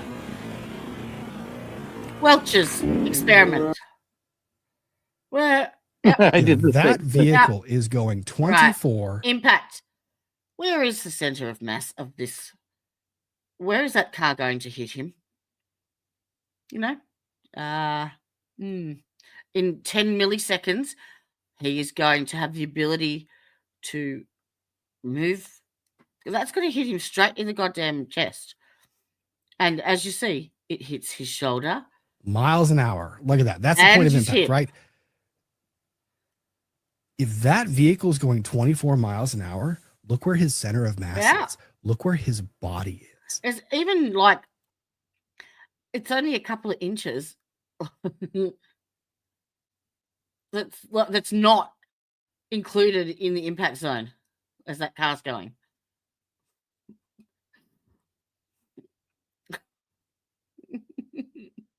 Give me strength. Give me strength. You're telling me that the human body is going to magically roll off of the side of that and not experience Not even a fucking significant traumatic internal injuries? Yeah, I mean, it seems to me if you put a crash test dummy in that position and hit it at 24 miles per hour, you're going to get a very different collision, and it's going to show broken leg, broken arm, broken everything, you know, blood everywhere. You know, these pricks get up there and think they can fucking say whatever they like. Good morning. Could you state your name and spell your last name for the jurors, please? Kelly Dever, last name D-E-V-E-R. And what do you do for a living? I'm a police officer. Where are you employed? Boston Police. Well, how long have you been so employed? Start, yeah. Where am I? Back here. Share this one.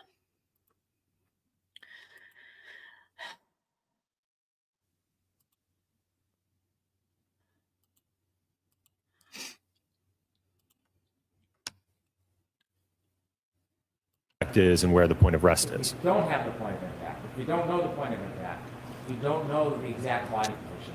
That creates variables in your studies, doesn't it? I'm pretty sure your fucking expert knew that. Well, for, again, talking about those studies, they're not applicable when you are contacting, for instance, just a limb or you don't have a center of gravity hit. Those when you're talking about how far will a pedestrian get projected if it's like a forward projection or what's known as like a wrap projection where the pedestrian wraps onto the hood and then becomes decoupled.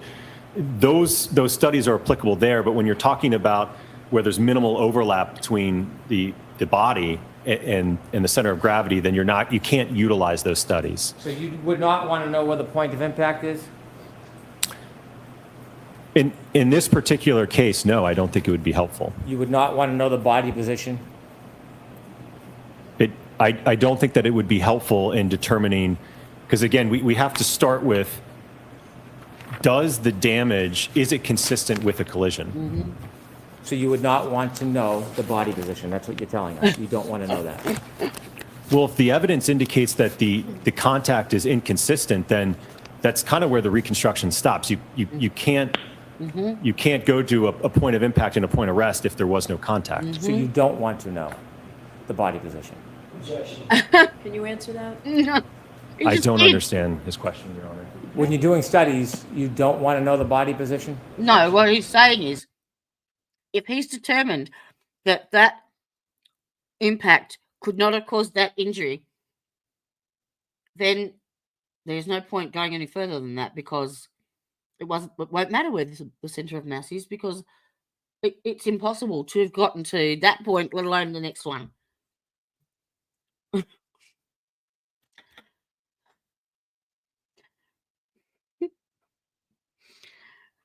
It's like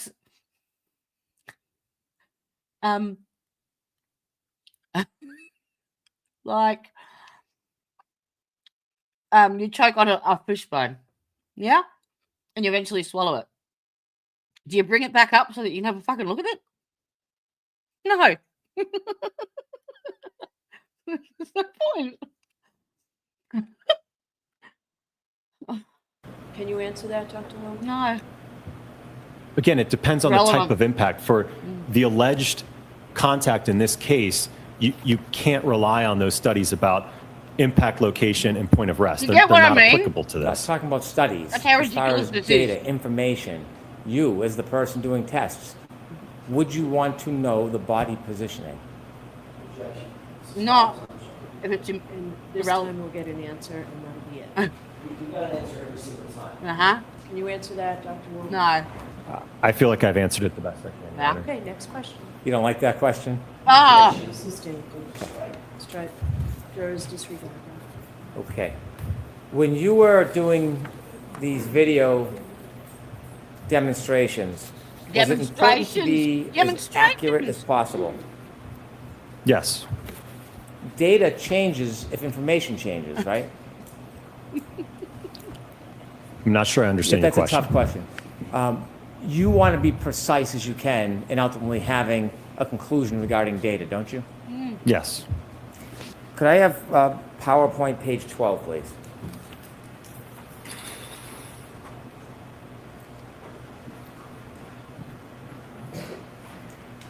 Now look at force on the bottom.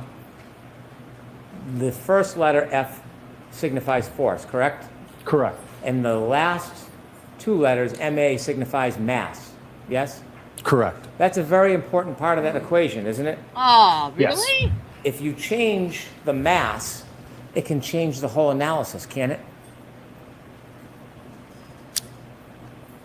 I'm not sure I understand your question. Let me make it more simple. When you did these tests, you chose a arm from a hybrid 3 crash dummy, didn't you? Yes. You can take that down, Ms. Gilman. Oh, Now, when you made that choice, it wasn't close you enough knew like the real one. that John O'Keefe's arm, based on the statistics and his weight of being 216 pounds, you knew that his arm weight would be 11.8 pounds, didn't you? Yes. And you knew that he was 6'1" tall. Yes. 6'2". When you decided to choose an arm, in this case, you didn't choose the arm closest to his weight, did you? It was representative enough, yes. It was representative enough. It was close enough, yes, sir. Close enough. Wouldn't you want to get an arm most closely related Did you weigh to his Rick's as well? actual weight? I don't know that you can have custom-made ATDs. You probably can't custom make them, but they have one that's 12 pounds. You know that, You don't are you? a fuckwit. Are you referring to the 95th percentile? Yes, I am. Yes. So there's a 12-pound arm. Mr. O'Keefe's is 11.86, according to the statistics. You know that, right? Yes. You looked it up. Yes. You didn't tell us that on direct, though, did you? What weight arm did you get? Come I don't on. believe I was asked that. Instead of What weight? choosing the 12-pound You choose the arm, 11 which is one? 0.12 difference, Or 11.5. you chose a much lesser weight, didn't you? It was about 10 pounds, yes. No, it wasn't about 10 pounds. It was less than 10 pounds. Let's be exact. You're a scientist. Let's be as precise He's as now, is possible when he? we're talking about data. Uh-huh. It was less than 10 pounds, wasn't it? I think according to the spec sheet, I think it's 9.4 pounds total. How about 9.38? You keep coming up a little bit. 9.38 pounds. Sustained in that form. May I approach? Yes. No, fuck off. Showing you a photograph. Is that a photograph of your materials in this case? Yes. And in that photograph, it shows the arm Yeah. that you used in your... Did they weigh the Lexus? Like, how much fuel did it have in its tank? Was it exactly 6,000 pounds? Or was it 6,012 because it was nearly empty? Like, fuck off. Just fuck off with your bullshit. studies, doesn't it? Correct. Did they weigh? Did they weigh? Fuckwit's arm? With or without paint? And it shows that that arm weighs 9.38 pounds, doesn't it? Yes. And that is less than the 11.86 pounds of Mr. O'Keefe's arm. Yes. Correct, yes. You didn't put that photograph in your PowerPoint to make it clear to everybody you were using an arm that was a much lesser weight. Oh, dear me. No, I didn't put that photograph. I'd like to put this as evidence, please. Okay. Any objection, Mr. Jackson? Court's permission, I'd like to show this to the jury. That's what you I'll got. let him submit it. That's Let what you've Madam got. Court reporter mark it.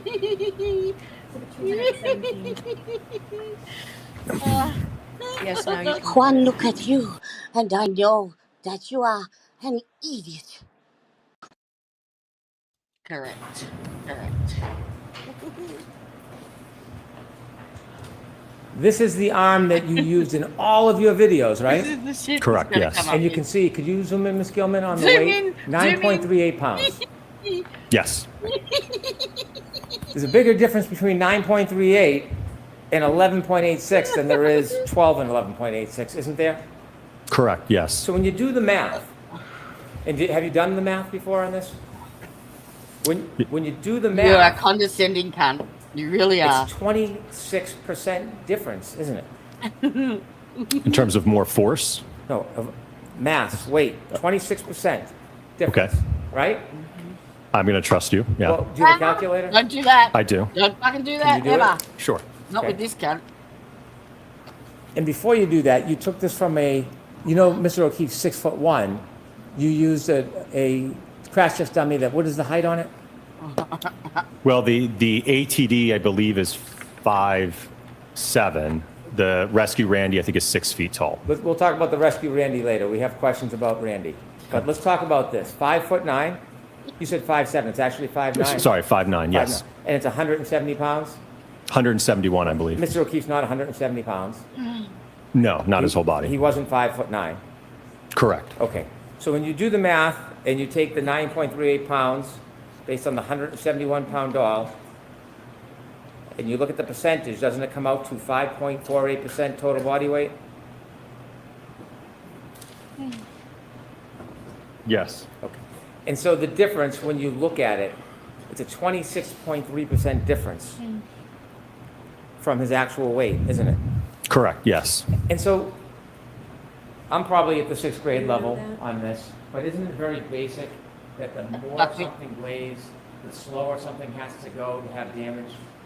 And if something weighs less, the other part that collides with the force has to go faster? The force is going to be greater if the mass is greater.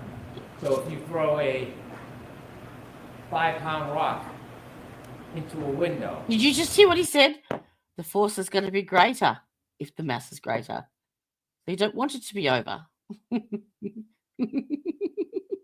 Because it's going to fuck your shit up even more. You can throw it slower, cause the same damage if you have a 2-pound rock.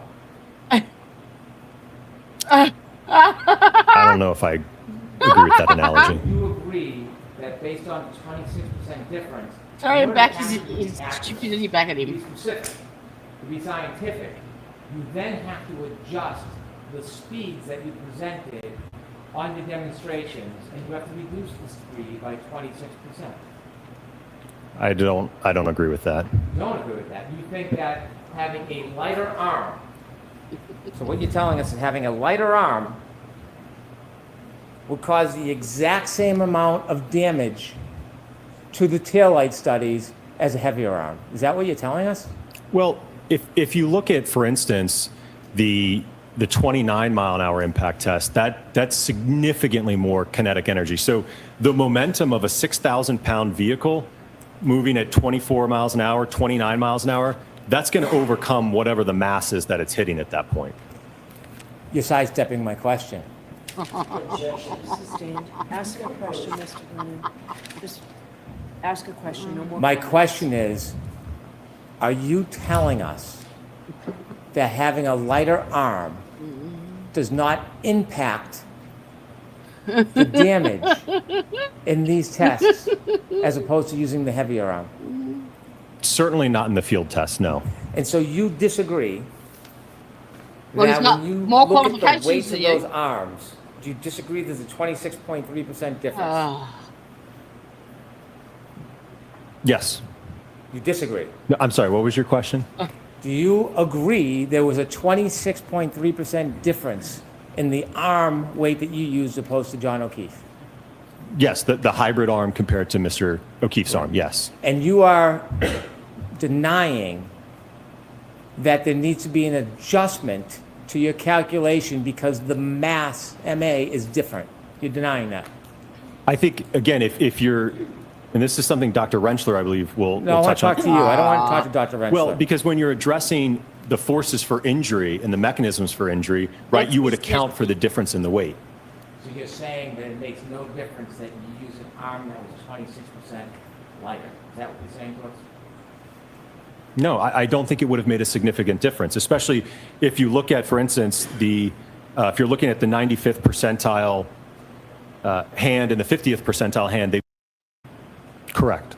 In real life, a 6,000-pound Lexus, upon contact with an arm, doesn't usually stop on a dime, does it? No. Could I have the photo from test A, please?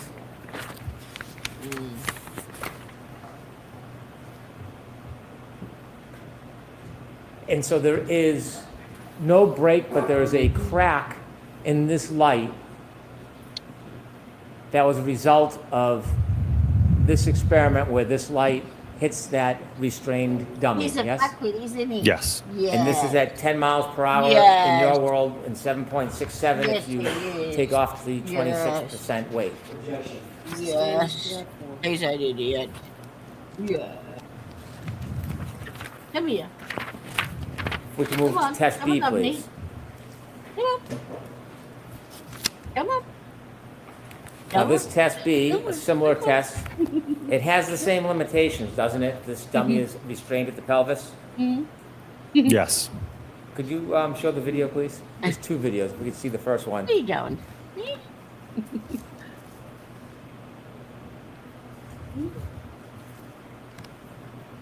And was the dummy restrained by its head as well? Yes. Was its arm restrained in any way? It was tethered, but it was free to move. This test you have at 17 miles per hour with the arm that's 9.38 pounds. Mr. O'Keefe, 11.86 pound arm. If you consider that 26% difference, wouldn't it be fair to say that this test, rather than replicate 17 miles per hour, would actually replicate 12.6 miles per hour? No, can you answer that? Not the way it's phrased, no. And so looking at this test, test B, which you say is 17 miles per hour, can you do a calculation for the 26% difference, or is that something that you don't think is fair? I don't think that'd be a fair way to characterize it. Again, if no matter what the mass is there, if you're accelerating it, if you're impacting at 17, that arm is going to move at 17. Well, not just the movement, the damage. If this arm was 5 pounds, do you think the test would have the same exact result? If it's 5 pounds? Yes. Probably would be less damage. It'd be less damage. So to get this amount of damage, you would have to increase the weight, right?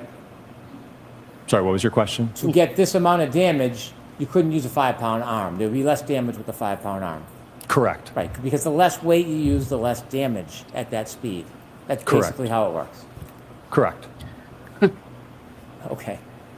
So, in this test, if we could run that back again, you have a restrained dummy at the hips and the head.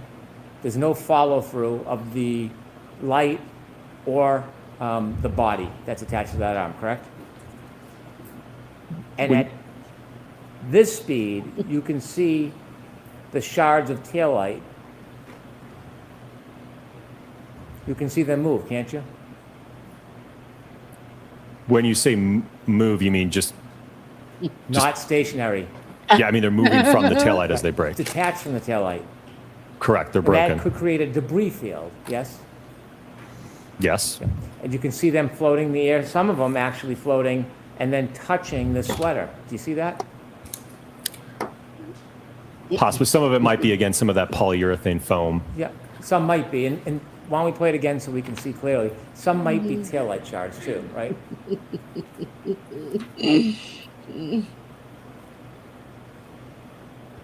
That black object spinning, that's not poly foam, is it? No, it would not be. That'd be taillight shard, right? Correct. And so, even at this speed, you can see in this type of collision, there is significant, bless you, significant amount of taillight shards that are broken from the taillight and spewing into the air, yes?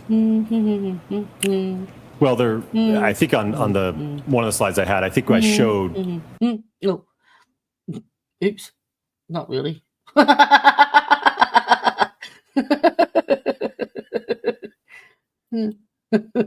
Well, while I'm here, I might as well show you this. It's way more interesting. Ooh. Here we go. How do I share this? Present.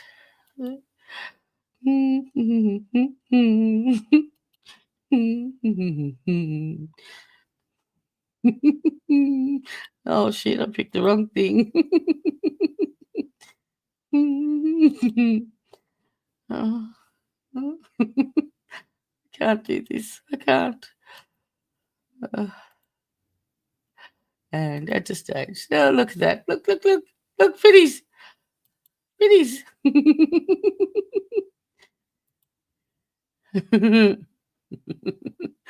Oh, will take me.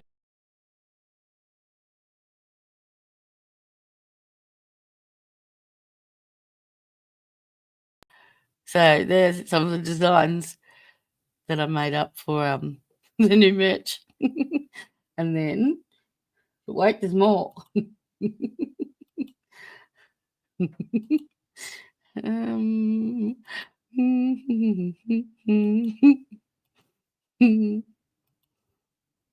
Come on, up you get. There you go. I'll move me off.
There you go. You probably didn't hear anything I just said, did you? Because I wasn't even on the stage. Did you hear anything I said? Oh, fuck. Oh.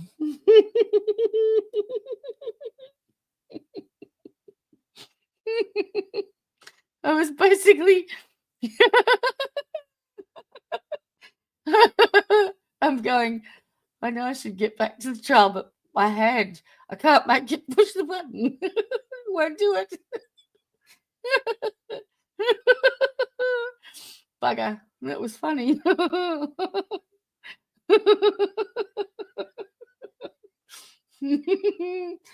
It's like I'm trying to control my fingers, but it won't let me go back there. The fragments that were left, and from what I recall, I think there was 4 pieces from the taillight, from the lens. If you could put that back a little so Dr. Wolf can see it again, to the point of the collision.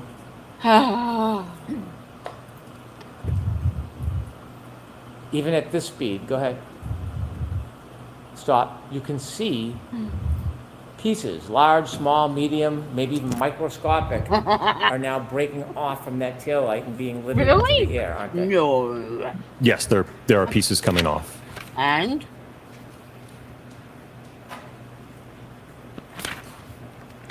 If we can go to test C, please. Now, in test C, you actually use only an arm. Isn't that fair to say? Correct. You don't use a body or a crash test dummy. No. You don't, in fact, this is not the 12-pound arm either. This is the 9.38-pound arm. Correct. And when you do this test, you have the arm, it's basically just an object suspended in the air, isn't it? Yes. And you said, I think on direct examination, I think you said that this is the same as if it was on the dummy. Is that your testimony? Well, in terms of, again, the amount of weight that would be interacting with the taillight, whether it's attached to the dummy or not, what's in direct contact is going to be the same. Well, the fact that it's just floating up in the sky like that, it's very different than if it was attached to a person or a dummy, isn't it? In terms of how it moves immediately after the impact, yes. Not just how it moves, as far as the impact. Isn't it different? I don't know that I agree with that. Okay. Well, wouldn't you say that in addition to the arm, if you had another 200 plus pounds being held down by gravity, that would affect the force that's acting on the arm? Well, the arm, again, is going to be accelerated, but the center of mass of the body is not going to see that acceleration. Have you testified before in this case about the importance of the full body and gravity? I'm sorry, what was your question? Have you testified before in this case about the effect of gravity and the full force of a body as opposed to just an arm? Yes. Okay. And do you remember whether you thought it important on a previous time you testified that there was significance to the arm would be attached to a 200 plus pound body and there was the issue of gravity that would affect force? From what I recall, I think that had to deal with whether or not the pedestrian would be projected based upon an interaction with the arm or a full-on center of gravity hit, right? When we're only hitting the arm, we're not hitting the CG of the body. You did test B, and you claim it was at 17 miles per hour, test B. Correct. And we saw the damage. This is at 15 miles per hour, test C. Could you play this, please?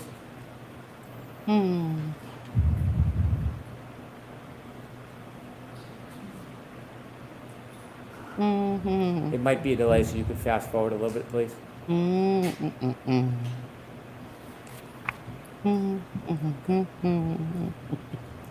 How many times do you think that arm spun around?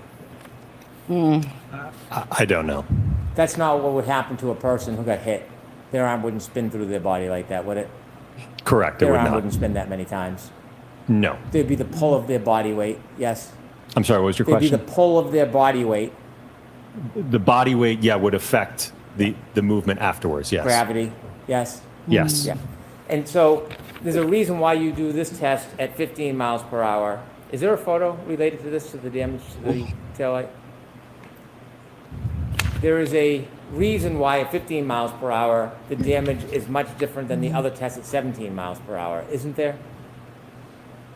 Correct. Right, because at 17 miles per hour, you have a dummy that is strapped by a harness in its pelvis. When it's hitting the arm, it's affecting it much differently than just a arm floating in air. Yes? No, I don't agree with that. The primary reason there's a difference in the damage is because of the amount of the arm that's outstretched and interacting with the taillights. There's a difference in those two tests. And so the body and the weight of the body, you're saying, has nothing to do with the amount of damage. Not in these tests, no. So when somebody gets hit, does the body weight have anything to do with the damage? Not just the area that gets hit. Does the body weight affect it at all? Not in terms of the impact, like the rest of the body, it's not going to matter if, for instance, only my hand, like in that last test we just saw, it was the hand and the wrist. How much my stomach weighs, my head weighs, is not going to affect the damage to that taillight in that interaction. And by the way, this test, you said 15 miles per hour. If you consider the 26%, you're only at 11.1 miles per hour. Is that the right math? Again, I don't agree with that, because if you look at the data and you integrate the acceleration data to get the speed, right, that we saw in those plots, the hand basically gets up to, I think it was 14 or 15 miles an hour. It reaches that common velocity of the vehicle. Let's go to test F. On test F, you placed the dummy more behind the vehicle, didn't you? Correct. And when you test it, you put it more behind the vehicle. This is more of a full impact than it is a clipping, isn't it? Certainly, yes. And when you put this dummy behind the car, this was not a legitimate crash test dummy. It was a different type of dummy, wasn't it? Yes, it's called a Rescue Randy. A Rescue Randy. And that is not typically the type of dummy that you're going to use for crash tests, is it? I wouldn't agree with that. When you did the Rescue Randy in crash test F, did you use the 12-pound arm or did you stick with the 9.38? The hybrid arm wasn't attached to the Rescue Randy. The hybrid arm was not. Is that what you said, or it was? It was not. No, not in the full impact test. Okay, so what was the weight of the arm on the Rescue Randy? I don't know specifically the weight of the arm. I know that the total mass of the Rescue Randy was 200 pounds. Isn't the weight of the arm important when you're talking about impact with the arm? I don't think relative to the rest of the mass of the body. So now the mass of the body counts, but before it didn't. Sustained enough. Okay. If we can see in test F, we have some photographs. Start with the first one, if you could widen that, please. Now, this is a direct hit. Correct. Okay. Is this simply a photo or a video? Could we go to the next one, please? So the Rescue Randy's placed much further in the car than the other type of test that would be more similar to a clip, yes? Correct. Next photo, please. Okay. And that is the result of the impact? Correct. Do you see the debris field? Yes. Is it near Rescue Randy? Some of it is, yes. Yeah, it's spread out a little bit, yes? That's fair, yes. But it's not right on his body. It's a distance from his body, yes? There may be some, I can't tell from this photo, there may be some around his body, but yes, there's also debris close to the Lexus as well. And could we, and this is the demonstration where you didn't turn on the videotape, so we don't have a videotape? Correct, we had the false start, yep. What's that? We had the false start. The false start. Is there another picture after this? Those clothes, are there holes or tears in the clothes? Yes, there's damage that's consistent with road rash when clothing or a body makes contact with the pavement and is grinding into the pavement. Pavement's hard. Right? Yes. How about frozen ground, frozen dirt? Is that hard? Yeah. I suppose it can be. Well, do you have any doubt whether frozen ground in the Northeast in the winter is hard? Is he a geologist now, is he? I haven't done any analysis to assess that.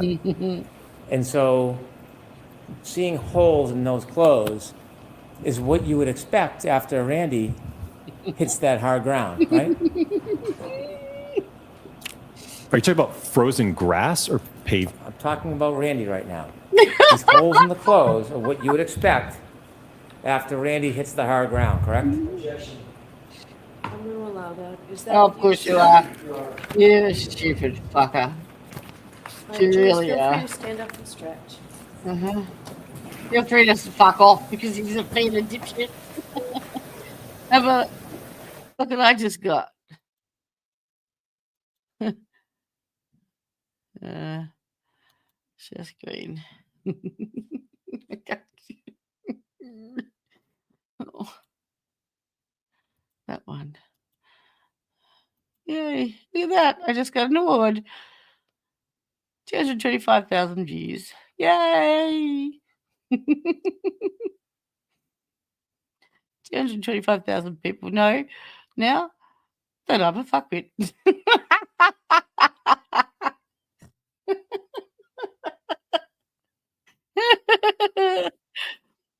Nope. We're back.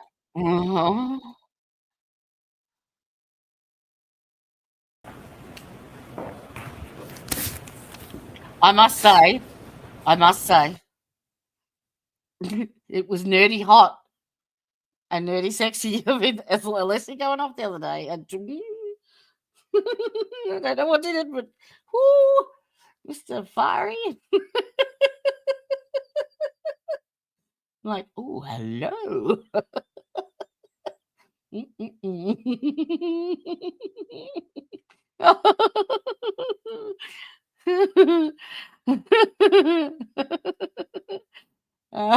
And it comes in right when Jodie's losing it. How's your teeth? Oh, I can't do this. I just can't. This guy's the biggest fuckwit that ever walked the face of the earth. Oh. My fingers even like, no, don't make me press it. So holes in the clothes is what you would expect after Randy hits the ground, yes? If there is prolonged sliding contact with the asphalt, certainly you could expect to see tearing, large holes, material fraying, and even transfer of pavement material onto the clothing. You've done no studies on hard ground, like a front yard, have It's you? not a fucking geologist, you cockhead. In terms of a pedestrian sliding on the grass? In clothing tears, yes. No, sir. And if you could go back one slide. You see the debris field is near but not on, Randy? Oh. Well, can you tell if that's there's any pretty much what's happening here too. Out of everything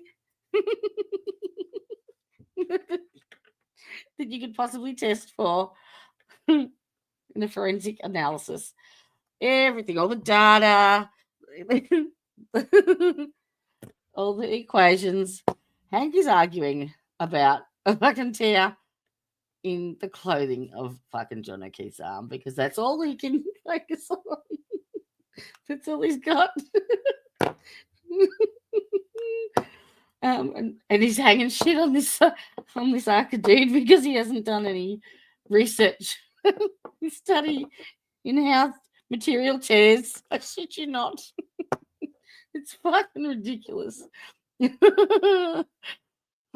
small pieces or microscopic pieces on or in Randy's clothes in the study? Did you look? Randy is the test dummy.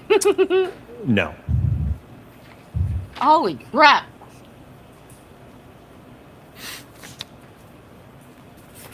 If I could go to test E, please. Fuck off. Test E, you cite as having a speed of 24 miles per hour, correct? Correct. And that's with a arm that is 9.38 pounds. Yes? Correct. And to remind you, Mr. O'Keefe's arm would be about 11.86 pounds.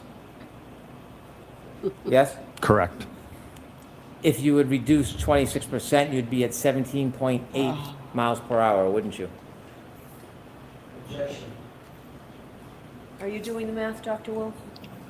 I don't agree with his characterization, Your Okay, Honor. next question. I understand you don't agree, but if you took 26% She said next off question, to fuckwit. 24 miles per Next hour, you'd question. come out to 17.8 miles You're per hour, wouldn't asking you? stupid questions. Oh, no, you allow that. I'm going to allow that. You're a That's what the coward. calculation would yield. Okay.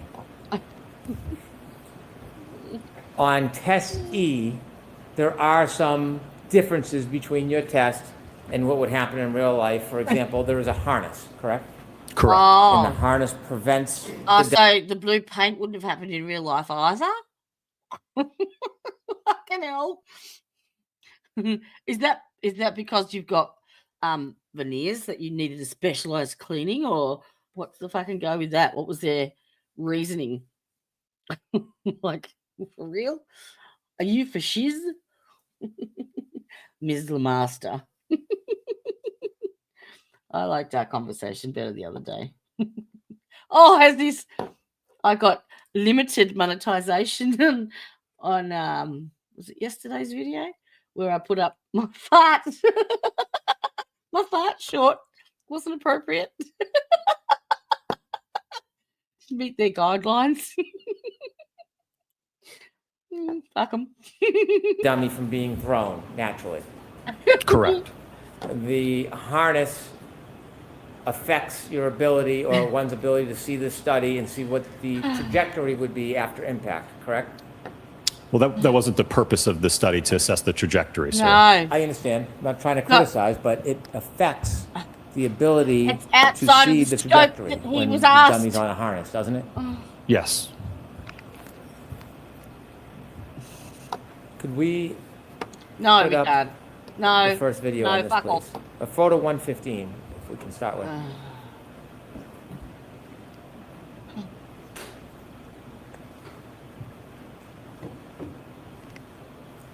Oh no, the Lexus is the wrong color. The whole fucking You can thing's stop it right there. gone to And you shit. can see the feet aren't as firmly planted on the ground Oh. as a person would be in most circumstances because of that harness, yes? Correct. And that Whoa. affects gravity, Maybe it was doesn't up on it? the curb. Affects gravity? Well, when the car hits, the gravity, the weight of the dummy is less because it's held up by a harness, isn't it? Right. So gravity really is, again, is suspended at this point, just above the ground. The arm that's extended, is there a glass in that hand? No, there's not more weight in the hand. So there's no object in the hand in any of these tests? There is no proof that there No, was a glass because in his fucking ultimately what hand. would happen is, because of the accelerometer being mounted on the palm of the hand, if you had a glass there, it would interfere with those measurements. I understand why you didn't do it, but would you say it's fair to say that if a glass was in the dummy's hand on these tests, it could affect or change the damage? Well, if you add another, I think that the drinking glass we utilized for the testing last year, I think was 0.7 pounds. So if you add another 0.7 or pound to the hand, that hand contacts the liftgate taillight, you certainly could see damage to that taillight, which we certainly didn't see on the subject vehicle. So weight does kind of matter, right? It can, yes. Not just 0.7 pounds, the 2.5 pounds can matter too. Weight matters. Yes. Because that's kind of what we were talking. They weren't assessing the injuries to the head. They're assessing the damage to the tail light. Talking about for the last half hour, weight matters in these tests, No. doesn't it? Correct, but you can't look at this in isolation, just between damage, and you can't separate it from the injuries, right? What's going to happen to the body in terms of the injuries in a 24-mile-an-hour impact? Does weight matter? In terms of the force? And so we see this dummy with the arm stretched out, correct? Correct. Okay, can we bring this back? Stop right there. This isn't approved crash test dummy, is it? The Rescue Randy portion, no. It's not instrumented like a hybrid. Is the arm the hybrid 3? Yes, the ARM is the hybrid 3. So you took, in test F, you didn't put the hybrid 3 on the Randy, but in this one you did? No, because you risk, these ATD devices can range from $100,000 to $150,000, and you run the risk of destroying that equipment in a test like that. So in test F, did you put the hybrid on the Randy, or did you keep Randy's original arm? Did you put the hybrid on the Randy? It's just the rescue Randy in the last test. On F. Correct.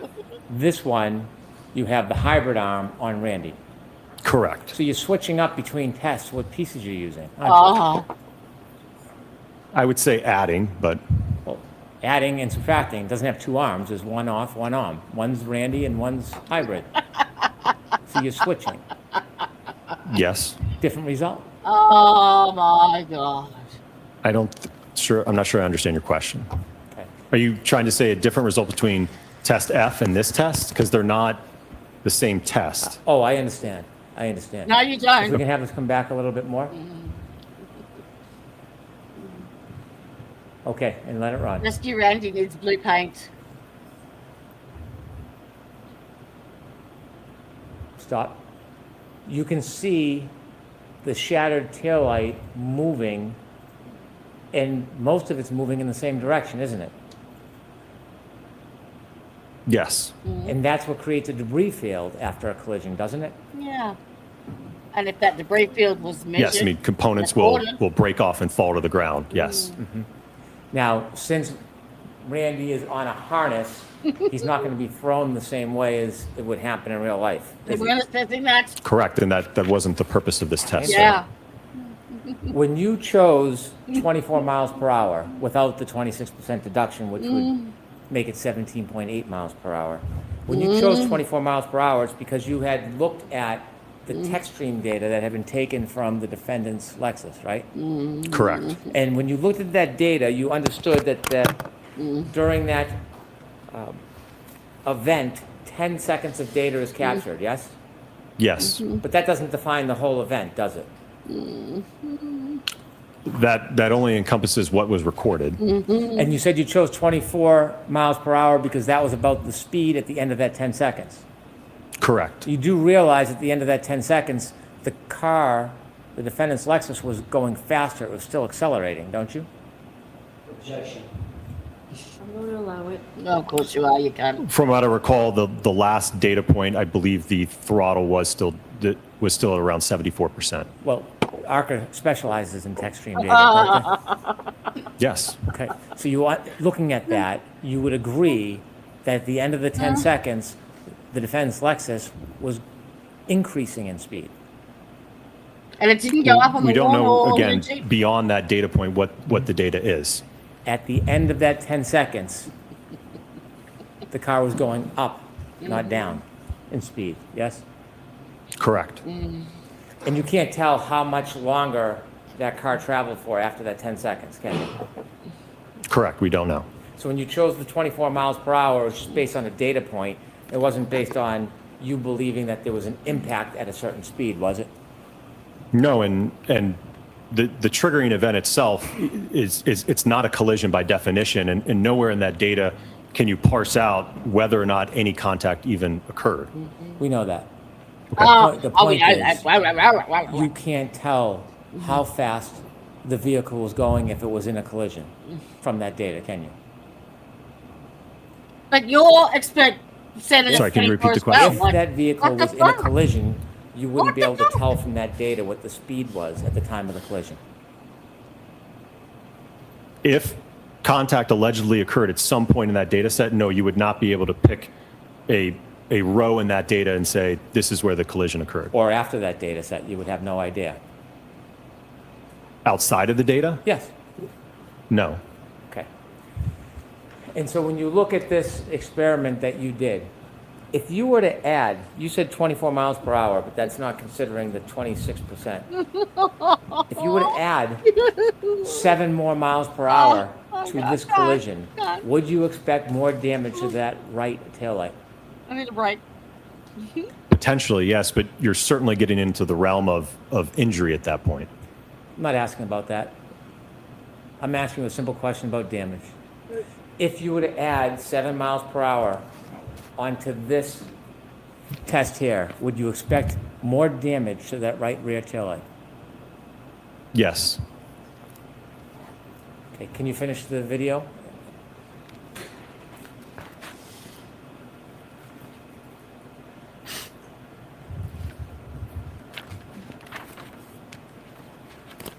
Okay, now I want to ask you some questions. You can stop there. I want to ask you some questions. Can you bring it back to right before the collision, please? Speed changes the result of this, doesn't it?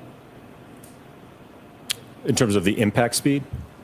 Yes, the impact speed can change the result of this, of the damage to the right rear taillight, can it? Correct. And the angle of the arm can change the damage to that right rear taillight, can't it? It can, yes.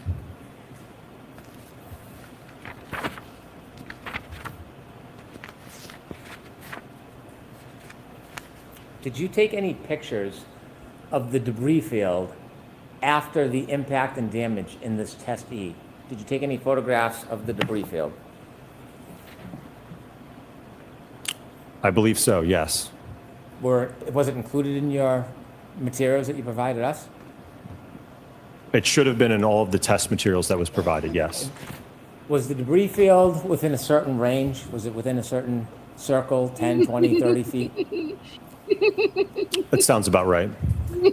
And so a debris field, although it might scatter, it almost forms kind of a ring, doesn't it?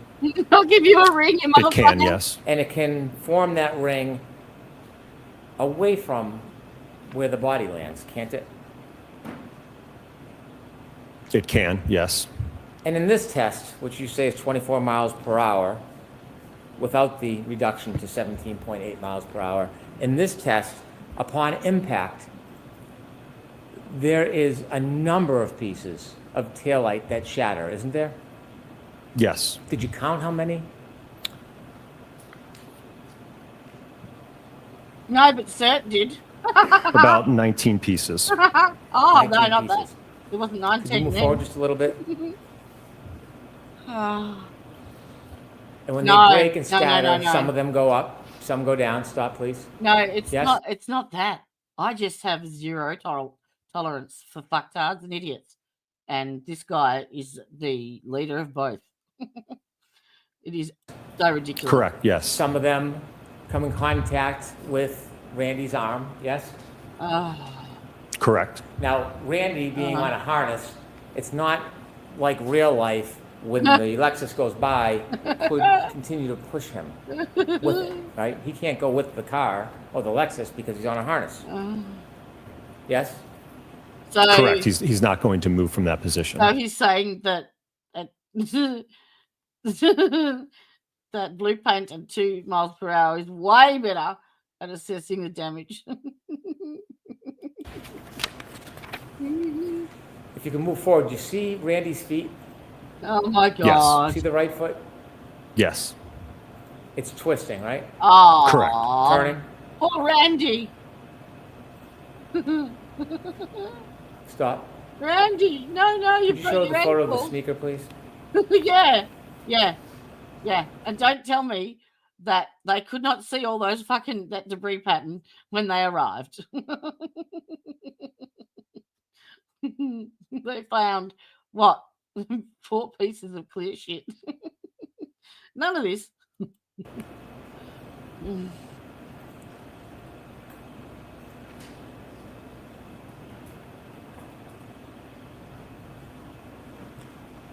When you were reaching your conclusions that you offered to the jury today, did you consider? Oh yeah, and he's just picked this up now because he got done for it in his cross-examination of his expert, that they didn't take into consideration the height of the curb, because he could have been standing on the curb, which would have completely fucked the level at which the arm hit the tail light. And so now he's going to use it against him. You watch. Photograph? No. Did you know that this sneaker was up against a curb in the area? Yes. And you didn't consider this at all? Wasn't a part of my analysis. Okay. He was asked to assess the fucking damage in the tail light, not the sneaker. Not the snow, not the debris field. You can go back to the video. You see the spin and rotation on the foot? Yes. Can you keep going? And the turn of the sneaker? Yes. Oh, the Okay. foot got caught under the I tire. want you to go back, Did you have a Ms. broken Gilman, foot? please, to the point of impact. In your studies, you would agree there can be a clip of a pedestrian that causes significant damage to a taillight where the pedestrian incurs no lower body injuries whatsoever. That can happen, can it? Well, Not with a I don't know that I would scratches. describe this as a clip to the arm. Mhm. This is a full-on impact Mhm. to the arm. So it's Yep. it's not a clip. Again, you saw it the 15 miles per hour. I think that's more analogous to a clip or a side swipe where the arm just kind of gets brushed out of the way. This, I would say, is a full-on impact to the arm. Okay. To use your words, in a full-on impact like this, a pedestrian could be involved in a full-on impact causing that amount of damage to the taillight that's reflected in this video, but suffer no lower Yes, but they can sustain this the lack of injury to the arm at the same time. body injuries. Isn't that fair to say? Oh, I gotta go. I don't address injuries, sir. Well, let's play it forward. Do we ever see Randy's knees hit the car? Hips? Ribs?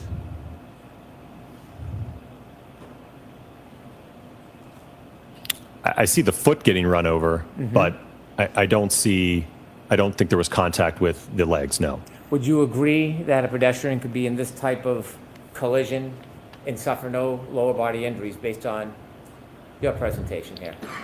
Sir, I don't address No, injuries. no, Biomechanics no, is not my... no lower body injuries. If that happened, he would have a broken fucking foot.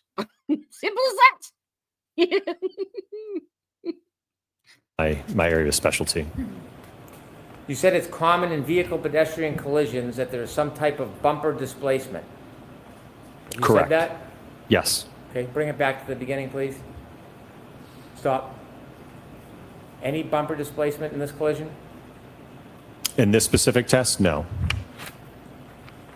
You said that on direct, you would expect that there would be some panel deformation. What does that mean? So if for instance, let's say the hand is not contacting the taillight or a portion of it is contacting the lift gate, you could see deformation to that body paneling. You said that you would expect to see, not that you could. What you said on direct is you would expect to see panel deformation. Yes. And you said in this case there was none, right?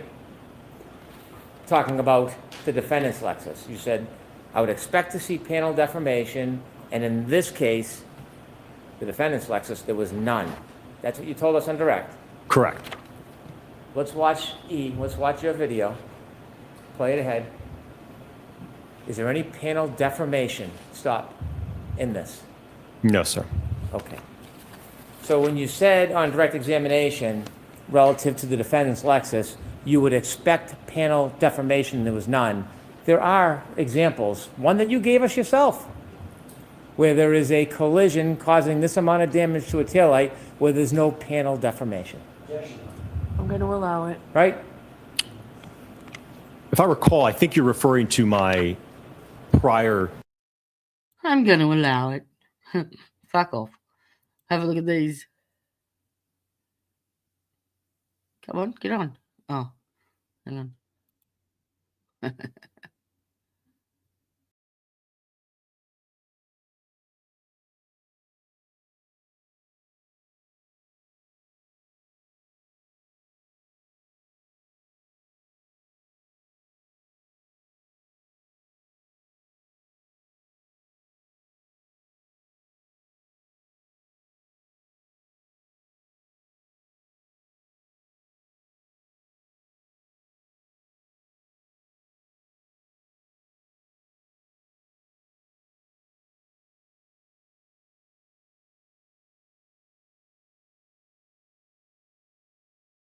yet. So ultimately, that's part of the reason why this testing was conducted, to evaluate that.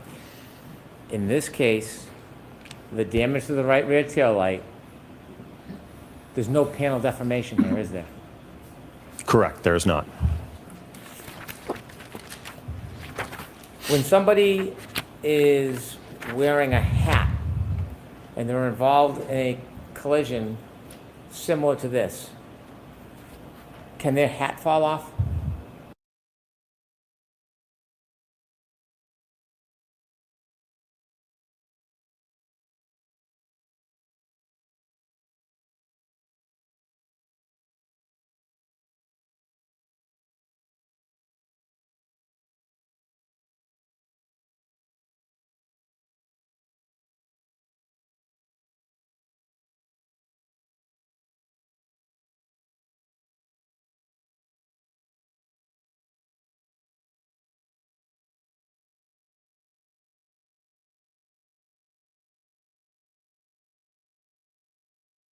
Oh my God, I've just been explaining and I'm on mute.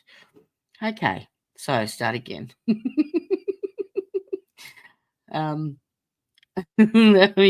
explain it on here. Hang on. Oh my God. I was just saying, when you go and order it, go down to the very bottom of the page. Oh, this is the. I don't think it'll show you on here because this is my.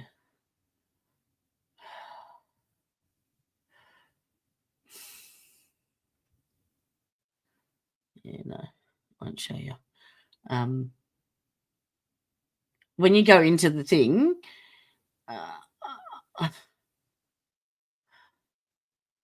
if you scroll right down to the bottom, it allows you to customize the settings that you've got on how you want it, how you want to place it. Because I've saved it, but I saved it on a background of the white landscape. So it will come out with that background of the white landscape. So unless you've got a white t-shirt, I would crop it down and adjust it to how you want it. Don't just order it like straight off the, like click, tick the box, pick your color and pick your size and go, because it's a big, it's a rectangle, and I didn't think of that. Just saying. Same with if you're going to put it on a cup or anything, I would cut the edges off to make sure that you just get the actual logo bit. But you have to do that down the very bottom of the page, all the way to the bottom of the jar. Next. Where is it? I don't want to play no more. He just drains all my life force.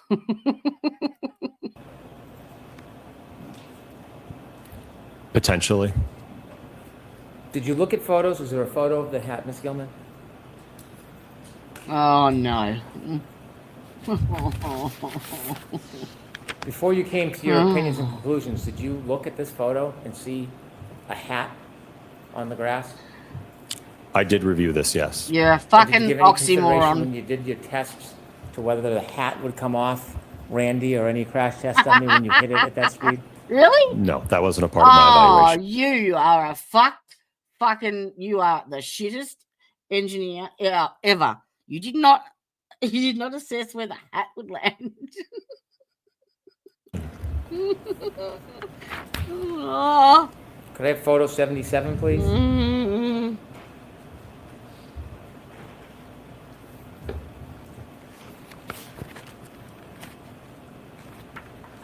What's that, sir? So I don't know if you'll be able to see it in the photograph, but there was some material transfer from the jeans that the rescue Randy was wearing. And so as a result of that impact, there was scuffing from Randy's jeans onto this exemplar Lexus. There was scuffing, yes. Did you look at the defendant's photos of the defendant's Lexus? Yeah. Yeah, I had I'd put in for my personal protection order, and I had the hearing, well, the mention basically on, when was it? Tuesday or Wednesday, can't remember. And yeah, basically she just granted me instantly the interim order, and the hearing is the 20th of June, but she also has another matter at another court in Dandenong on that day. Oh, she's been a naughty girl apparently. So if she doesn't turn up, it goes through automatically because she's not contesting it. And I don't know how she's going to be in two places at once, but yeah, I don't think she'll contest it. But yes, they granted me the interim one in the meantime. So she said to me, now, have you reread your application, Mrs. Bolt, so that your memory is refreshed? I said, I don't need to. It's the truth. So it's not going to change. Then she read it and she didn't even bother asking me any questions. She goes, okay, no problems. I'll put that through. Good luck to you. Thank you. Fuck off. See Yes. if there was Sorry. It's okay. To see if there was any scuffing in a very similar area. I don't recall it being at that portion of the vehicle close to the rear wheel. Where did you see the scuffing on the defendant's Lexus? I think there was some scrapes along the wraparound section of the bumper cover. The bottom part? Correct. It's not a claim that's attributed to the collision, so I don't want you to consider that. But did you see other scuffs a little higher up on the Lexus? I did, but I don't know that those could certainly just be normal wear and tear to the vehicle. Was that normal wear and tear? This, no, because we observed it in the test. Could I have photo 153, please?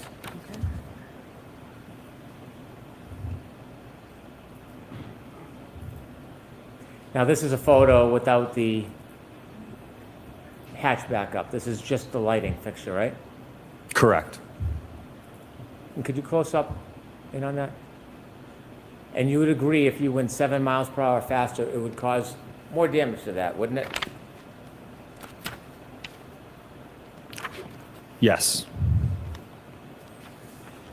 When the taillight is shattered and it spreads through the air, does it have the potential to impale a person, for example, on their nose?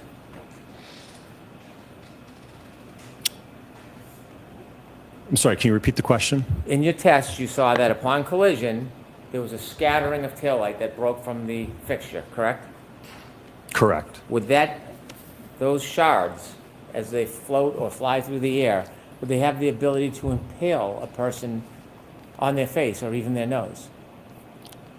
I think that would be unlikely.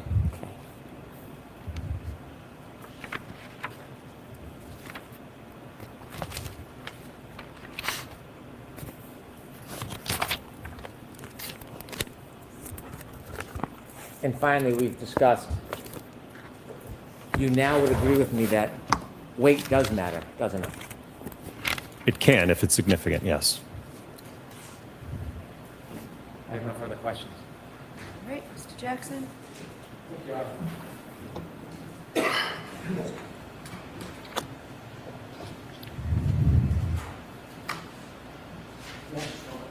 Yes.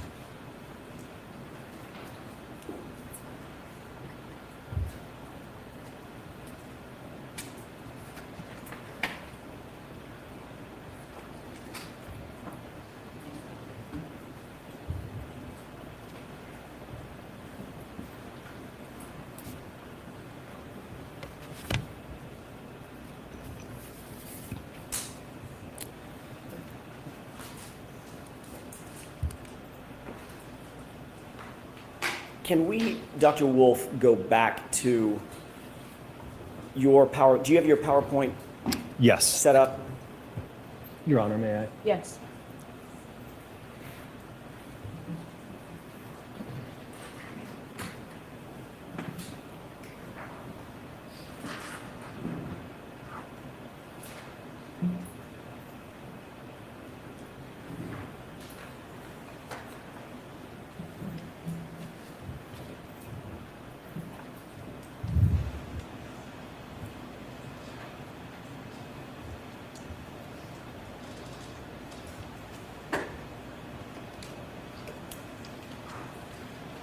You have that ready?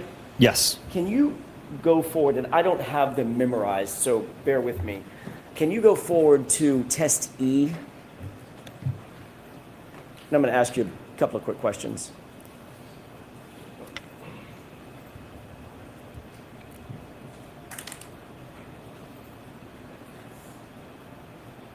Okay. Okay, if you could scroll through, keep going, if you'd please, to the next slide, the next. Can you, is this a video or is this a still photograph? It is a video. Is this at full speed or is this slow? This is full speed. Okay, can you go to the next slide? Okay, go back one.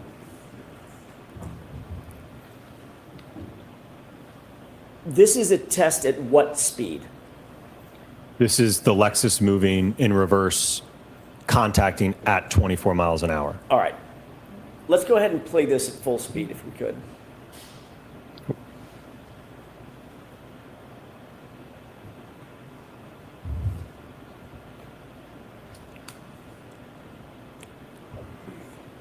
Dr. Wolf, can you, that's awfully fast. Can you get to a point where you're moving frame by frame just at the point of contact?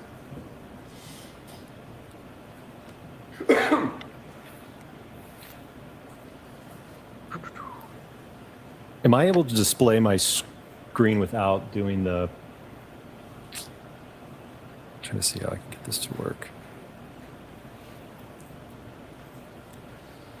If you could just move forward frame by frame rather than... I don't know that I can in the...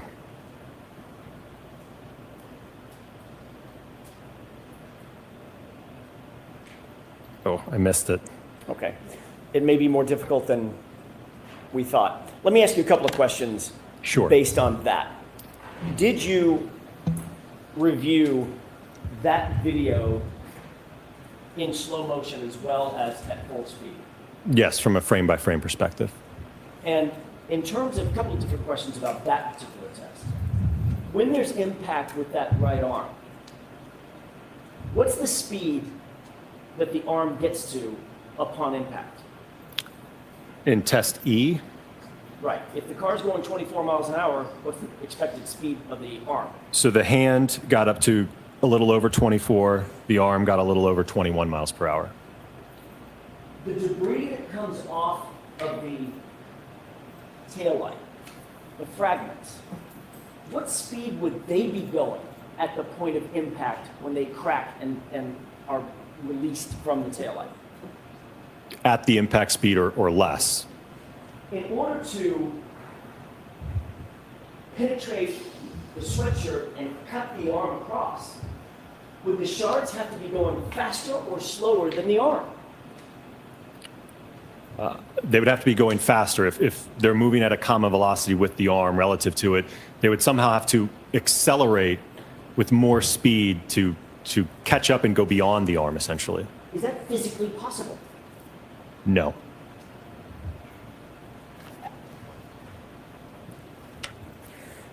I also want to ask you about do you have in your PowerPoint the photographs of the sweatshirt at the full, what you call the full-on impact, test F, as in Foxtrot? I don't have any of those in the PowerPoint. Okay. The photo that you were shown, if I could ask Ms. Gilman to show the same photograph that she showed earlier of the subsequent to test F, as in Foxtrot, with the holes we see. If she can. If she can. Can you do that, Ms. Gilman? Very kind. Thank you. Dr. Wolf, you're shown just the left arm underneath the, whatever you call the dummy, Randy, right? Yes. Did Mr. Brennan show you the rest of the sweatshirt? No. What did the rest of the sweatshirt look like after this full-on impact when he was launched on the asphalt? Mangled. So there was not only significant road rash to the clothing all over the torso section, the left arm, the right arm. There was holes in many different locations of various sizes. There was also just on the skin of the dummy, there was road rash on the face had been scraped, the torso had been scraped, so there was significant body damage to the torso as well. Taking just the sweatshirt, separating that out, what about the bodice of the sweatshirt, the front of the sweatshirt? Were there holes and frays and damage to the front? It was covered in all of those, yes. What about the back of the sweatshirt? Did that also have damage? I don't believe the back, because I think he fell onto his stomach. What about the other arm? Yes, both arms did. Were the holes and frays larger than the holes, the puncture holes that you saw on John O'Keefe's sweatshirt? They were certainly larger and again spread out amongst the entirety of the sweatshirt, at least on the front side. Was the damage to the sweatshirt that you saw in this experiment consistent with the damage or defects that you saw in just the right arm, those 9 puncture holes on the right arm of the sweatshirt of John O'Keefe? No, this is distinctly road rash. There's a clear distinction between the two. Showing, looking at this particular set of defects in the arm, is that misleading in terms of its comparison to John O'Keefe's sweatshirt? Objection. Sustain.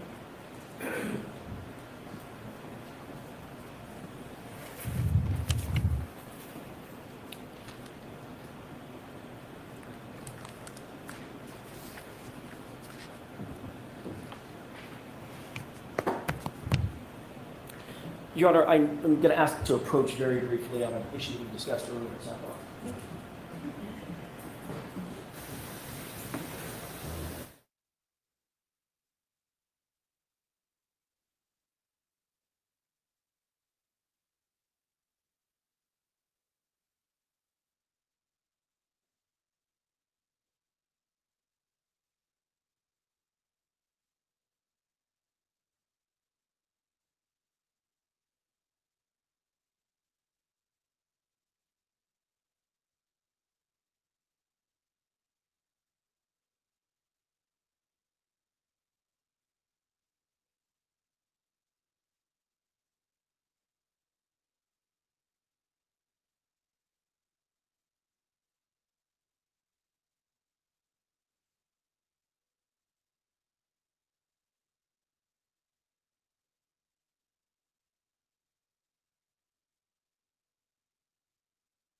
May I, Your Honor? Yes.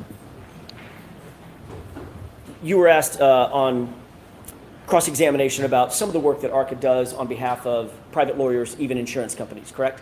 Correct. You were not hired by an insurance company. That's not who hired you on behalf of Ms. Reed or anything like that in the initial hiring, correct? Correct. It was not an insurance company. Thank you.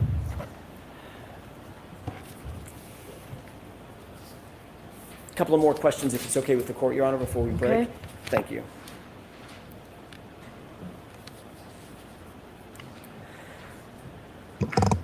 You were asked several questions about the glass and whether or not the glass weighed in on your analysis of the damage to the rear tail light, correct? Correct.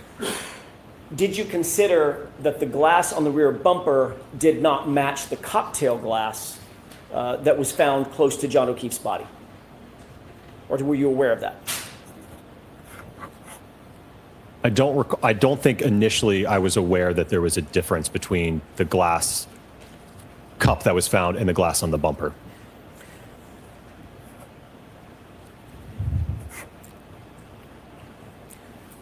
You were asked a lot of questions about the difference in the weight of the arm, and I'm going by memory, 11.8 pounds statistically as it relates to Mr. O'Keefe versus 9.4 pounds. Have I got that right? Approximately, yes. Okay. Are you aware that anybody has ever measured the weight of just John O'Keefe's right arm? I'm not aware of that, no. When you were asked questions about whether or not his arm weighed 11.8 pounds, are you ever aware of anybody ever weighing just his arm? No. What is that based on? 11.8, where'd that come from? I don't know. Mr. Brennan mentioned the word statistic. Based on the statistics, his arm would weigh that much. Height, weight, etc. Correct. Does a statistic determine the actual weight of an arm? No, not conclusive to what Mr. O'Keefe's arm weighed, no. As you sit here, do you know whether his arm, John O'Keefe's right arm, if weighed by itself accurately, because pounds and apparently half pounds matter, if it weighed 11.8 pounds or if it weighed 9.4 pounds? Do you know? I don't know, no. Do you believe that your testing, the totality of your testing, was dependent upon those 2.5 pounds based on the weight of the hybrid 3, or at least the arm of hybrid 3, and the statistic of 11.8 pounds? Yes. Sustained.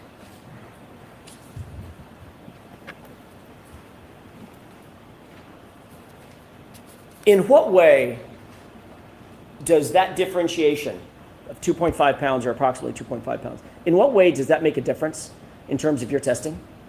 It doesn't, and that's part of the reason why we increase the speeds to almost 30 miles an hour to look at, again, when you're bringing that much more kinetic energy from the vehicle, that's going to overcome any mass that arm has. If it, like I said, if it's a pound difference, 2 pound difference, the momentum of that vehicle moving at 30 miles an hour versus 24 miles an hour, again, kinetic energy is equal to 1/2 times the mass times the velocity squared. So even if you go up a few miles per hour, you're exponentially increasing that amount of kinetic energy from the vehicle. You were also asked a series of questions about reducing the speed of the testing by a certain percentage. Remember those questions? Yes. Did that make any sense to you mathematically? Okay. Sustained in that form.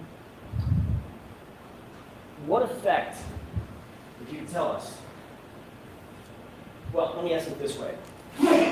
Is the speed of the testing vehicle tethered in some way to the difference of that 2.5 pounds that Mr. Brennan was asking me about? No, and again, as you saw throughout the PowerPoint, when that vehicle is coming in at 24 miles an hour, 29 miles an hour, at those speeds, that arm, when it makes contact, is going to get accelerated up to that velocity. It's just going to reach that common velocity. It's not going to, you're not going to somehow affect the vehicle speed due to that, the fact that the arm weighing 10 pounds roughly, and you've got 6,000 pounds. It's not going to somehow scrub off speed of the vehicle. Thank you. Your Honor, at this point, I would be going through a couple of photographs and videos that might be a good place to. Okay, yeah, we understand you said every time. So we'll start today. Dr. Wolf, you have to come out today. All right, jurors, one question I have for you. So I know a long time ago we told you that Thursday would be a half a day. I'm told that we're nearing the end of this case, so I'd like you to think about whether you're able to stay all day next Thursday. Think about it over the weekend. If you've made appointments or anything like that, I'm not asking you. But think about it, and on Monday, if you let Tony or Paul, whoever's with you Monday, if you have an issue with it, just let us know, and we'll do that. All right, so please do not discuss this case with anyone. Don't do any independent research or investigation into this case. If you happen to see, hear, or read anything about this case, please disregard it, let us know, and again, be very careful with your social media use. Have a great weekend. Thank you. All rise to the court, please. Close your nose. Follow me. Your Honor. All right. Again, why don't I see counsel on scheduling?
Are we done?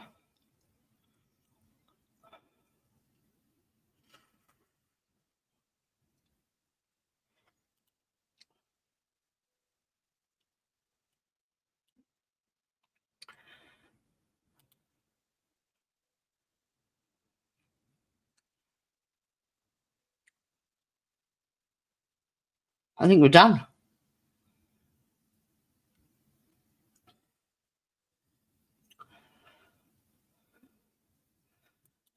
Do you believe that your testing, the totality of your testing, was dependent upon those 2.5 pounds based on the weight of the hybrid? No, they did you not see the end of, was it yesterday?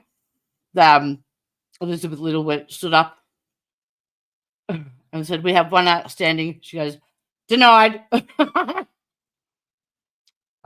But there is a motion I thought I heard on the grapevine. Didn't the defense want to bring in another witness or something? No.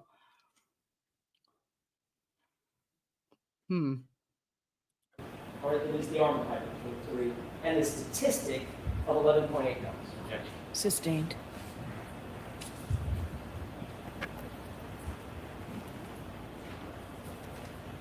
In what way does that differentiation of 2.5 pounds or approximately 2.5 pounds, in what way does that make a difference in terms of your testing?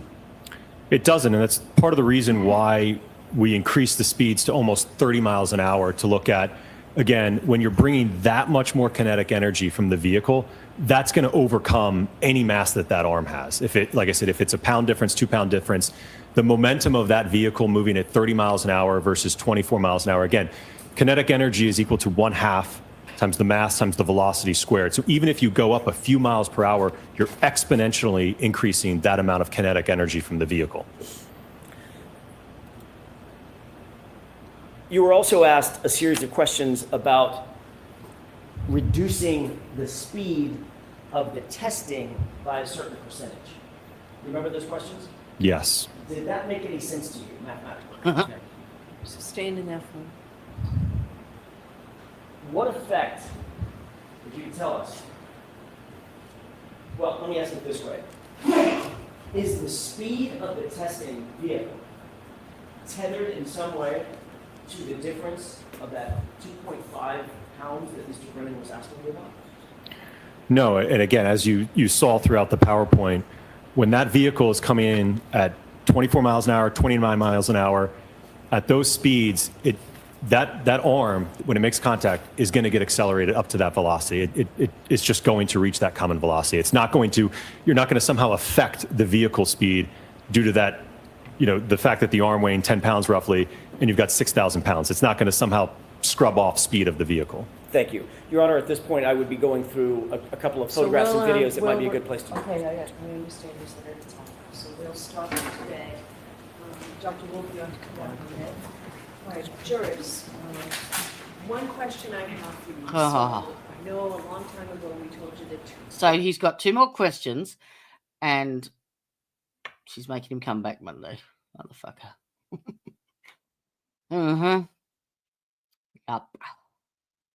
Yep.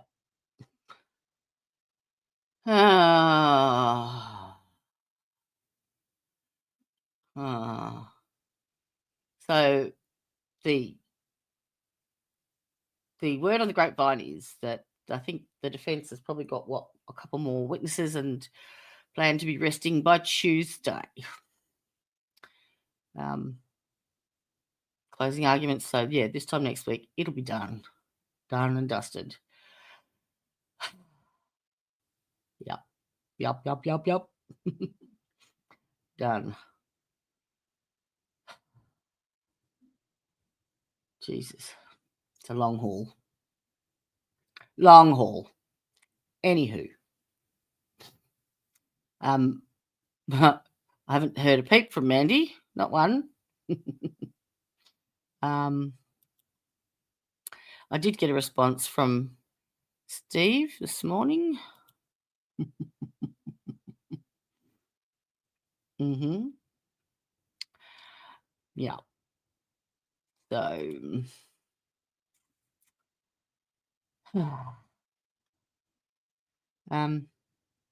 yeah.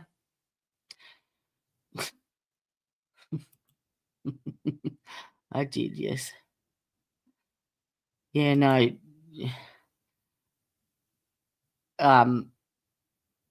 I kind of had a go at her when she sort of left me in the lurch with this, this trial, because I wouldn't have done it overnight.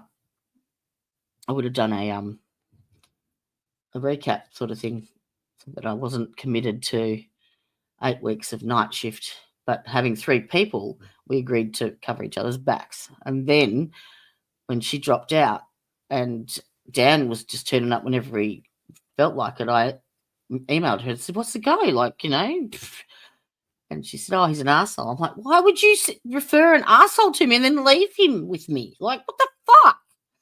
So, yeah, that on top of the other shit. Just, yeah, nah. And, yeah, pretty much, Teresa, I mean, look, he was nice about it. And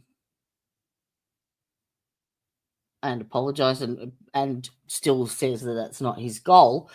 But it comes down to the almighty dollar. That's what it is. Because I'm monetized now. And if you're dual streaming, you have to share the profits. And I wasn't monetized before. So, yeah, pretty much that's it. So I said to him, well, we can make it into a completely independent, start from scratch again, make it into a completely independent channel and build it from there, and then it will be equal. So the ball's in his court. If he doesn't want to do that, I'll move on. So that's it. That's it. That's where we're at. Yeah. So fun and games. My daughter arrived in Bali today, so she's there for a wedding for 5 days. I guarantee you she will come home engaged. They had their house settlement on Friday a week ago. They bought themselves a beautiful house, a townhouse. So they'll finish off moving when they get back. And yeah, it's exciting. It's exciting. Only problem is it's 2-story. So, and the main, well, the spare bedroom and the kitchen is upstairs. And yeah, I'm struggling nowadays to get upstairs. I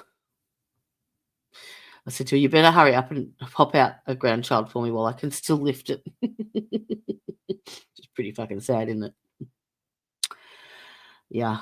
In the meantime, I'm still fighting NDIS. I've got the tribunal coming up. I think that's the 4th of July, which will be a waste of time again because their jurisdiction falls outside of it doesn't cover administrative errors.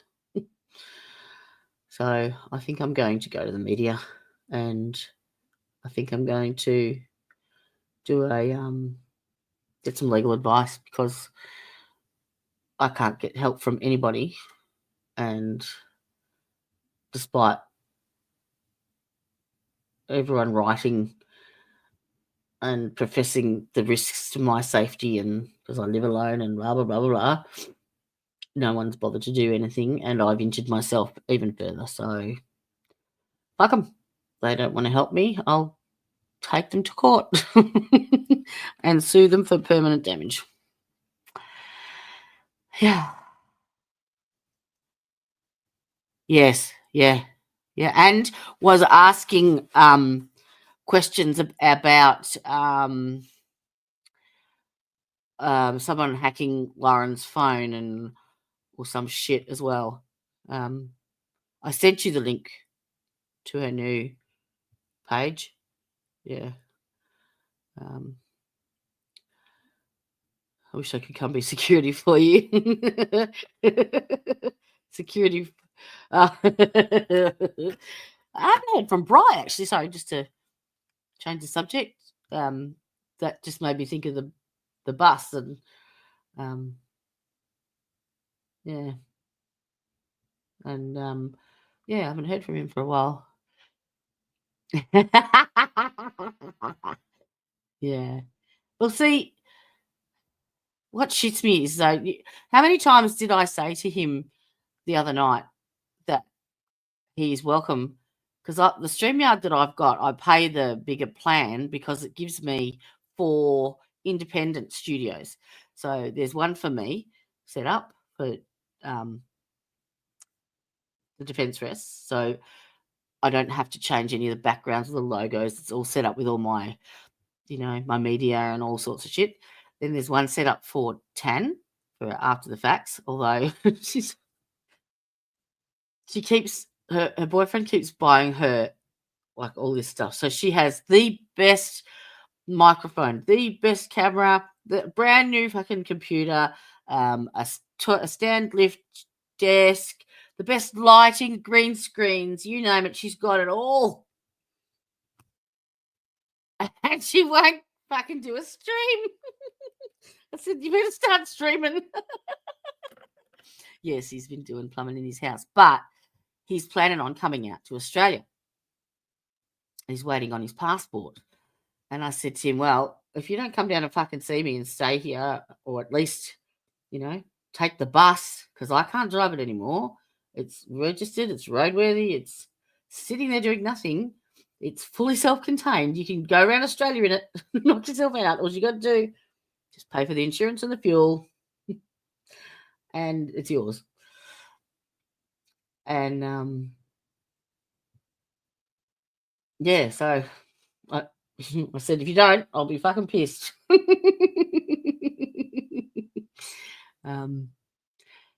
So yeah, they've moved. So he moved he either moved upstairs or downstairs in the apartment he's in, something like that.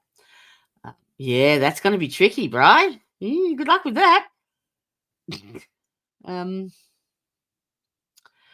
You might have to pay someone. Go and ask your mum where she got it. Sorry, I shouldn't laugh. Oh dear. Trying to get my password. Yeah. Well, just change the deportation to Australia. He's a fuckwit, that bloke. I swear to God. Yeah. Yeah. So I think I'm going to have a quiet weekend this weekend. You watch I say that, and I'll be on the computer all week so that I'm ready to go for the Chandler Halderson trial. And there's another trial that's been done and dusted. It wasn't a mainstream one. It's one I've been watching for ages, that I'm going to do just as a presentation video in the meantime as well. So I got plenty to keep me busy. Yeah. Oh, are they you know how I said to you I went to my I went to the chronic pain specialist last Friday, and they've changed up all my meds again. I actually got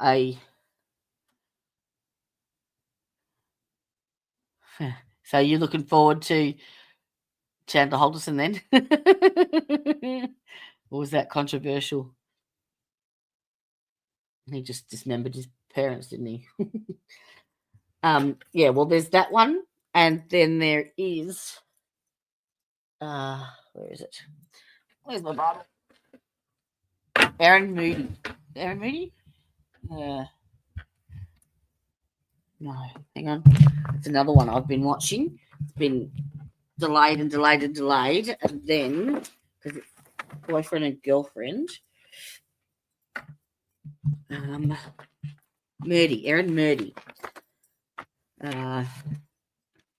and Madison Marshall and Rowan Waters. That is to start on Monday. And it's about a little, I think she was 2, Oakley Snow. They're basically druggos and left her in a crack house, and he lost his temper because the daughter was whinging for food or some shit. And yeah, they left her in a drawer in an abandoned house at a trap house. Charming couple. So her trial was supposed to start a couple of months ago. She's flipped and she's going state and she's testifying against him. So it's his trial that starts on Monday. Well, at least jury selection. Then we've got, there's a final pre-trial conference for Jarvis Butts, the Nathia Harris case in, is it Detroit? Then we have Lisa Cunningham. Now, Lisa Cunningham is the Aussie chick from Adelaide who is in prison in Arizona, who was up against the death penalty. I'm letting people on the gavel drops know you are going to cover. Oh, sweet. I saw you having a, well, not so much an argument, but discussion with someone there about Karen Reid, and then you were talking about the database.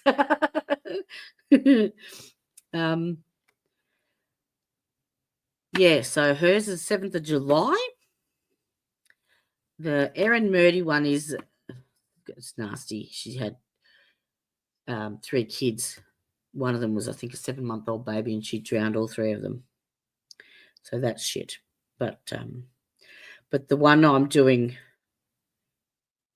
behind the scenes next week as a video is the Hannah Bunak one. And it's the one where she's an Asian woman. It's been delayed for a couple of years because she's been arguing competency. So husband and wife had 2 girls. They split up, and this Bunak woman was the girlfriend of the husband. They lived together, only, I think a K up the road from the mother. And apparently cracked the shits one night with the younger daughter, Bella, and strangled her, put her in a 10-litre paint bucket, and then put her in one of those kids' metal, like trolley, wheelbarrow things, like you drag behind you like a cart, and dumped the paint in on her mother's doorstep.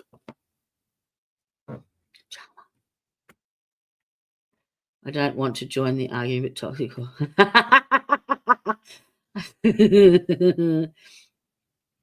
Okay, up the road. I suppose you don't hear Chucky Yui either.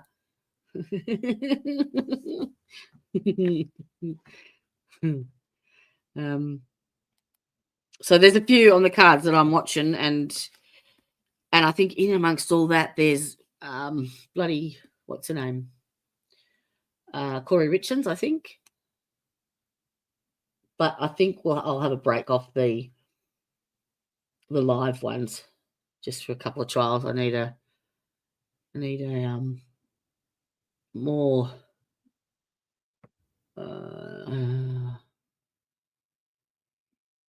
routine for a bit.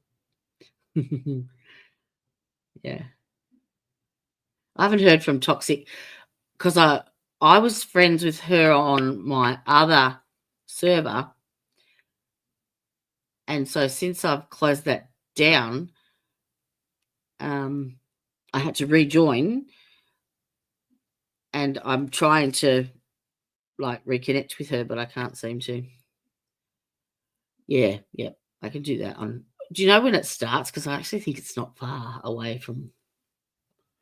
Actually, I think I wrote it down. And I've been trying to organise a stream, a completely different stream altogether. Nothing to do with this. It's a more parents abandoning their children or choosing their partner or husband over their children, which would be a good one to do. Corey Richards.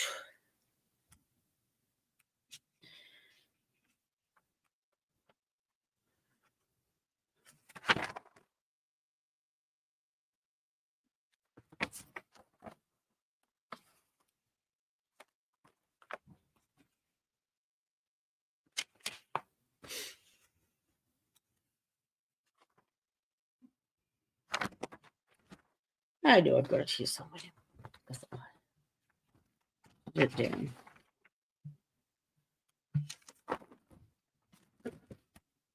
Oh, I've still got to finish off the second half of the mushroom murder trial. Corey Richards, fentanyl. Fuck, I didn't put a date on it.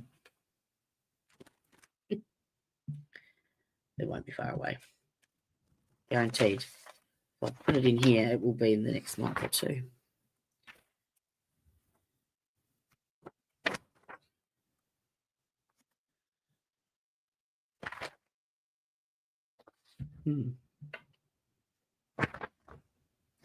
Yeah.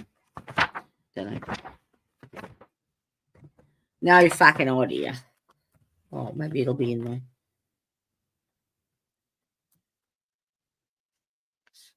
Oh, Brian Cherry as well. Brian Walsh had his last pretrial hearing. That's supposed to start soon-ish. Brian Cherry's started the 28th of March. Laurie Vallow. Yeah, not following that one. Corey Richards starts the 28th of April. Wow.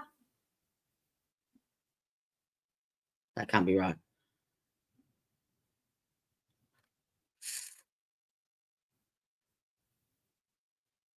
No, that can't be right. I'll sort it out tomorrow. And then August, we've got Koberger. That's going to be a big one. I was following that in massive detail, like when it first happened, because I wasn't streaming then. So there's only the two of you in here. Hit that, smash that like, everyone. Come on, you two. I know the story now.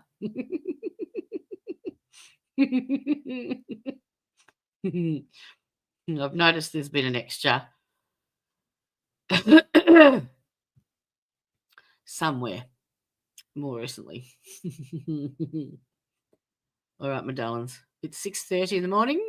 It's time for this Crash Mummy to go. Nine Eyes. Do check out the merch store. As I said, I've reduced the prices basically down to cost, and I've tried to apply the 20% discount they've allowed me to, but whether or not they'll allow that as well for the checkout, I don't know. But yeah, there's one that says Brian and one that says Udahef. You've got the choice. I did personalised ones for everyone. I was surprised to see you were selling a shirt. It's an avatar. And I did the group one as well, so with 3 different colours behind it. Look. It was fun. I love doing the creative shit, so yeah. Cool. All right, well, think up some questions over the weekend. I'm fucking spewing. I'm really spewing about that because it's about competition. About competition. That's all it comes down to. And I said, you're a dickhead. I would have turned my fucking, I don't care. I would have turned the monetization off. Like, if that's the only reason you're avoiding me, I'm not like unapproachable.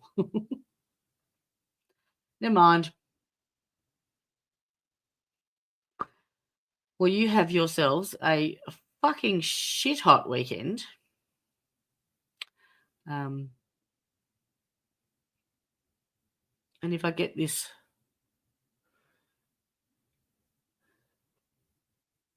Anna Bunak thing, because it's not very long, I might post that. But don't forget Miss Shorty. She'll be on, I think, at 10 this morning. Camp Shorty's on. Simi will be in there. It's actually a good stream to watch. She does I think one psychology stream, and then one she'll do a Karen Reid catch up as well. But yeah, all right. Oh, hello, Moo. Time to feed them. Then I think, then I can go to sleep. All right, my darlings. Stay safe, stay well. Love yous, and stay the fuck away from Hank Brennan. It's been 12 months since acquittal, and so much has passed us by. Such a scattering with evidence, and some blatant flat-out lies.